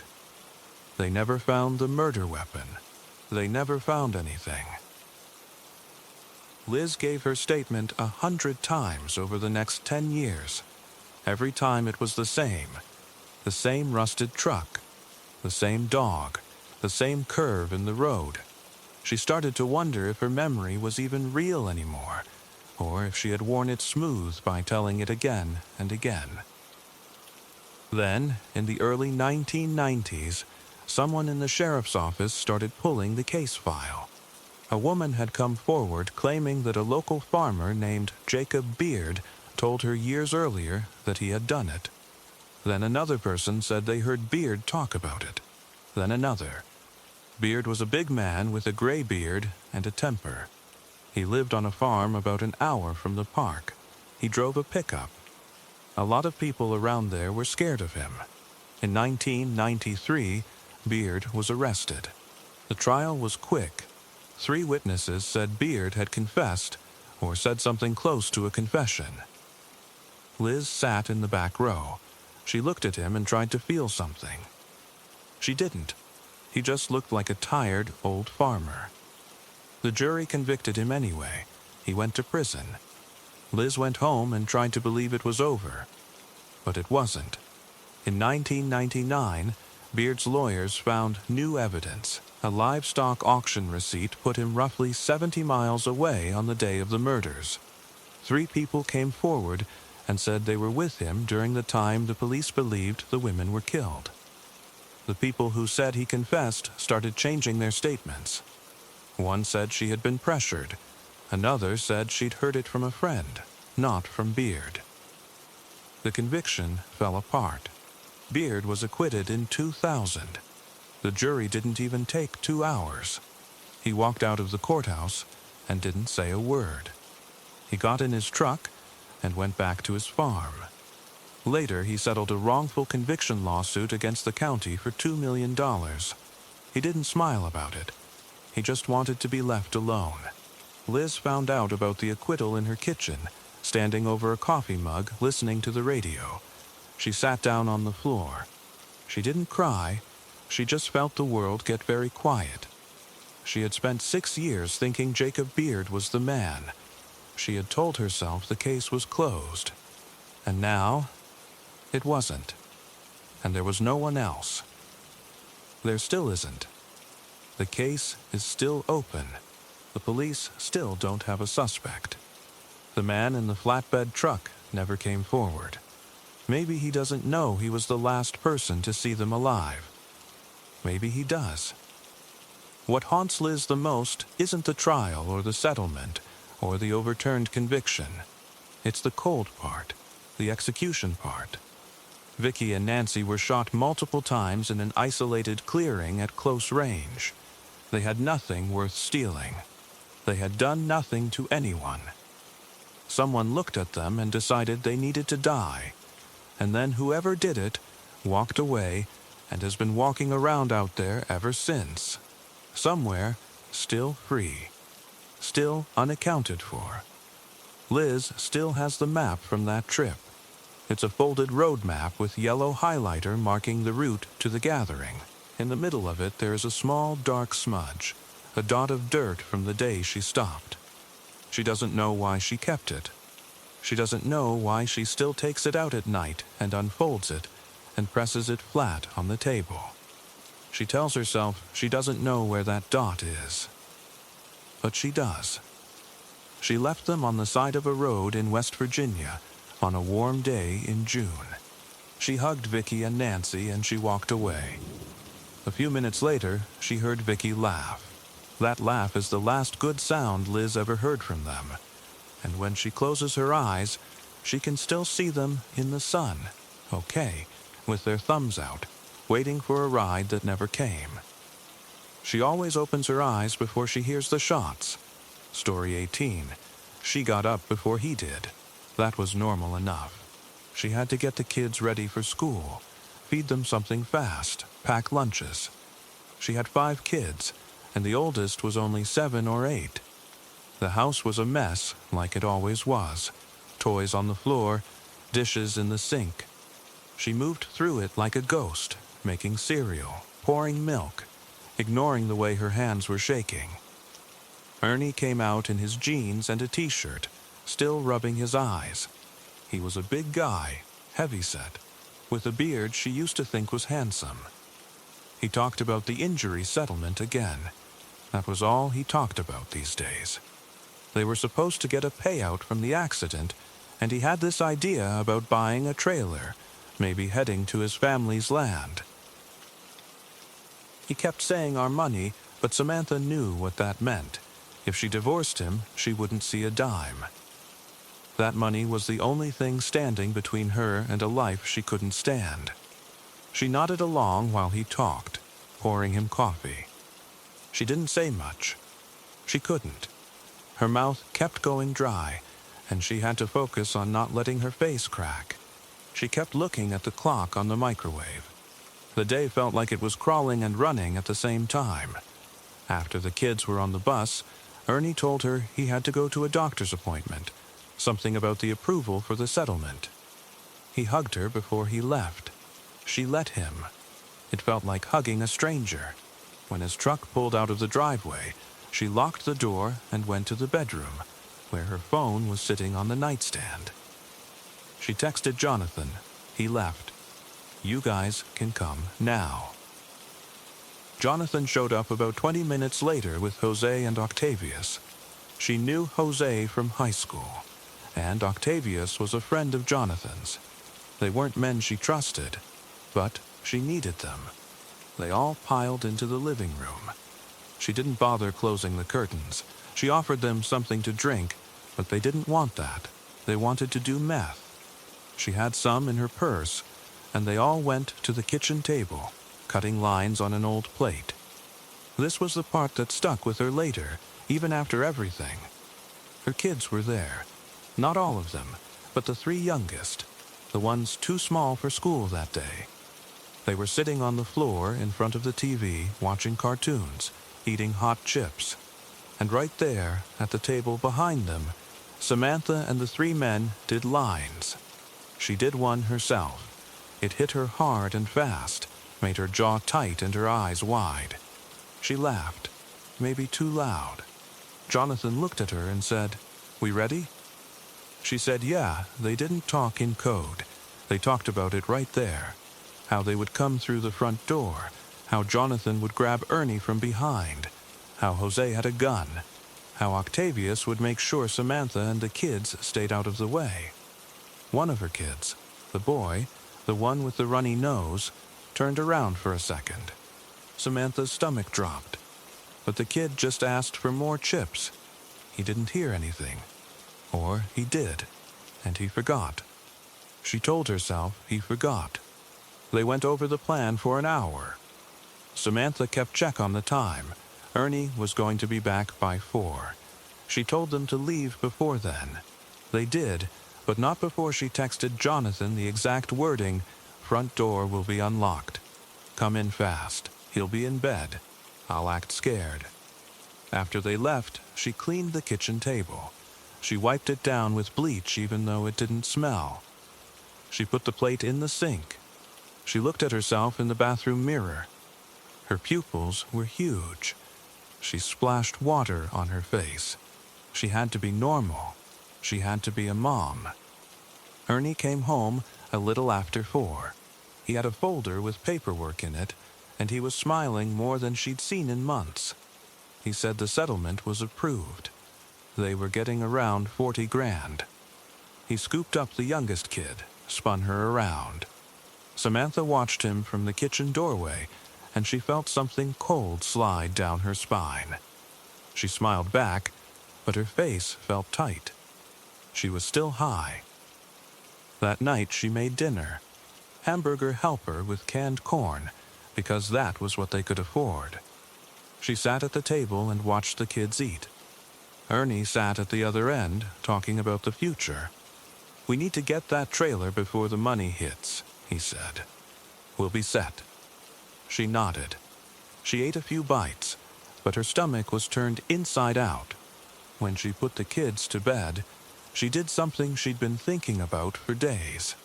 She crushed a few of her own sleeping pills into a little bit of chocolate milk and gave it to the 4 oldest. The youngest was already out. She told them it was a special drink to help them sleep. Samantha told herself they'd just sleep through it. That was better for everyone. They wouldn't see nothing.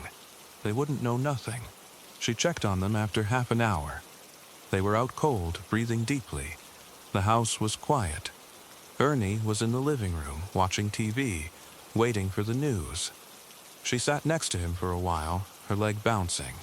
He put his hand on her knee, and she flinched. He asked her what was wrong. She said she was tired. She said she was going to bed. That was the last time they had a normal conversation. Around 11, she went to the bedroom. She didn't sleep. She lay in the dark, listening to Ernie come in a while later, the creak of the bed, his breathing slowing down. She was wide awake, her heart slamming so hard she thought he could hear it. She kept her phone in her hand, the screen dim, waiting for Jonathan's message. It came at a little after 12:45. We outside. She texted back, door open. She slipped out of bed and padded to the front door. She turned the lock just barely and left it cracked the way she was supposed to. Then she went back and stood in the hallway near the living room. She didn't want to be in bed when it happened. She wanted to be ready. She heard the door swing open. Footsteps, heavy boots. Then the lights flicked on. Ernie woke with a jolt, yelling something. She heard a scuffle, a thud, a grunt. She stayed in the hallway, peeking around the corner. Jose was on top of Ernie, hitting him with closed fists. Jonathan had him by the arm, twisting it. Octavius was shouting, "Where's the money? We know you got the money." Ernie was trying to grab at them, but he was outnumbered and dazed. Samantha started screaming. It was the worst acting she'd ever done, but they were going to expect it. She screamed, "Who are you? Get out! Help! Somebody help!" She didn't run to him. She backed away, into the kitchen, watching from the dark. Ernie shouted her name, Sam. "Sam, call the police." She said, I can't. She just stood there. There was more beating. Ernie tried to get up off the floor, but Jonathan kicked him in the side. Ernie let out a sound she hadn't heard from a human being before. A low, gurgling cry. They dragged him across the floor, through the living room, toward the front door. His legs were leaving a smear on the carpet, because his nose was bleeding, or his lip was split. She saw his underwear. He was just wearing boxers and a t-shirt. The cold air hit him when they pulled him out onto the porch. He was yelling, but it was muffled, like he couldn't get his breath. Samantha followed them to the door. She stood there in the doorway, her own hair a mess, wearing a bathrobe she'd put on over her clothes. She watched them throw Ernie into the back of a beat-up sedan. Ernie saw her. He locked eyes with her, and even through the fear, there was confusion. He said, "Sam, help me." She didn't say anything. She just watched them slam the door. Then they were gone. The street was dead quiet. She shut the front door and locked it. She stood there for a second, shaking, and then she went to the bathroom and made herself throw up. It wasn't the drugs. It was the look in his eyes. She called her mother. She had to get the story straight. She made her voice high, panicked. Mom, oh my God, 3 men broke in, they took Ernie, they beat him, I think they killed him, oh my God." Her mother was crying, telling her to call the police. Samantha said she was going to. She hung up and actually dialed 911. She sat on the living room floor, knees to her chest, and sobbed into the phone. It was the right kind of sobbing, loud, broken up with hiccups. She told the dispatcher the same story. 3 men, he was sleeping, they pulled him out of bed, they took him. The cops got there in maybe 15 minutes. The house was a mess, which helped. Ernie's blood was on the carpet, on the porch. Samantha sat there, wrapped in a blanket her mother had told her to grab. She told the officers she didn't know who they were. They wore masks, she said. She didn't see their faces. She was crying. She kept saying they took him in his underwear. It's cold. He's going to freeze. One of the female officers sat with her, asked her questions. Samantha told them about Ernie's injury settlement. She said maybe somebody heard about it. "We were talking about it," she said. People knew. They asked her to come to the station. She said she had to wait for her mother to take the kids. They didn't have to wait long. Her mother showed up, took the sleeping children from their beds one by one. The kids didn't even stir. Her mother asked why they were sleeping so heavy. Samantha said they had been playing all day. And that was when everything started to come apart. The cops found Ernie's body the next morning, in a wooded area about 10 miles outside town. He was still in his underwear. He had been shot once in the back of the head. They didn't tell her that at first. They told her they had found a body, and they needed her to make an identification. Samantha sat in the back of a police cruiser, and she rehearsed a face, the stunned, heartbroken widow. When they showed her the body on a cold slab in the morgue, she collapsed. That part was real. The body did something to her.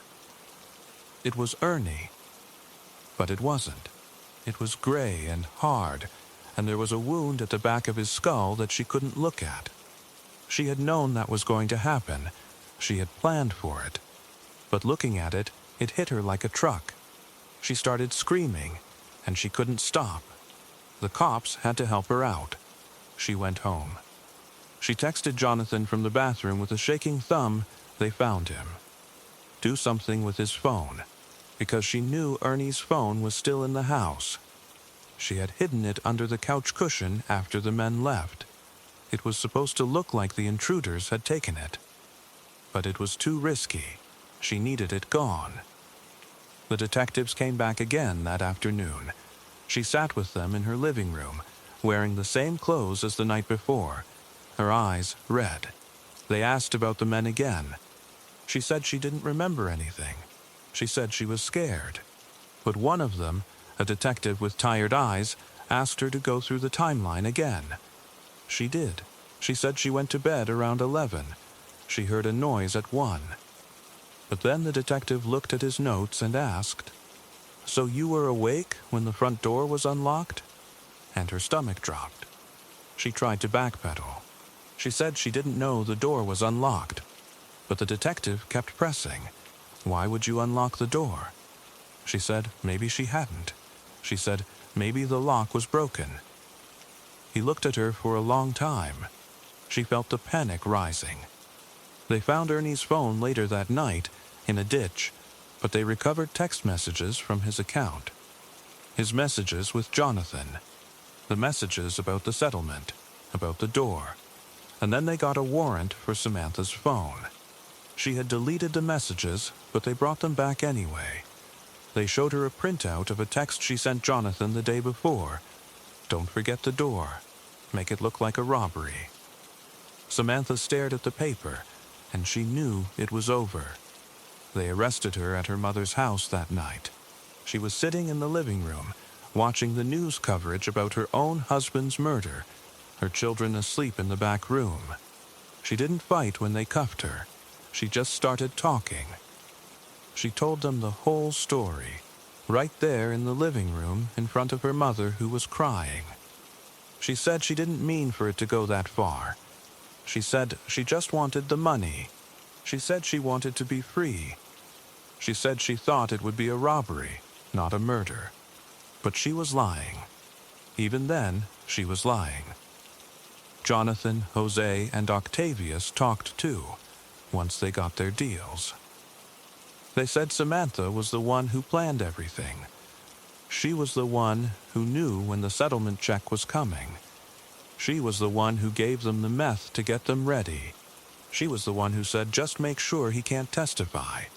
The trial took a while. Samantha sat in the courtroom in her orange jumpsuit, her hair pulled back, her face blank. She watched Ernie's family cry on the stand. They talked about how he'd never laid a hand on her, how he'd worked so hard, how he loved those kids. Samantha wanted to speak, but her lawyer told her not to. She wanted to tell them that they didn't know what he was like in private, that she had constructed this narrative in her videos, in her head, that it was true to her, even if it wasn't true to anyone else. But she didn't. She just sat there. The jury came back. They gave her 50 years for the kidnapping, and 99 years for the murder, one after the other. She didn't make a sound. The judge thanked the jury, and then the bailiffs took her out. She walked past the cameras without looking at them. The kids went to live with Ernie's family. That was the part that got to her, after the sentence. She told herself they were better off. She told herself she was going to be a famous YouTuber, that the story of the grieving widow would get her millions of views. But she didn't know then that the videos she had posted The ones where she cried about Ernie being abusive were already being dissected by people online. People were already saying they could hear the lie in her voice. Samantha is in a women's prison in Gatesville now, or wherever they send you in Texas. She got mail for a while, letters from strangers who believed her. Then they stopped. Sometimes at night, she still sees his face when he threw the bedroom door open, not when they dragged him out, not when he was on the slab. It's that moment, right before he understood, the split second where he looked at her and saw his wife. She says she doesn't dream about him. But that's a lie. The fifth child, the youngest, the one she didn't give the sleeping pills to, she's the one who remembers the most. Ernie's sister says the little girl doesn't sleep through the night. She gets up and walks to the front door and touches the lock. She turns it, then opens it a crack, and just stands there, looking out into the dark. When they ask her what she's doing, she says she's waiting for the men to come back for her mommy. But they never come back. And the last time Samantha's mother visited her, she told her that. Samantha didn't say anything. She just sat there, and her mother saw something in her face that she had never seen before. It wasn't guilt, it wasn't shame, it was terror. Because Samantha knew that her daughter wasn't waiting for the men, she was waiting for Ernie. And the girl always asks the same question: why did Daddy have cold feet when they carried him out? Samantha never answered. She never could, because the truth is, Ernie's feet weren't cold. It was February in Texas, and the ground was wet with frost, and the little girl saw the whole thing from the hallway, even though her mother thought she was asleep. And the little girl still talks about it, in a whisper, every night, to no one. Story 19. Anna Rapina landed at Portland International Airport on April 13, 2017. She had a blue coat, a suitcase heavier than the airline allowed, and a head full of plans. She was 24 years old, from a city outside Moscow, and she had sold most of what she owned to move to Oregon and marry William Hargrove, the man she had been talking to online for 8 months. Everyone thought she was crazy. Her friends told her it was too fast. Her mother cried when she left the airport. But Anna was not a naive person. She had a degree, she had a job at a small marketing firm, she paid her own bills. She just believed in love. And William had made her believe he was the one. He sent voice messages at night. He sent photographs of the snowy mountains near his house. He told her he'd been waiting all his life for someone like her. When the engagement ring arrived in the mail, she wore it everywhere. She fell asleep with it on. William said he lived in a small house on a quiet road outside Medford. That was true. What he didn't say was that the house belonged to his landlady, Michelle Chavez. Michelle was 52. She had lived there for 15 years. She had given William the room at the back because he was short on money. At first it was just a house, then it became something else. Michelle cooked for him. She did his laundry. She gave him her van to drive when he asked. At some point, she gave him the only thing she had left from her dead marriage, her own wedding ring. She told him it was a symbol. He told her he loved her. He told her he would never leave. But William also talked to Anna. Michelle didn't know about that until the day Anna showed up at the front door. Anna's flight landed on a Thursday. William picked her up at the airport in a gray pickup truck with a cracked windshield. He hugged her, but it was a weird hug, like he was scared to touch her too long. She thought he was nervous. She talked the whole drive. She said she wanted to see the ocean. She mentioned the white dress she had packed. She said her mother had cried on the phone the night before. William nodded and looked at the road. He barely said 2 words. Michelle was not at the house when they got there. The house smelled like cigarette smoke and old wood. There was a cross on the wall in the kitchen, but no pictures of anyone. Anna asked if this was really his house. William said he rented it, but he was saving to buy property. He took her to his room. The bed was made. There was a clean towel on the pillow. Anna later told her mother on the phone that it was perfect.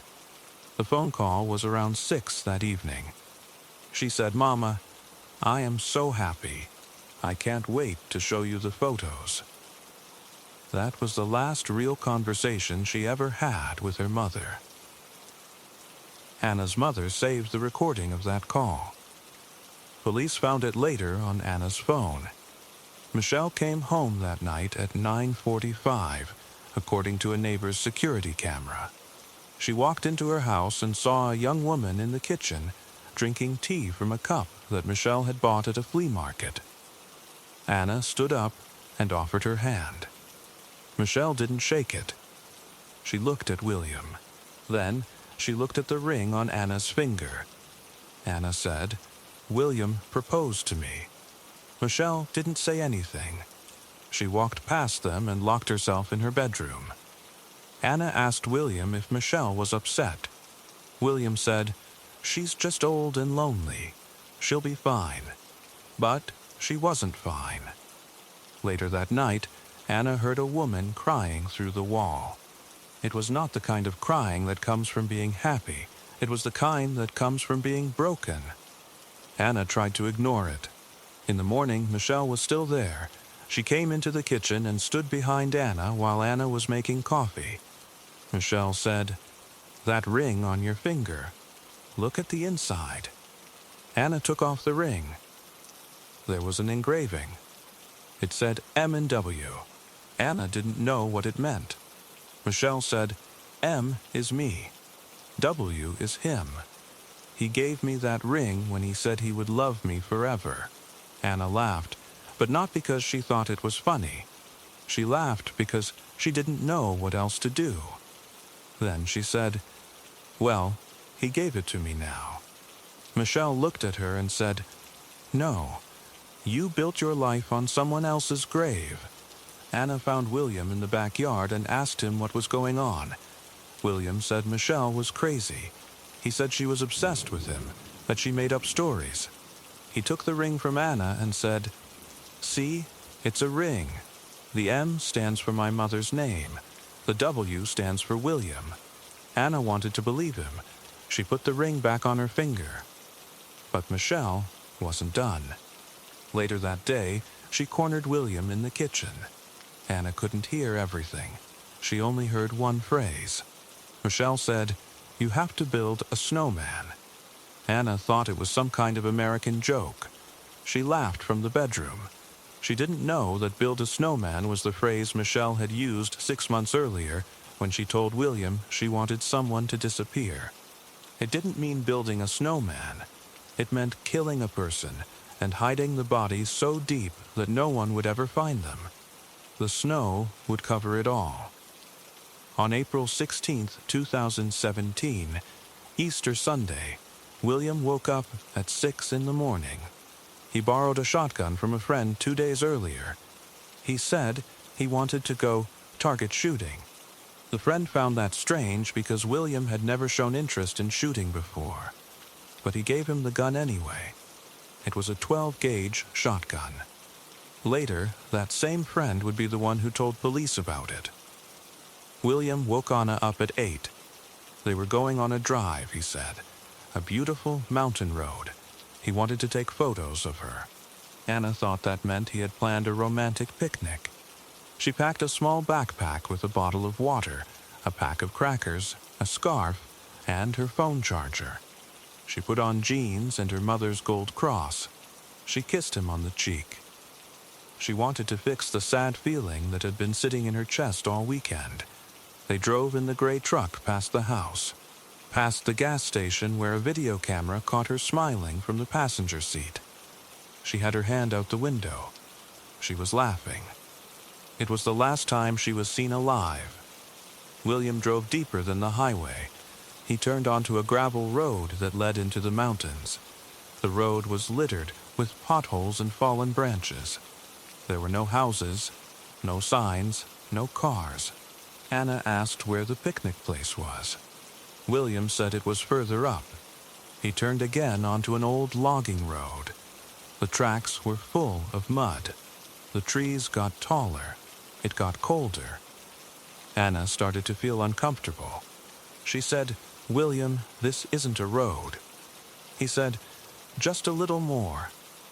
He stopped the truck in a small clearing surrounded by mossy trees. There was old snow still lying in the shade along the bank of a dry creek.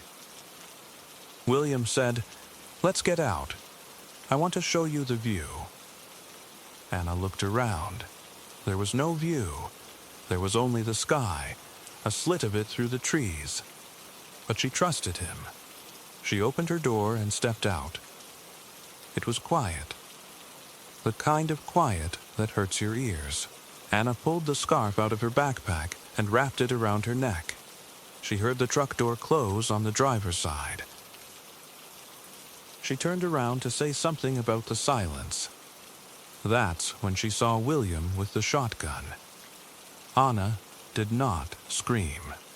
Later, when the detectives pulled William's phone data, they found that Anna Repina's phone did not transmit any emergency call, did not send any text, did not record any sound except one very short audio clip that was triggered by accident when she fell.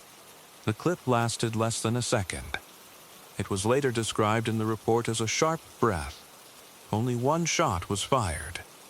William Hargrove shot Anna in the back of the head from a distance of about 2 meters. The shotgun was a borrowed 12 gauge. The bullet case was recovered from the mud 4 months later. Anna died instantly. She fell forward into the dirt. William then took her backpack and her phone. He pulled her body into the low ditch near the creek.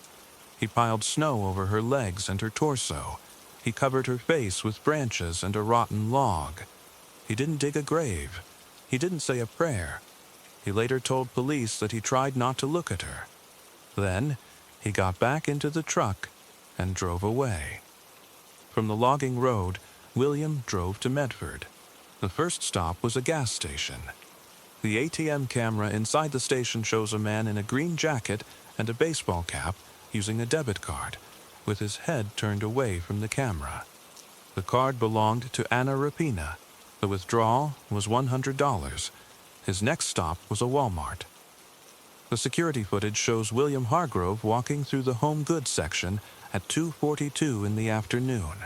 He bought a pair of boots, a duffel bag, and a package of heavy-duty garbage bags. He paid with Anna's card.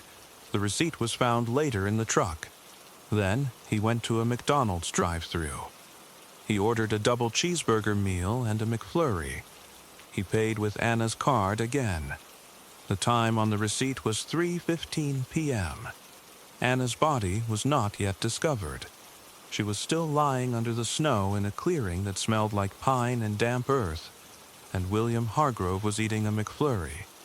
At 8 o'clock that night, William sent a text from his own phone to Anna's phone. The text said, "Hope you had a good day, babe." Police believe he did this to stage her as someone who left voluntarily. He then left the phone at a truck stop near the highway. He told police the next day that Anna had run off with a man she met online. He said she took her phone and her bag and just walked away. He said he had been heartbroken. He even cried during the interview. But there was something wrong. His tears didn't match his face. One investigator said it looked like someone trying to remember how to cry. Anna's mother was the one who made them search. She called the police in Oregon from Moscow, begging them to look for her daughter.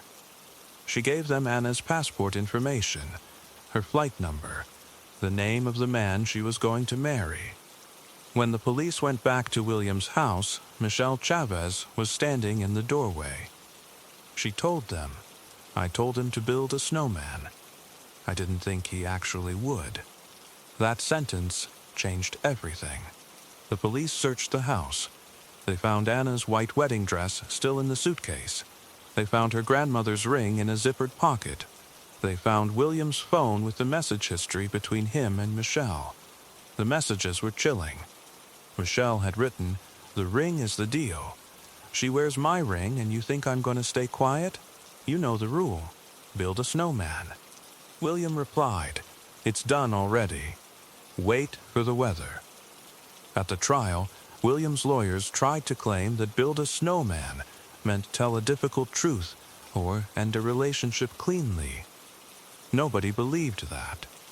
Michelle herself admitted under immunity that it meant killing someone and putting them in the snow. They found Anna's body on June 2nd, 2017. It took a search team with dogs 4 weeks to locate the logging road. The spring thaw had uncovered part of the jacket. There was still snow in the ditch, mixed with mud and leaves. The medical examiner said the cause of death was a single shotgun wound to the head. There were no defensive wounds on Anna's hands. She didn't know it was coming. The most disturbing part wasn't the shotgun. It wasn't the snow. It was the ring. Anna wore the engagement ring on her left hand. The inside was engraved with the letters M and W Michelle's name and William's name. Anna Rapina died wearing the symbol of 2 other people's sick agreement. She went to her grave wearing their secret. William Hargrove was convicted of murder in 2018. He was sentenced to life in prison without the possibility of parole. The jury took less than 3 hours. Michelle Chavez was granted immunity in exchange for her testimony. She walked out of the courthouse a free woman. The judge called her testimony credible but disturbing. She told the court that she never meant for William to actually kill anyone. She said build a snowman was just an expression. She made it sound like a misunderstanding. Anna's mother still lives in Russia. She posts photos of her daughter on social media on every holiday. On each April 16, she writes the same caption, "My baby is still missing." Somebody help her. She hasn't taken down the photo of Anna wearing the blue coat at the airport. She told a reporter that she still hopes one day a plane will land and Anna will walk out wearing that coat. Michelle still lives in the same house. She painted the front door. She put flowers in the front yard. Several people who lived nearby said they see her sitting on the porch most evenings, smoking a cigarette and watching the road that leads to the mountains. And no one ever figured out what she meant when she said, at the end of her testimony, the snowman wasn't meant for her. It was meant for us. Story 20. Michelle Lang walked into that house on Cawdor Road in Sydney on April 21st, 2016, like it was just another Thursday. She was 25, a Chinese student, living with her aunt, her uncle, and her cousin in a weatherboard place that always smelled like cooking oil and fabric softener. She'd come from class at the university, had a backpack with her laptop, a plastic bag of fruit from the market, and a cheap coffee she was still holding because she hadn't finished it. She kicked her shoes off at the door, which she did every day, and she called out in Mandarin, "I'm back." No answer. That wasn't normal. Her aunt was usually in the kitchen or the laundry, and her cousin was usually in the front room watching videos. But that day, no one was there. The only sound in the place was the air conditioner humming and the television playing some cooking show with the sound turned down. She walked into the living room and saw her uncle by marriage, Derek Barrett, sitting on the couch in a singlet and track pants. He had a beer in one hand and the remote in the other, but he wasn't watching the TV. He was just sitting there, like he'd been waiting. Michelle asked in English, "Where's Auntie?" Derek said they'd all gone to Melbourne to visit her aunt's sister. Just a last-minute thing, he said. They'd be back Monday. He said her aunt had tried to call her, but she hadn't picked up. She checked her phone. No missed calls. That's the first detail that should have raised a flag. But she didn't think about it. She just said, "Oh," and went to her room. The house felt bigger with everyone gone. She dropped her stuff on the floor, switched on her desk lamp, and opened the window a crack. It was a hot day, the kind of humid Sydney heat that sits on your skin. She thought about taking a shower. She went to the bathroom first to wash her face, and that's when she noticed something by the tissue box on the shelf above the toilet. It was a small black thing, about the size of a coin, wrapped in black tape with a tiny eye hole. At first, she thought it was part of the fly fan, or a sensor. But she leaned in and saw a red dot inside. She'd seen that exact thing before in a video about hidden cameras, one of those articles people share online. She touched it, and it gave a little. It was stuck to the shelf with some kind of putty. Her heart skipped. She told herself it was probably a smoke detector, or maybe her cousin had set up some kind of thing for a school project. She didn't want to be dramatic. She told herself she would mention it to her aunt later. Then she flushed the toilet and went back out. That was the exact moment she walked past the point of no return. In the kitchen, Derek was standing by the counter. He'd changed out of the singlet into a collared shirt.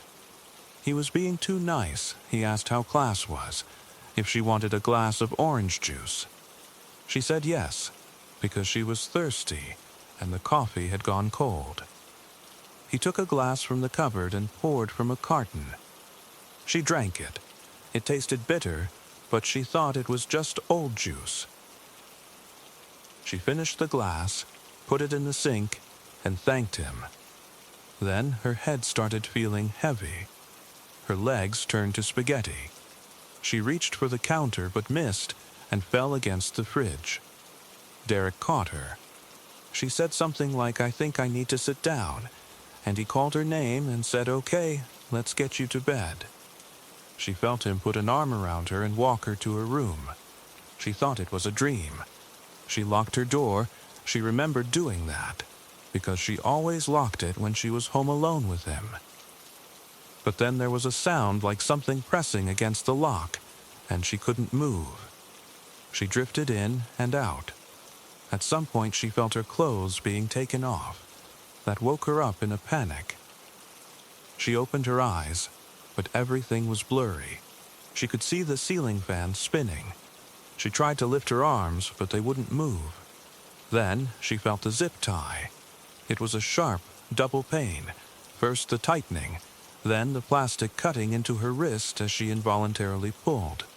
She realized her arms were pulled above her head, and the zip tie was looped around the bed frame. She lifted her head and saw her own pale legs, her bare stomach, her chest. She was completely naked, and there was something in her mouth, a piece of cloth that tasted like old newspaper, tied tight around her head with a rubber band or something. She opened her mouth to scream, but it came out as a wet, gagged sound inside her throat. Derek was standing at the side of the bed, holding his phone. The camera light was on. He was filming her, and when she looked at him, he didn't look angry. He looked calm. Interested, like he was a tourist at a zoo. He said, "You're awake." Good. He came close and lifted the phone to show her the screen. She saw herself, naked, tied, with tears already blurring her eyes. He used his free hand to adjust the gag, tightening it. Then he stepped back and took a photo. The shutter sound went off, bright flash. He did it again and again. Michelle tried to say please. It came out like a muffled breath. He just looked at her for a second, and then placed the phone on the nightstand, propped against the lamp so it had a clear view of the bed. The red dot was blinking on the screen. What happened next, she couldn't stop. She kept her eyes on the red light the whole time. She looked at it, because it was easier than looking at him. She could hear the clock ticking on the desk. She could hear her own heartbeat, pounding inside her ears. She felt the bed shift under his weight, then the pain, and she bit down on the gag and held her breath until she thought she would pass out. He didn't rush. He took his time.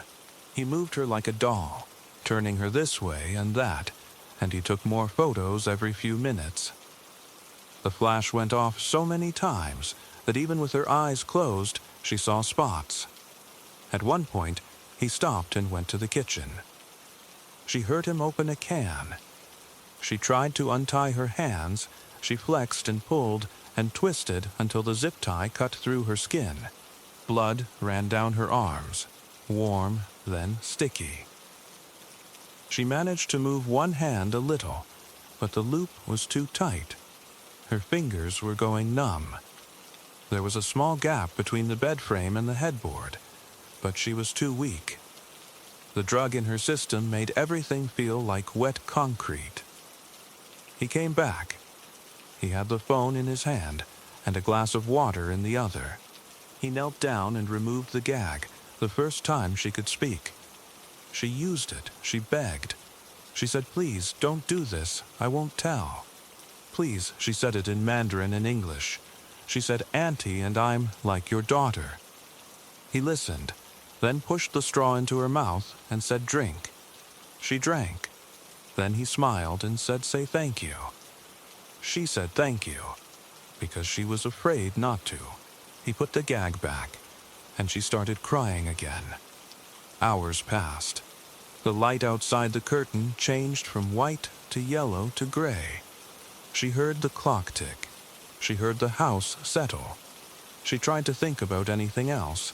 Her mother's face, her favorite food, the song she had on repeat on the train. But always there was the pain, the smell of him, the sound of him breathing. The red light kept blinking. At some point, there was a possibility that she could hope. She heard a car pull into the driveway outside. She heard a door. She thought, for a second, that her aunt had come back early. She made a noise through the gag, a loud, desperate hum. Derek put his hand over her mouth. He leaned down and whispered, "So close, if you make another sound, I'll kill her too." He took out the knife then, a kitchen knife with a black handle, the exact one Michelle had used a few days earlier to cut vegetables. She recognized it. He put the flat side against her cheek and pressed until it hurt. She went quiet. She sat there shaking, listening to the sounds of the house next door, the footsteps that faded away. It wasn't her aunt. It was just the neighbor. He left the knife on the nightstand. For the next several hours, the room went from dusk to dark. He didn't turn on the big light, only the little lamp. She couldn't see the clock. She didn't know if it was the same day or the next day. She only knew she was still alive because she could feel the pain. She had given up trying to scream, because screaming only made him angry, and when he was angry, he made the gag tighter and hurt her more. So she lay there, waiting. She thought maybe this was her life now. Maybe he was going to keep her like this forever, tied to the bed with her aunt coming home and finding nothing but those photos on his phone. He came back with the phone again, near the end. He propped it against the lamp facing the bed and hit record. She watched the red dot appear. He said one last thing in a quiet voice. Then he picked up the knife. Michelle went tense. She shook her head, the gag muffling her scream.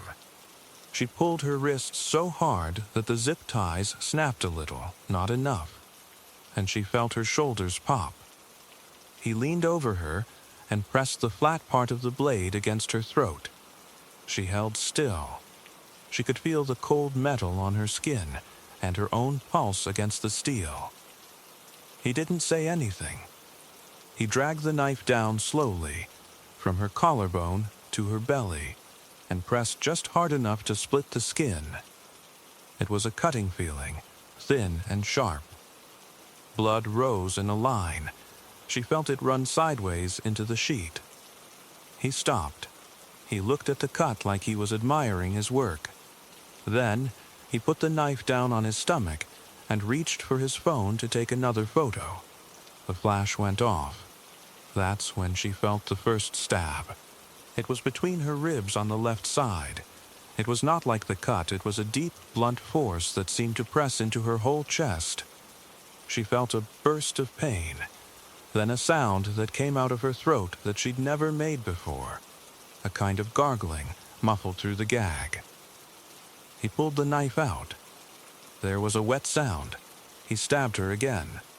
This time she felt the blade nick bone. She felt it scrape. She couldn't scream because the gag was too tight. She arched her back and tried to curl into herself, but the zip ties stopped her. Blood was filling the space anyway, warm and spreading underneath her. He backed away. He was still holding the phone. He took a photo. The flash went off. By then, she could barely see. She could hear herself making a sound like a leaking tire. She saw the red light blinking on the camera. And then it all went out. She didn't feel the rest. She didn't feel him untying her, washing her, wrapping her in the sheet, carrying her out to the car. She didn't feel the 2-hour drive to the coast, or the rocks at Snapper Point, or the cold when he pushed her into the water. All of that happened to her body. But she was gone. Her mother in China was asleep. Her aunt was in Melbourne, sending a text that never got answered. 3 days later, a man walking his dog saw her floating near the rocks, naked, face down. Over 30 stab wounds. The cause of death was the one through her lung. The police searched the house. They found the camera in the bathroom, still taped to the shelf. It had been recording for 2 more days before the battery died. They found the phone with the photos, the videos, the angle on the bed. Derek Barrett, the uncle by marriage, the man who was supposed to watch over her, gave a statement saying he didn't remember because he had taken drugs. But the forensic psychiatrist said he was fit and his actions were calculated. He pleaded guilty to murder and indecent assault. The judge gave him 46 years. Michelle's mother came over from China for the sentencing. She sat in the front row, a small woman in a black coat, and she didn't cry. She stared at Barrett the whole time. A reporter in the court said she kept whispering something under her breath, over and over, but it was too quiet to catch. The interpreter wouldn't repeat it. When the sentence was read, she nodded once, got up, and walked out of the courtroom, and no one ever found out what she was whispering. That's the thing that stays with you, not just the red light on that camera, which kept blinking at nothing for 2 days after Michelle was already dead. It's that final, unanswered mouthful of word in a language that could fit a whole family's loss into 1 syllable. Her daughter didn't come home. And somewhere, still, on Derek Barrett's phone, there's a photo that no one has deleted from the cloud, and no one can explain why. There's one frame, last frame of a video, where he's standing over her body on the bed, holding the knife. But instead of looking at the camera, he's looking at her mother's jade bracelet on the nightstand. He put it there. He kept it. It was still on the bedside table when the police came in, and they couldn't understand why he'd leave it. Not a trophy, not a warning, just a piece of green stone with a dried blood smear on the clasp. That's the thing that keeps coming back to me, not the number of stab wounds, not the time she spent tied to that bed. It's the way he kept almost everything that night, except the parts he threw away, and even those he photographed first. The camera had a memory card. The memory card had over 4,000 images. 4,000. And Michelle is in every single one, and in none of them is she smiling. In the last one, her eyes are open, but there's no light in them. The camera's red light is still on, and somewhere in those 4,000 images, there's one where her fingers are moving, just slightly, as if she's trying to write something on the sheet. Investigators never figured out what she was trying to say. They didn't even notice it until 6 months later, when a detective was going through them one last time. It looks like 2 lines, like a mouth. or a word in Mandarin that means why. No one knows, and no one will ever ask her again.